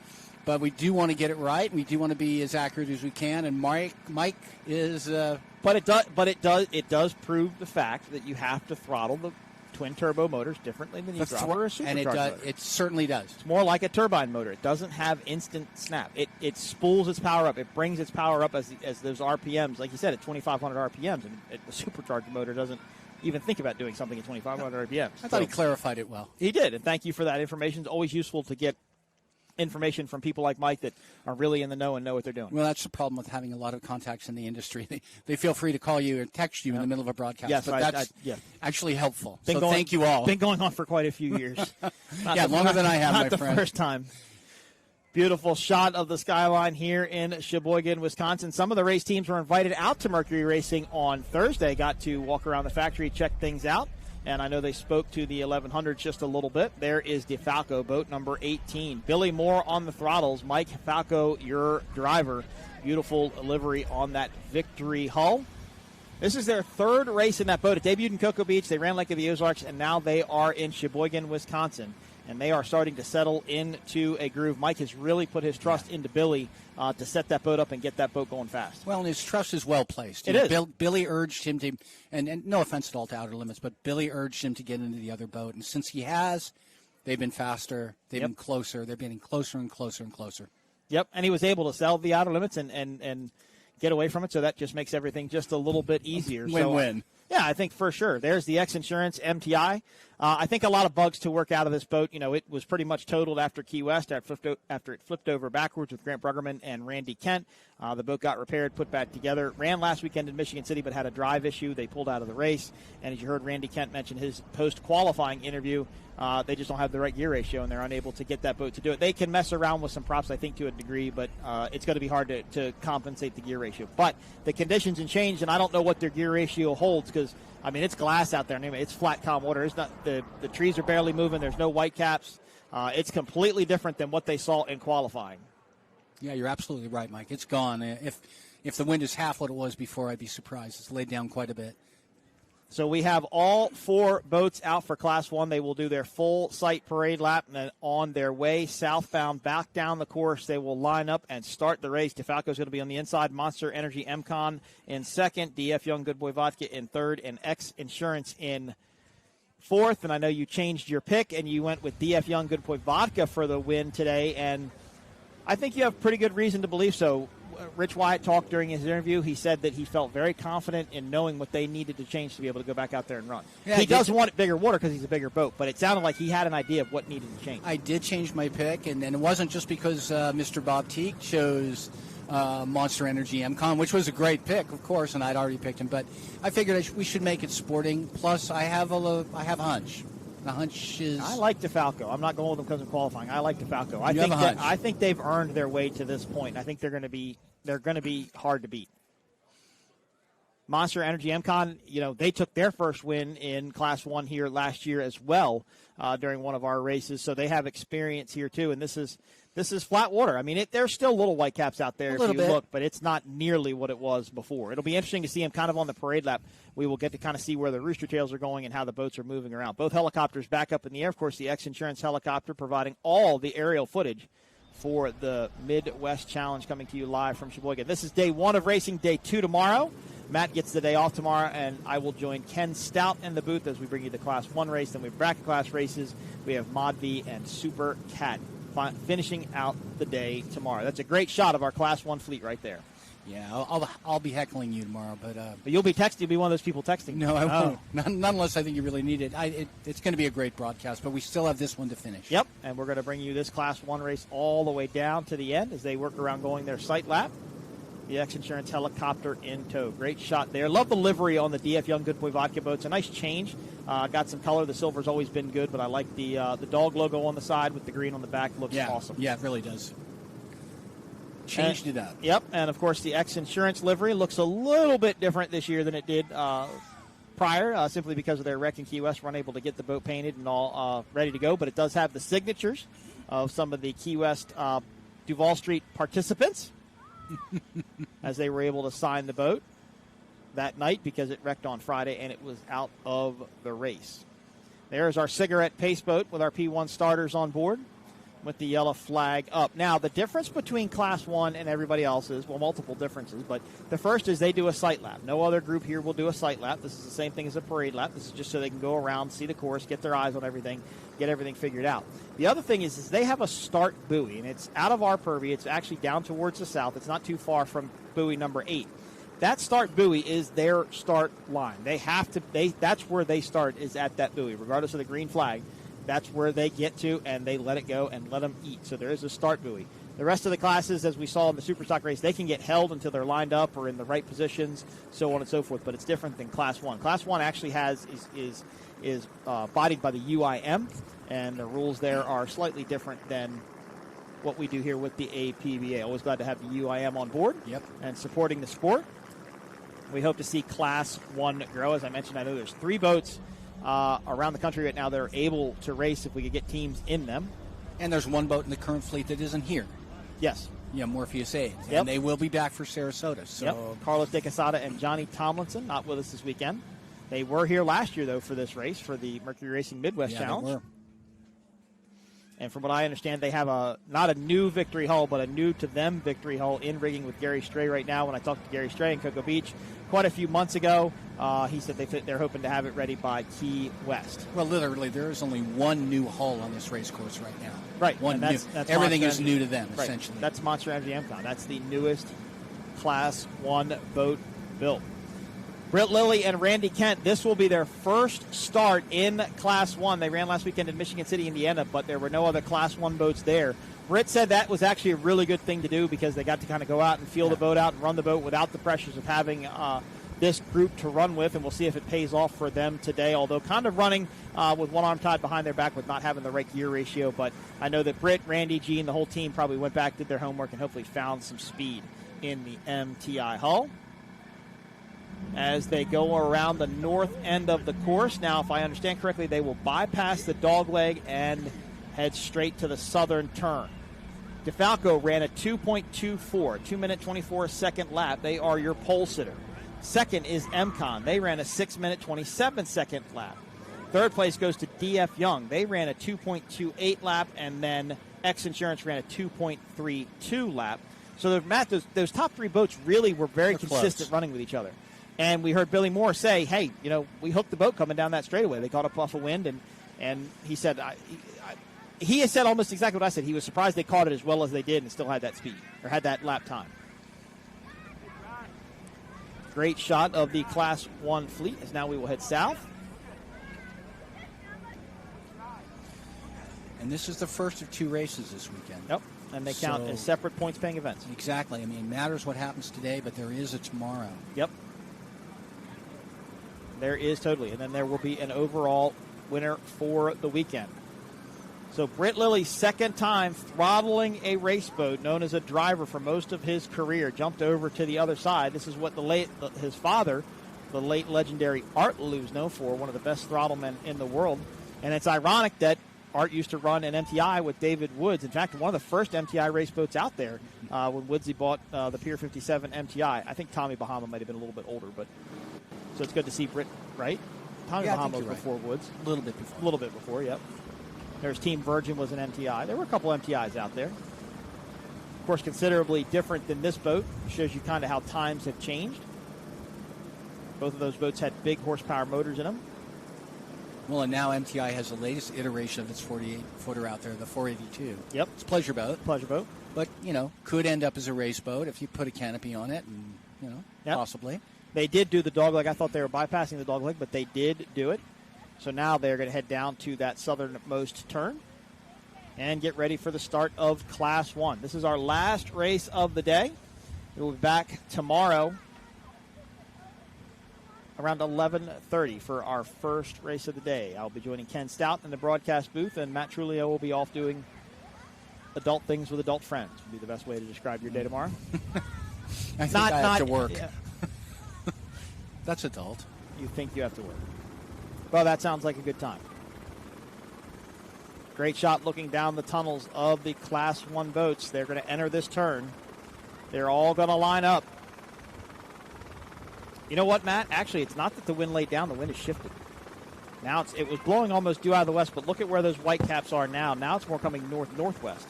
So as the boats run up the straightaway, they're going to be running maybe more into it. Yeah, I think you're right. I'm just looking at how the water's blowing across our screen here. That kind of gives us the best vantage point of the water that we've seen yet. Billy Moore, Mike Falco in DeFalco. Myra Cole, Tyler Miller, Monster Energy MCon, Rich Wyatt, Alex Pratt, DF Young, Good Boy Vodka, and Britt Lilly and Randy Kent in X Insurance. As they line up to exit the turn, this will be the first Class 1 race of the day. Can DeFalco hold on to that pole position after running that smoking hot lap in qualifying? Again, they have their start buoy, so they know exactly when they're going to start. There was all this talk this morning about, could you slingshot start, so on and so forth, and you can't. It's very hard to time that to be able to make it work. DF Young back just a little bit from this group. DeFalco on the pole. Monster Energy MCon second. DF Young third, and X Insurance fourth. I said that thing about holding back, and look what DF Young Good Boy Vodka did. They did stay back a little bit further than everybody else. And let's see if they can spool up those twin-turbo Mercury Racing 1100 horsepower motors. That's what he did. Yep. Saw the rooster tail there. He wanted that jump. As we are waiting to start, and I believe we do have a start. Rooster tails are up, boats are flying. We're going racing Class 1 style in Sheboygan, Wisconsin. DeFalco on the inside. That's Monster Energy MCon in second.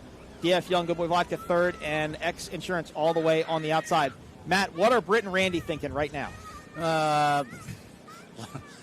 Let's see what we can do. Hang on. This is basically a new boat for them. I mean, and they're a new team, really. Here's what we expected, DeFalco and Monster Energy MCon, but look at DF Young Good Boy Vodka on the outside. Carried a tremendous amount of speed as they head into this first turn. Need to maintain their lanes. DeFalco starts to get some separation, Monster Energy MCon. DF Young just to the outside of them. They are side by side. It looked like DeFalco went out a little bit wider maybe than Monster Energy MCon anticipated. And did Monster Energy MCon cut back to the inside? I think they did. Matt, I think they jumped. Hard to tell. Nope, I think they were still in there. I think I saw a flash of black. So Mike and Billy right out front. Yep, picking up where they left off from qualifying just out of our camera view should be Monster Energy MCon. And DF Young, Good Boy Vodka, Matt, your pick, was making a really strong run on the outside. Look at that battle there for second. The Mystic versus the Skater. My. You could almost say that's David versus Goliath a little bit. No, on they're size. both Goliaths in their own way. Yep, you're right. They're both, old school boat builders to a certain degree. John is not quite as old school as Pete, but he is in his own way. He is. DF Young Good Boy Vodka is headed to the dog leg with MCon Monster Energy on the outside. Now, Rich and Alex can kind of control the narrative through that corner if you would, and maybe push MCon a little bit wider and carry some speed. Let's see if it pays off. X Insurance is watching this happen in front of them. DeFalco continues to lead into the south end of the course. Let's see what happens with Monster Energy MCon. Look at that. It looks by that vantage point it's going to be Monster Energy MCon maybe taking over second place. This team has picked up where they left off in qualifying. They can go out and run clean water and run their race. Yeah, Matt, and see, it's definitely laid down because they're definitely running more pin to pin than they were running out wide. Less of a slide, more of a quick slide than a long drift.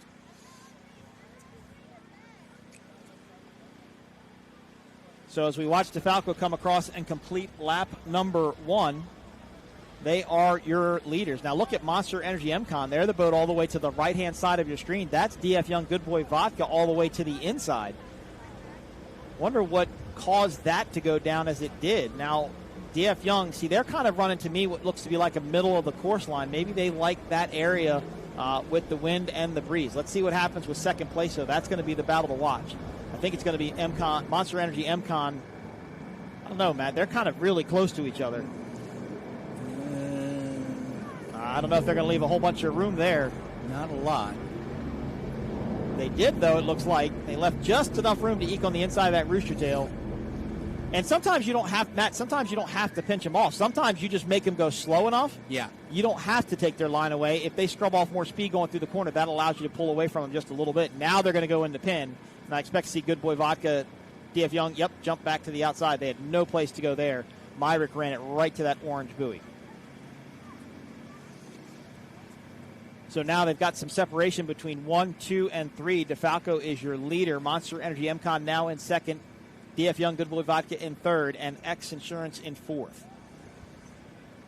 Now, remember, Matt, in Cocoa Beach, Florida, DeFalco, for their first ever race, led the vast majority of that race and then went out with a mechanical issue. Do you think that's coming into their head now? I hope not. It's just something that is part of racing, right? Yep.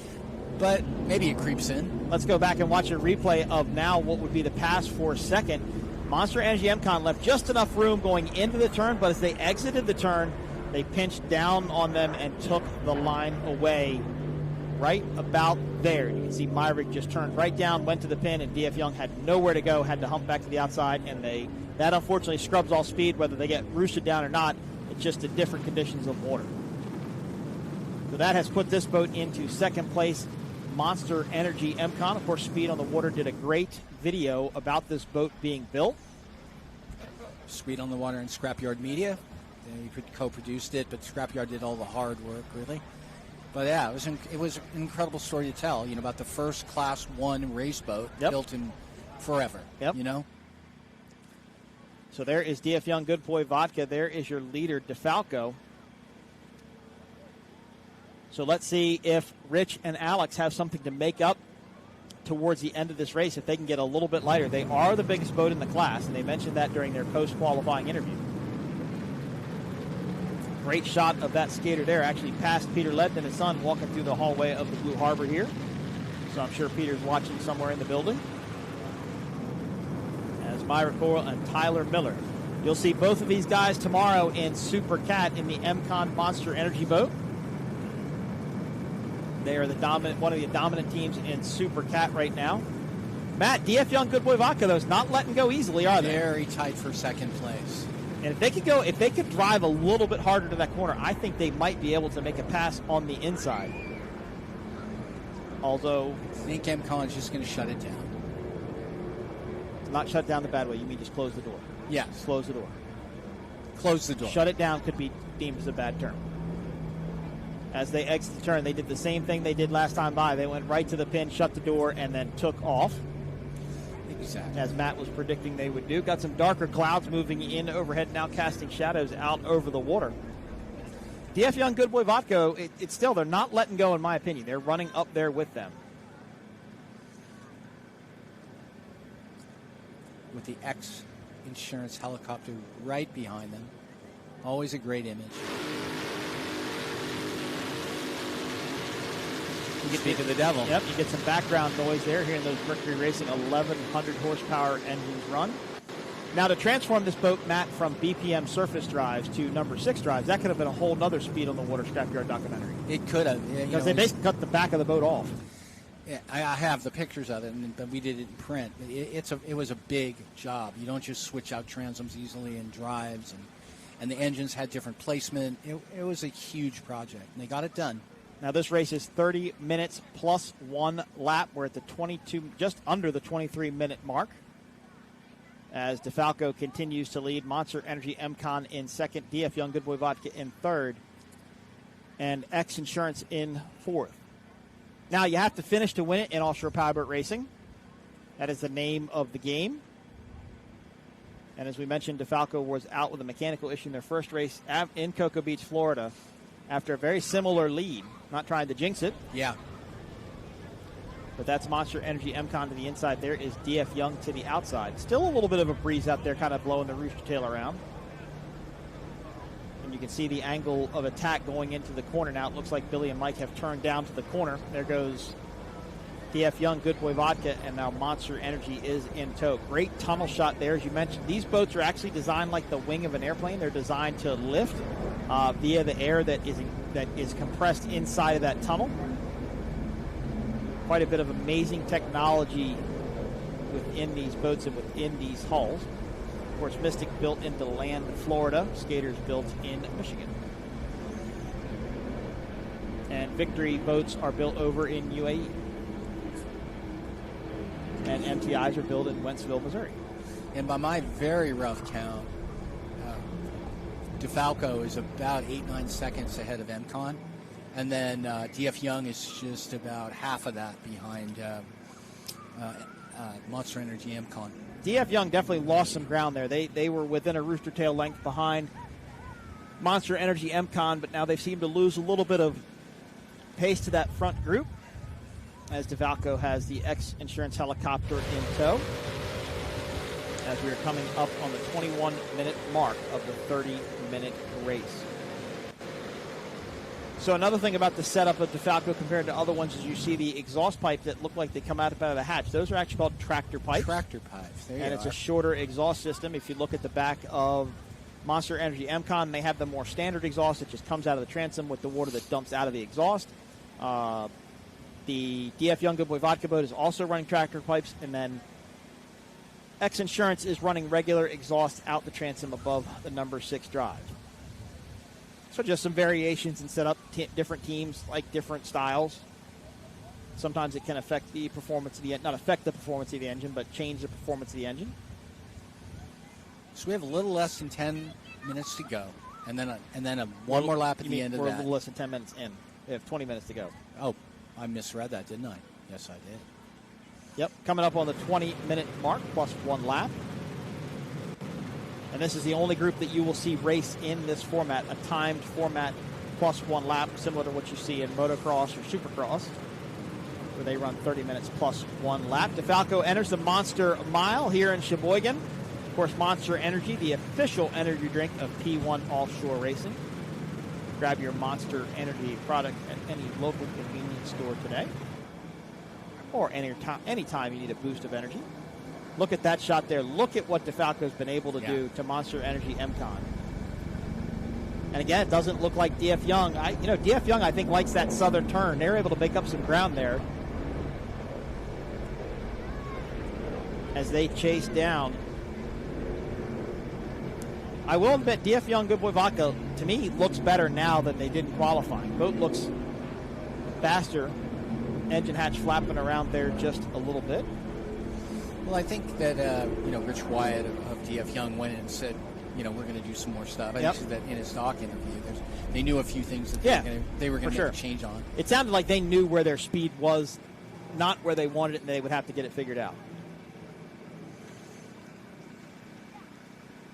Nice victory hull, Billy Moore and Mike Falco. Of course, Mike Falco owns the construction company up in New York City. which explains the livery on the side of the boat. Now, this team, you saw an Outer Limits catamaran here last year, and Billy was his throttle man at that time. And I believe they almost spun the boat out. I think it was in the northern turn, but I don't remember for sure. Cool shot of the transom there. Of course, that's the rudder in the middle of the boat, and then the surface drives are underneath of it. And as you said, Matt, Mike Falco seems pretty committed to the sport and really wants to grow within the sport. I know I've heard of some future plans that we're not really allowed to mention at this time, but he does have plans to do more. Yeah, Mike doesn't do a lot of talking in public, but Billy Moore will do a bit. And Billy Moore does his dirty work for him. Is that what you're saying? No, not dirty work. But Mike is committed. There's no doubt about it. He's committed to the sport. He's looking at other facets of it. He likes to race. He's having fun, and just because he's not a big public figure kind of person doesn't mean he's not enjoying himself. He is. Exactly right. And I think with this, boat running as well as it has at these last couple of races is really boosting his confidence in his program and in his team, and really putting him in a direction in which he would like to go. That is a good shot of your top three boats. That's DeFalco in the lead, Monster Energy MCon in second, DF Young Good Boy Vodka in third. And Matt, I'm wondering, where is X Insurance? Okay, they're way back in the turn. There's X Insurance right there, just entering the turn now. So Randy and Britt are still out. Matt, these boats are still crab walking just a little bit. You can see it with MCon there. Yeah. Myrick's having to drive into the wind just a bit. Now, if they don't pick up on that, and let's say Monster Energy DF Young Good Boy Vodka does, that will be a good way to make up some ground. As you heard, this boat just didn't quite handle the breeze the way that Myrick and Tyler thought it would. Yeah, they felt it was a little loose. It doesn't look at all loose now. No. But they have to be careful if they went too conservative. Yeah. And the boat gets too light, or any number of factors could have an effect on how this race plays out. Coming up on almost the 16-minute mark, so just about to the halfway point of this first Class 1 race. Second Class 1 race will be the first race that we do tomorrow morning. Then we do bracket class racing, Mod V racing, and then Supercat. Supercat, I think, is going to be very, very exciting, as there are two teams in particular that have something to prove. Not that all the teams don't have something to prove, but there are two teams that are vying after each other, and they have swapped paint back and forth quite a few times this year, and I expect them to duke it out pretty hard tomorrow. But you've got your first-time winners in Wicked. Of course, Jax Muller is not here this weekend. Chris Hopgood is hopping in the boat with Chase to drive it, while Chase will throttle it in Wicked, and they're coming off their first win in Michigan City, so that's a big confidence boost to them, Matt, and could lead to good things here. And, of course, the two boats we're talking about duking it out are going to be MCon, Monster Energy, and Dirty Money. Yeah, they're both ferocious competitors. There's a lot of talent. There's a lot of budget. I mean, they're working hard. They want to win. They are. They want to win a national championship. They want to win a world championship. Well, it's almost like Dirty Money is looking to dethrone the crown. Yeah. Dethrone the king, if you will. Heavy lies the crown, as they say, and you're a big target on your back. Right now, the target, though, has got to be on DeFalco. For sure, and in Class 1, for sure. The boat just looks awesome. It's kicking that little spray out of the front there, just perfectly well balanced. It really is. This is a boat that Billy knows very well. When this boat raced in Key West, it was actually had Sterling twin tow row engines in it, bigger horsepower motors, but that's when Unlimited class was still around. And Billy actually had some Class 1 experience. He did. He told me about the other day. I think it was in the early 2000s. Yep, he did. So he knows these boats. He does, and he knows the Class 1 rules and how to run these things. Of course, his dad, Bobby Moore, started the throttle man position way back in the day. Billy Moore from North Carolina.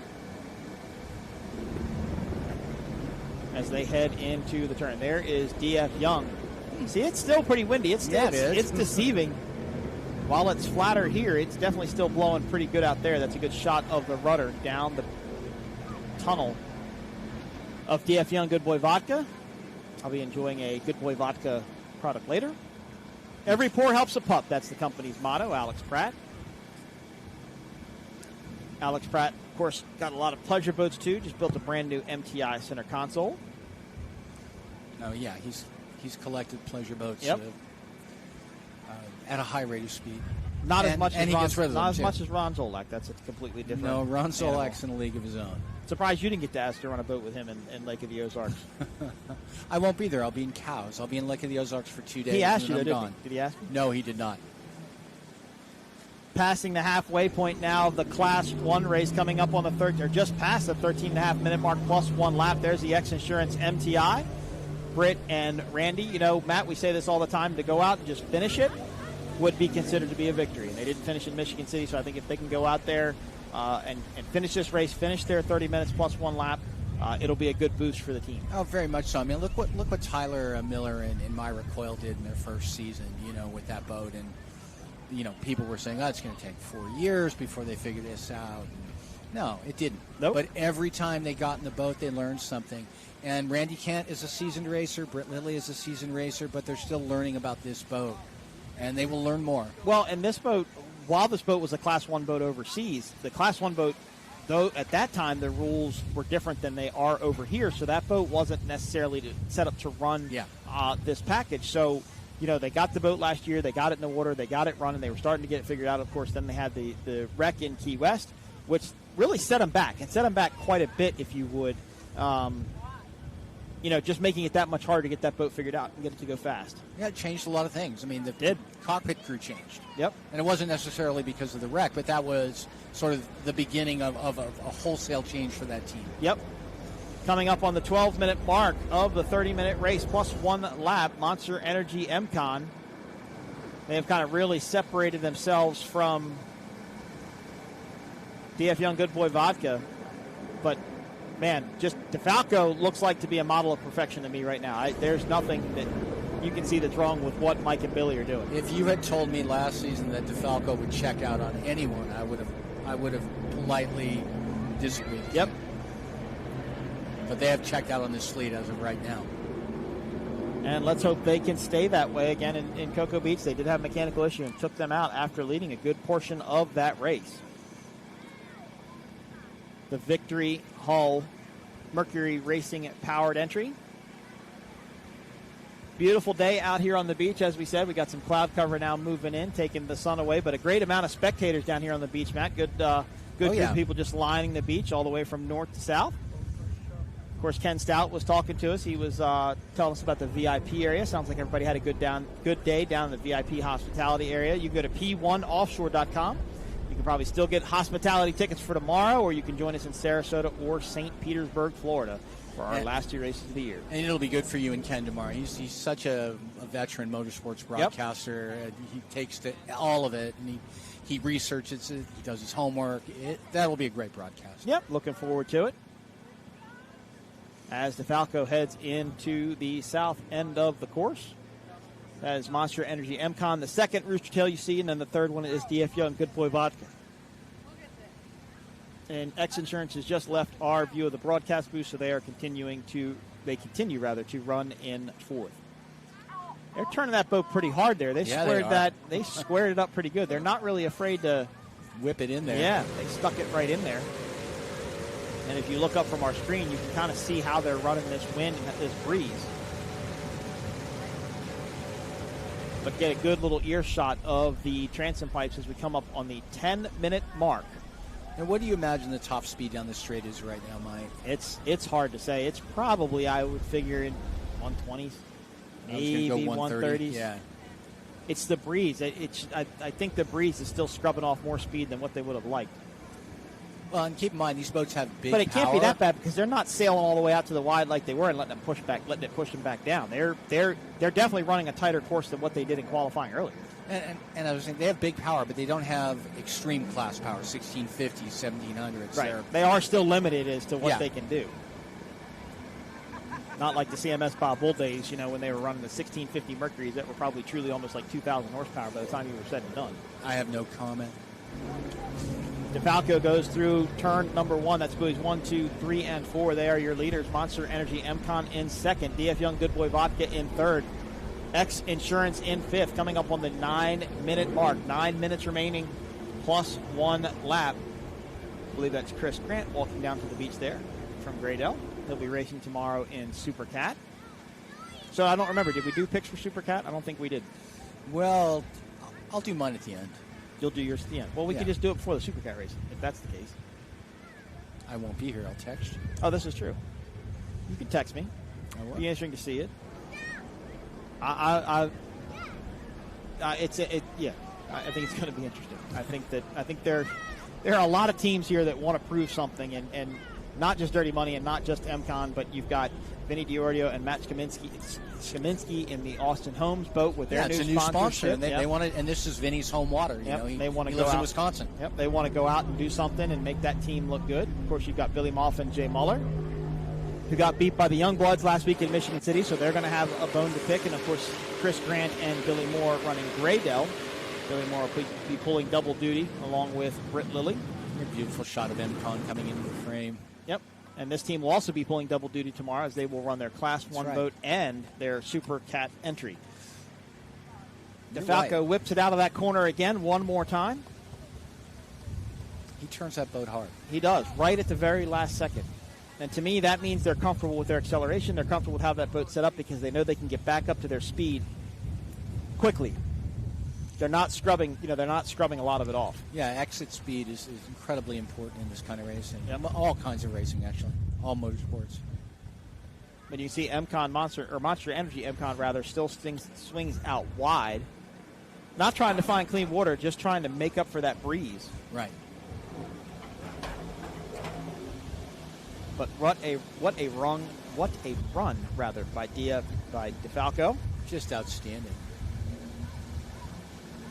And you can see Billy's actually accelerating before the turn. He's slowing the boat down. You heard it get out of it. Then you heard the acceleration pick back up. So what he did there was he set the boat. He let Mike get into the turn and get the boat where he wanted, and Billy would start to accelerate. And he's carrying speed the whole way around the corner, not really lifting at any point.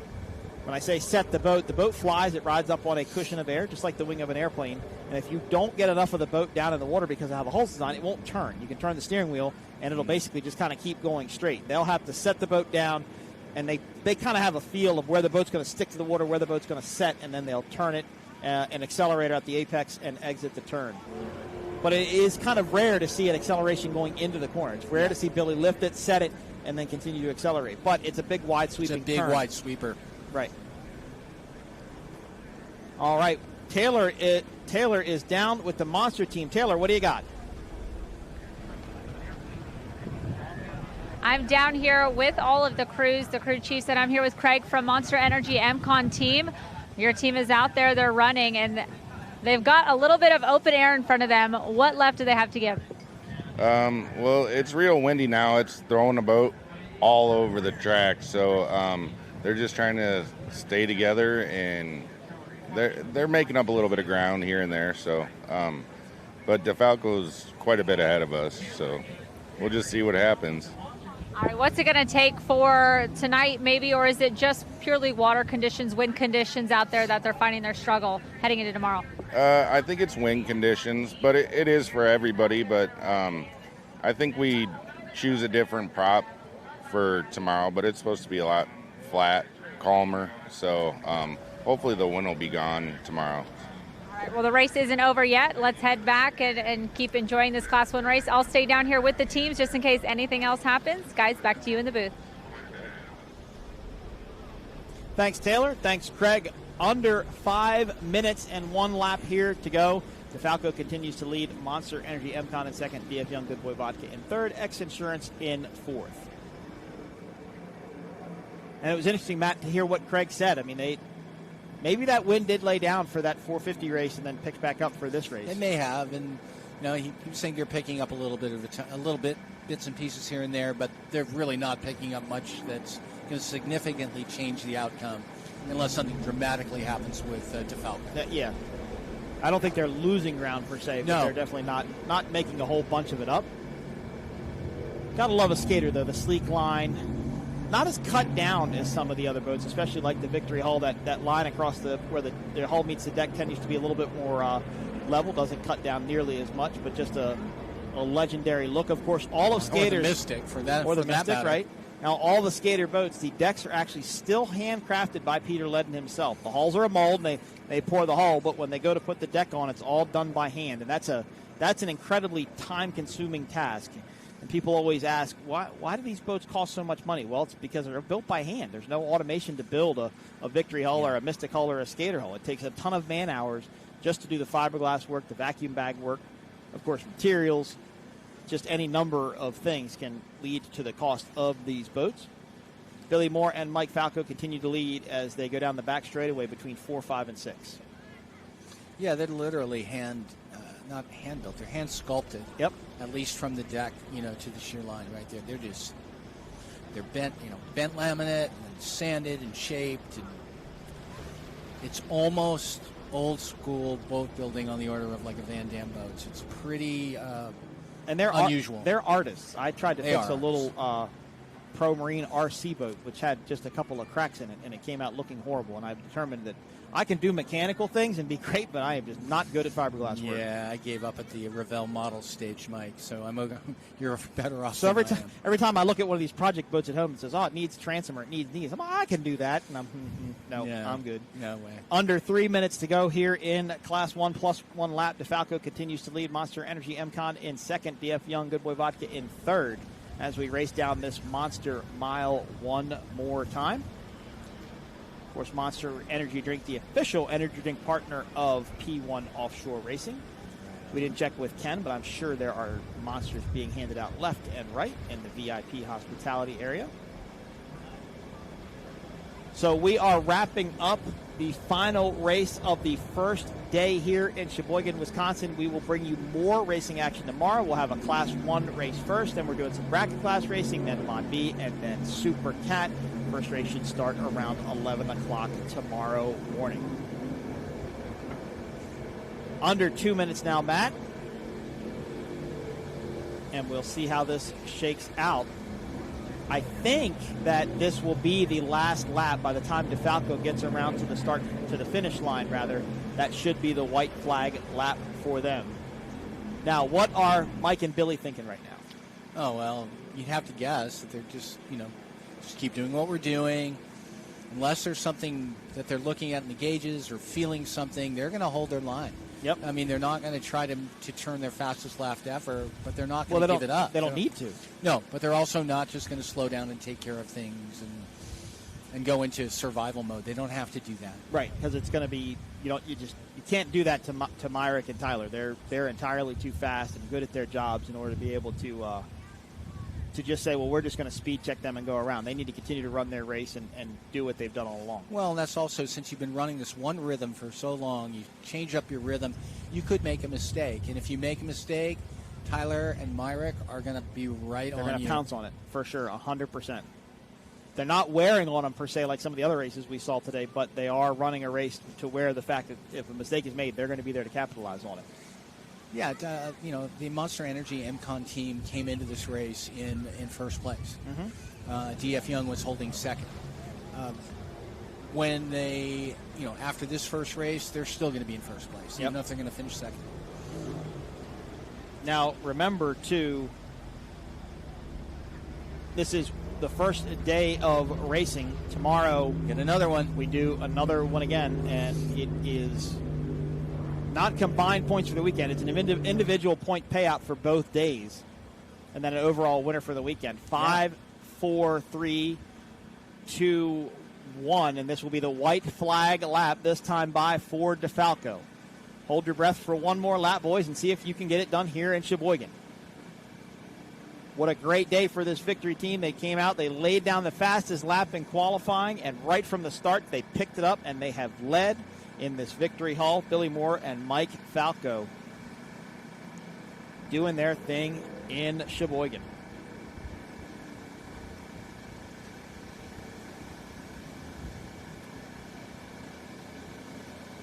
As they run a much wider line through the corner, Matt, no reason to go in tight and pinch anything off. Just go run your race at this point. I'm sure their land-based crew is filling them in on what's going on.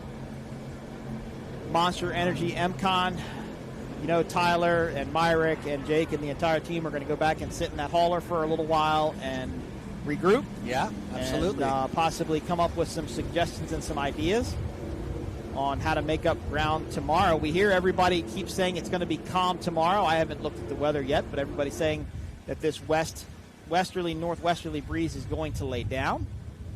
Remember, last year, that's kind of the opposite. Last year, Sunday here in Sheboygan, it got really rough. It was sloppy. Lots of big holes out here jumping around. You know, every one of these teams has been in this position where it's got at one time or another in its racing career, where it's had a big lead ahead of number 2. I have to think it gets awfully quiet in that cockpit. You're listening to what could be going wrong. You're looking at your gauges. You're like, okay, 3/4, here we go. Half a lap. Well, and some teams just don't talk. Some teams, they're so well balanced, they don't need to talk to each other. You heard Coco's Monkey, the father and son team, saying they're yelling at each other inside the boat, having a hostile father-son relationship. But some teams just don't need to talk. Some teams click very well together, and that has to do with some throttleman, right? Some throttlemen can just make the boat do what they want it to do with still input from the driver, but not a lot of input from the driver. Yeah, I think any team with say, a John Tomlinson, there's not going to be a whole lot of chatter in the cockpit. Yep. I think Tyler and Myrick might be that way as well. Here comes DeFalco on the Monster Mile straightaway one more time. This should be the checkered flag for the Victory Hull Catamaran. Billy Moore, Mike Falco taking the win here in Class 1 on day 1 in Sheboygan, Wisconsin. Billy's ecstatic inside that boat. That's a smile, and I can only imagine what Billy's face looks like inside the boat. He is grinning ear to ear, and I'm sure Mike is too. Congratulations to this team as they cross the finish line. Oh, one more lap to go. Okay. We're looking at the wrong lap counter then.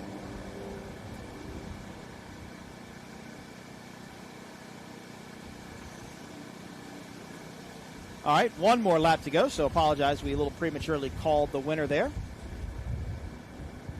So maybe he didn't cross the finish line before we got to that 0 mark. I thought that he did, but I guess he didn't. So Monster Energy MCON will have one more shot at chasing down DeFalco. DeFalco exits the turn while Monster Energy MCON is about halfway through it. And a good shot of the transom there and of the exhaust. With that water dumping out of the exhaust of the Mercury Racing 1100. It's got the tugboat just in the background there as well. It's hard to imagine how big this lake is, though. This is a big, big body of water. It's an ocean. Yeah, it is. I mean, that's just how it That's feels. what my kid said. My kid said, are we at the ocean? I said, why? Because you can't see the other side? He said, yep. I've spent a lot of time on this lake recently, in fact, and it's just so big and so unpredictable. Mm-hmm. You can get beat up here as bad as you can get beat up anywhere, or you can end up on a day where it looks like you could wakeboard across the thing. It's like Boyne Thunder in that one year. Remember, it was real rough coming out of Boyne Thunder and Pete Bowden. Is Pete in town this weekend, by the way? Pete is in town this weekend. I have He's not seen him. shooting for us, and Jeff Helmkamp is shooting for Speed on the Water as well. So we're very, very lucky to have two excellent photographers covering. Here we go. DeFalco is exiting the south end of this course, coming out around buoy number 8. Now they're entering the Monster Mile for one more time. Big booster. As they get ready to celebrate their victory in Class 1. I believe this is their first victory as a team. I think you're correct. I know they've come close a couple times, but this will be their first win for Mike Falco and Billy Moore, taking the checkered flag in Class 1. Now we'll talk about Billy's smile inside the canopy, because I know it's a big one. I know he is hooping and hollering inside of there. Well, he smiles on a bad day. He does smile on a bad day. He is a pretty smiley guy. I'll give you that. I talked to him when he was in Palermo, when he was in Italy the other day, and I can feel his smile through the phone. So they will go around this turn. Wow. They are your winners in Class 1. Monster Energy MCON will come in second. DF Young Good Boy Vodka in third, after what I was hoping was going to be a very challenging race between those two boats. Kind of turned out to be anticlimactic, if you would. And X Insurance is going to come around in fourth. So again, while it's not a great run for that X Insurance team, I definitely think it's a showing. I think they went out there, they were able to finish it, get the bugs worked out. As you said, Monster Energy MCON worked very hard to get to this point, to run in second even behind DeFalco. And it's a cliche, it's seat time, but there is some value to it in that, not only are they learning the boat, which has been rebuilt, but they're learning each other. Yep. Randy Kent and Britt Lilly don't have an extensive racing career together. No, and they're not. I wouldn't say they're opposite people, but there's a big age difference there. I mean, they're not. It's not like they're similar in age or anything like that. They come from different parts of the country. They're kind of, if you will, two different people that have to learn how to run with each other and trust each other inside a somewhat violent environment at times. Maybe not today, but it can get pretty scary inside the cockpit of these boats. I think this is a really, is it the result they wanted? Of course it isn't. But is it a good result, in the fact that they're finishing the race? Yep. Yeah, it's a good result. I expect DF Young Good Boy Vodka to go back and do more homework tonight. Of course, if it is going to flatten out tomorrow like everybody continues to say it will, that's not going to be in favor of this team. They want it to be a little bit rougher. Yeah, Matt, I don't mean to cut you off, but that's an interesting shot there because you can look down the tunnel of X Insurance, and they're just not lifting as high as everybody else. There's not as much light underneath the tunnel of that boat, and that makes me wonder, are they carrying enough speed? Are they packing as much air? Are they that far off with that gear ratio set up? Do they have that much to figure out? But they'll work on it. They'll get it figured out and get it done and improve as the year moves on. Oh, they have to be happy. That's fantastic. DeFalco, your unofficial winner in Class 1, the number 18 Victory Hull boat based out of New York. Of course, the boat now lives in North Carolina with Billy Moore. They did a program change with that once Billy signed on with them, and especially when they got the Victory Hull, Billy said, it needs to come to my shop. I want my guys to re-rig it and take care of it, and that's what was done, and that has paid off dividends for these teams. Yep. This team has struggled, and to get this result here, it's, Billy is a friend of both of ours, and Mike is a nice guy, and it's just nice to see their hard work rewarded a little bit. Well, and we say this when we see first-time winners in like Supercat or any other class. These guys that invest so much money and time and effort in the sport, you want them to go out and win. You don't want to give them the victory, but you want them to go out and win. And the reason is because you want them to continue to be here. You continue to beat up on somebody or deflate them or they just don't run as good. It takes the wind out of their sails, and guys that make this monetary investment into the sport, they want to be able to continue running. Yeah. Let's look at some highlights from this Class 1 race. It was a battle between DF Young and Good Boy Vodka and Monster Energy MCon at the start. Kind of thought DF Young had a good run for him, but they ended up losing some ground. DeFalco, though, picked up right where they left off in qualifying, checked out to the early lead, and never looked back. This was the moment that kind of put Monster Energy MCon in second as they closed that door on DF Young Good Boy Vodka. DeFalco taking the win. Monster Energy MCon coming in second. Good Boy Vodka, DF Young coming in third, and X Insurance coming in fourth. Congratulations to Billy Moore and Mike Falco on the victory today. And there they are. I anticipate seeing Mike get up on the deck rather, and get his well-earned checkered flag. Great run for all four boats in Class 1. We look forward to these teams coming back out tomorrow on Lake Michigan and doing it one more time. Well, Matt, you will be out of the booth tomorrow. We will be joined by, I will join Ken Stout, as we will call the Class 1 race. We'll do bracket class racing, we'll do Mod V, and we'll do Supercat tomorrow.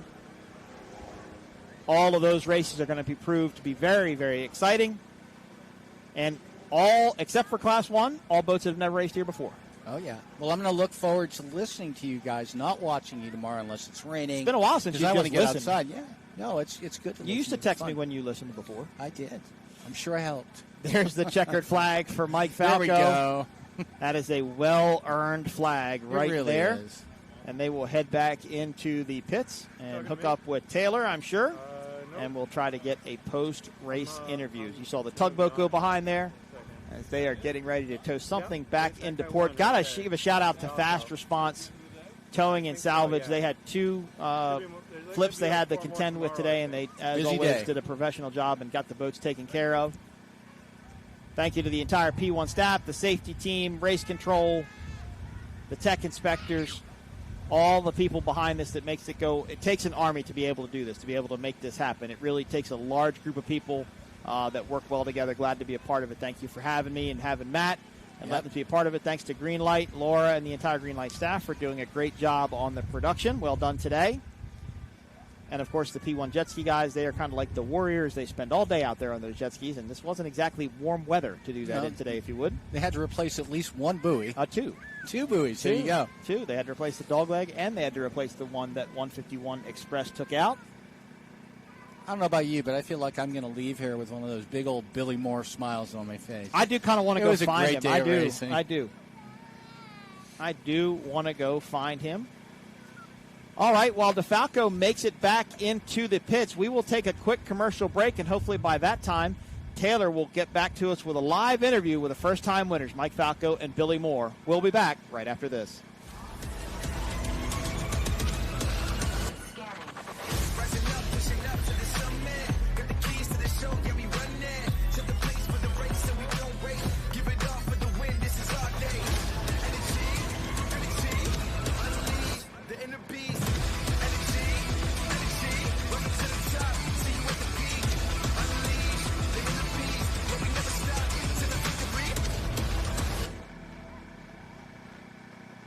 It takes your breath away. That's how you can tell you found the perfect vacation. It doesn't get any bigger. A place that opens your eyes and your spirits. It's a Kissimmee thing. This is your getaway, your escape. Recharging, rediscovering, reconnecting. Welcome to Kissimmee. However you spin it, never forget what's at the heart. It's big and it's bold, day after day. Welcome to Kissimmee, the big, bold heart of Florida. The big, bold heart of Florida.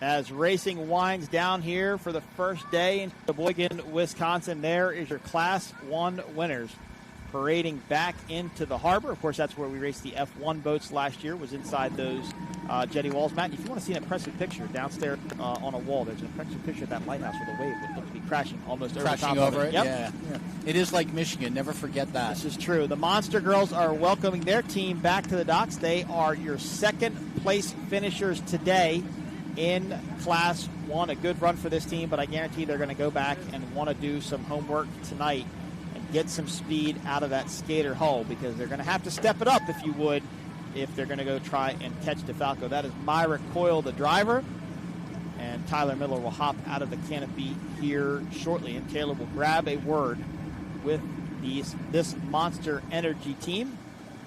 But, Matt, they're earning it. They're getting to the point where they feel comfortable. They're getting fast and they're doing well. Like you said, they're the points leaders, but nobody can take it away from this team here at DeFalco. No, that was a remarkable performance and well earned. I mean, there was talk and idle talk, of them. How long are they going to stay with it? Yep. But they stuck with it. They did, exactly. All right. Taylor is with the Monster Energy MCon team. Taylor. All right, I'm down here with our second place finishers in that Class 1 race, and you guys had some open air out there in front of you, Myrick Coyle. How was it in this race? It was tough. I mean, I was driving it all over the place. Tyler was telling me I was doing a good job, and I was telling him he was doing a good job. But, yeah, hats off to DeFalco. Unbelievable. Boat was flying, and the speeds we were seeing, I mean, they were rolling. So it was a good race, and happy to put the Monster Energy boat up on the top. Communication is the name of the game in these boats, and it really does take a team. You have some work to do with your team tonight, because I know you're gunning for that top spot for the next race tomorrow. Absolutely. We'll go back, we'll read the data, we'll go through things, but, what a great day for Monster Energy MCon racing. There's 2 days of racing up here in Sheboygan, Wisconsin. We're leading the points right now, so our goal was to come out, get on the podium today, finish strong tomorrow on top of the podium, and that's what we're going to go to work and we're going to do. I love it. Congratulations to Monster Energy MCon. Let's head up back to the booth. So Matt, one thing about those two gentlemen is Myrick's been around for a very, very, very long time. He has. Pre-Performance Boat Center days. Oh, yeah. And Tyler Miller actually bought Billy Moff's old WHM boat and started racing. I want to say that was in 2018. Might have been before that, though. I think Tyler has been in the sport 8 years. I could be wrong. Okay. But what I like about watching those two guys is they're I don't know how they feel inside right now, but they are unflappable. Their attitude is the same. Doesn't change. If they got out and had taken first place, they would have first and foremost congratulated the rest of the fleet for giving them such a good battle. They just have that right attitude. But trust me, they're happy about finishing second. Not by any means. Not And even Tyler close. actually used to race with his cousin, who they actually called his brother, Brett Miller. Great when guy. they first started back in the old WA Gator. They didn't have a hauler. They didn't have a support. They basically had a boat and a truck and a trailer, and they went out racing with that. And they've earned the right to be where they are, of course. Absolutely. I was talking to Michael earlier today. We were talking about the shoot-up coming up in a couple of weeks, and I said, do you even know all what shoot-out? He says, you know what? I just show up with a whole bunch of shirts, and they just tell me where they want me to go and what they want me to run. So that is Myron. That He's is very Byron. elemental that way. He is. And that's something he would do. He would just show up and get told where to go. I know he's running a lot of right performances in the shootout. I know they're going to run Slug Hefner's Dirty Duck Skater in the shootout, so that'll be interesting to see them run. DF Young Good Boy Vodka is now getting over towards our interview area and the podium, and so is your winners, DeFalco. And I think Taylor is going to be down with that DF Young Good Boy Vodka team. Let's shoot it down to Taylor. DF Young, Good Boy Vodka. All right, I'm down here with Alex Pratt of DF Young Good Boy Vodka Boat. A little bit of slower spirits coming off of that race. You had some time to make up. What was missing out here? I think we just got the setup wrong today. I mean, it's everything with these boats is the right speed, and we were on the limiter a lot of the race. And so when we got light, the boat started getting quicker, and so we know what we need to do tomorrow. And nobody likes third place, but we're on the podium, and we're still having a good time out here, and we're happy to do this. I love it. Is Rich behind me? Rich took off. Obviously, he's going for that setup. Nope, still not here. All right, well, we have got our winners here. What have you got for them tomorrow? We hope it's a little bumpy. We do well in the bump, and we'll get the setup right, and we'll go back out there. Okay, thank you, Alex. All right, let's go up to the box, and then coming back next, we'll meet up with Team DeFalco. Alex Pratt, always a gentleman as well, remains completely calm, just level-headed, mellow. Sounds like they know what they need to do. Herb Stotler, the crew chief for that boat, a great setup guy, Been around great forever. mechanic, been around forever. He'll know and have some ideas of what they need to do to go catch those boats in front of them. Well, and Alex is a poised guy. He was a road racer, motorcycle racer for quite a while. Started his own brand. I mean, he is even-headed. Yep. And he has to stay level. And from what I've known of Rich White, he's very, very similar in temperament. Mike Falco climbs out of his Victory Hull race boat, number 18. He looks kind of happy, yeah. I think he's kind of an emotionless fellow, if you would. Yeah. But I'm sure he's bursting on the inside. And here comes Billy Moore. Here is the throttleman for the DeFalco team, boat number 18. And Taylor is going to catch up with our winners. Taylor, what do you got? Down here with the winners, Team DeFalco. You guys give it up for your Class 1 winners down here. Billy Moore and Mike Falco. I'm going to come on up here with you, Billy. What an incredible win. You guys took that lead right from the beginning, and there was no stopping you. No, we pushed hard the entire race. We knew we had a lead, but it's like we've had so much bum luck the first couple of events, so it was like, screw it, we're just going to push the whole time. And that is exactly what you did. You're way over there. Let me see if I can sneak over and grab a word with you. You had those qualifyings throughout the whole season, and this is your chance. You really took it and dominated with that win. Just pushing hard through the turns. At the end of the day, it all comes down to talent and how much money you're going to throw at it. And we've been doing both, and just hold on to the wheel, and he's full throttle through the turns. Tomorrow's plans. Coming for another one of those. Hopefully we can put it together for tomorrow. We're going to do our best. Today was good, but, tomorrow's another day, so you never know what the course is going to bring. Just pumped to be on the podium with the flag today, so we'll worry about tomorrow when it gets here. That's exactly it. All right, give it up for your Class 1 winners here today, Team DeFalco Racing. Let's head back up to the booth. What an incredible day. Well, congratulations to Mike and Billy, your first-time Class 1 winners, 2024 Midwest Challenge coming to you from Sheboygan, Wisconsin. Hats off to those guys. Hats off to all of our racers today. Had a couple incidents in Superstock. Everybody's walked away. Everybody's doing well. Going to come back and race more tomorrow. Matt, your final thought on the day? Just a really exciting day of racing overall. I don't say that all the time. And And some of it is, the way this ended, happiness for a team that has fought so hard to get where they are and finally did it. DeFalco, they earned every bit of this Class 1 win. Yep, and it's their overall to lose at this point as they get to go racing one more time first thing in the morning tomorrow here in Sheboygan, Wisconsin. For Taylor Snyder, I am Mike Iwaski and Matt Trulio. We'll see you tomorrow morning for more racing at the Midwest Challenge. Yeah.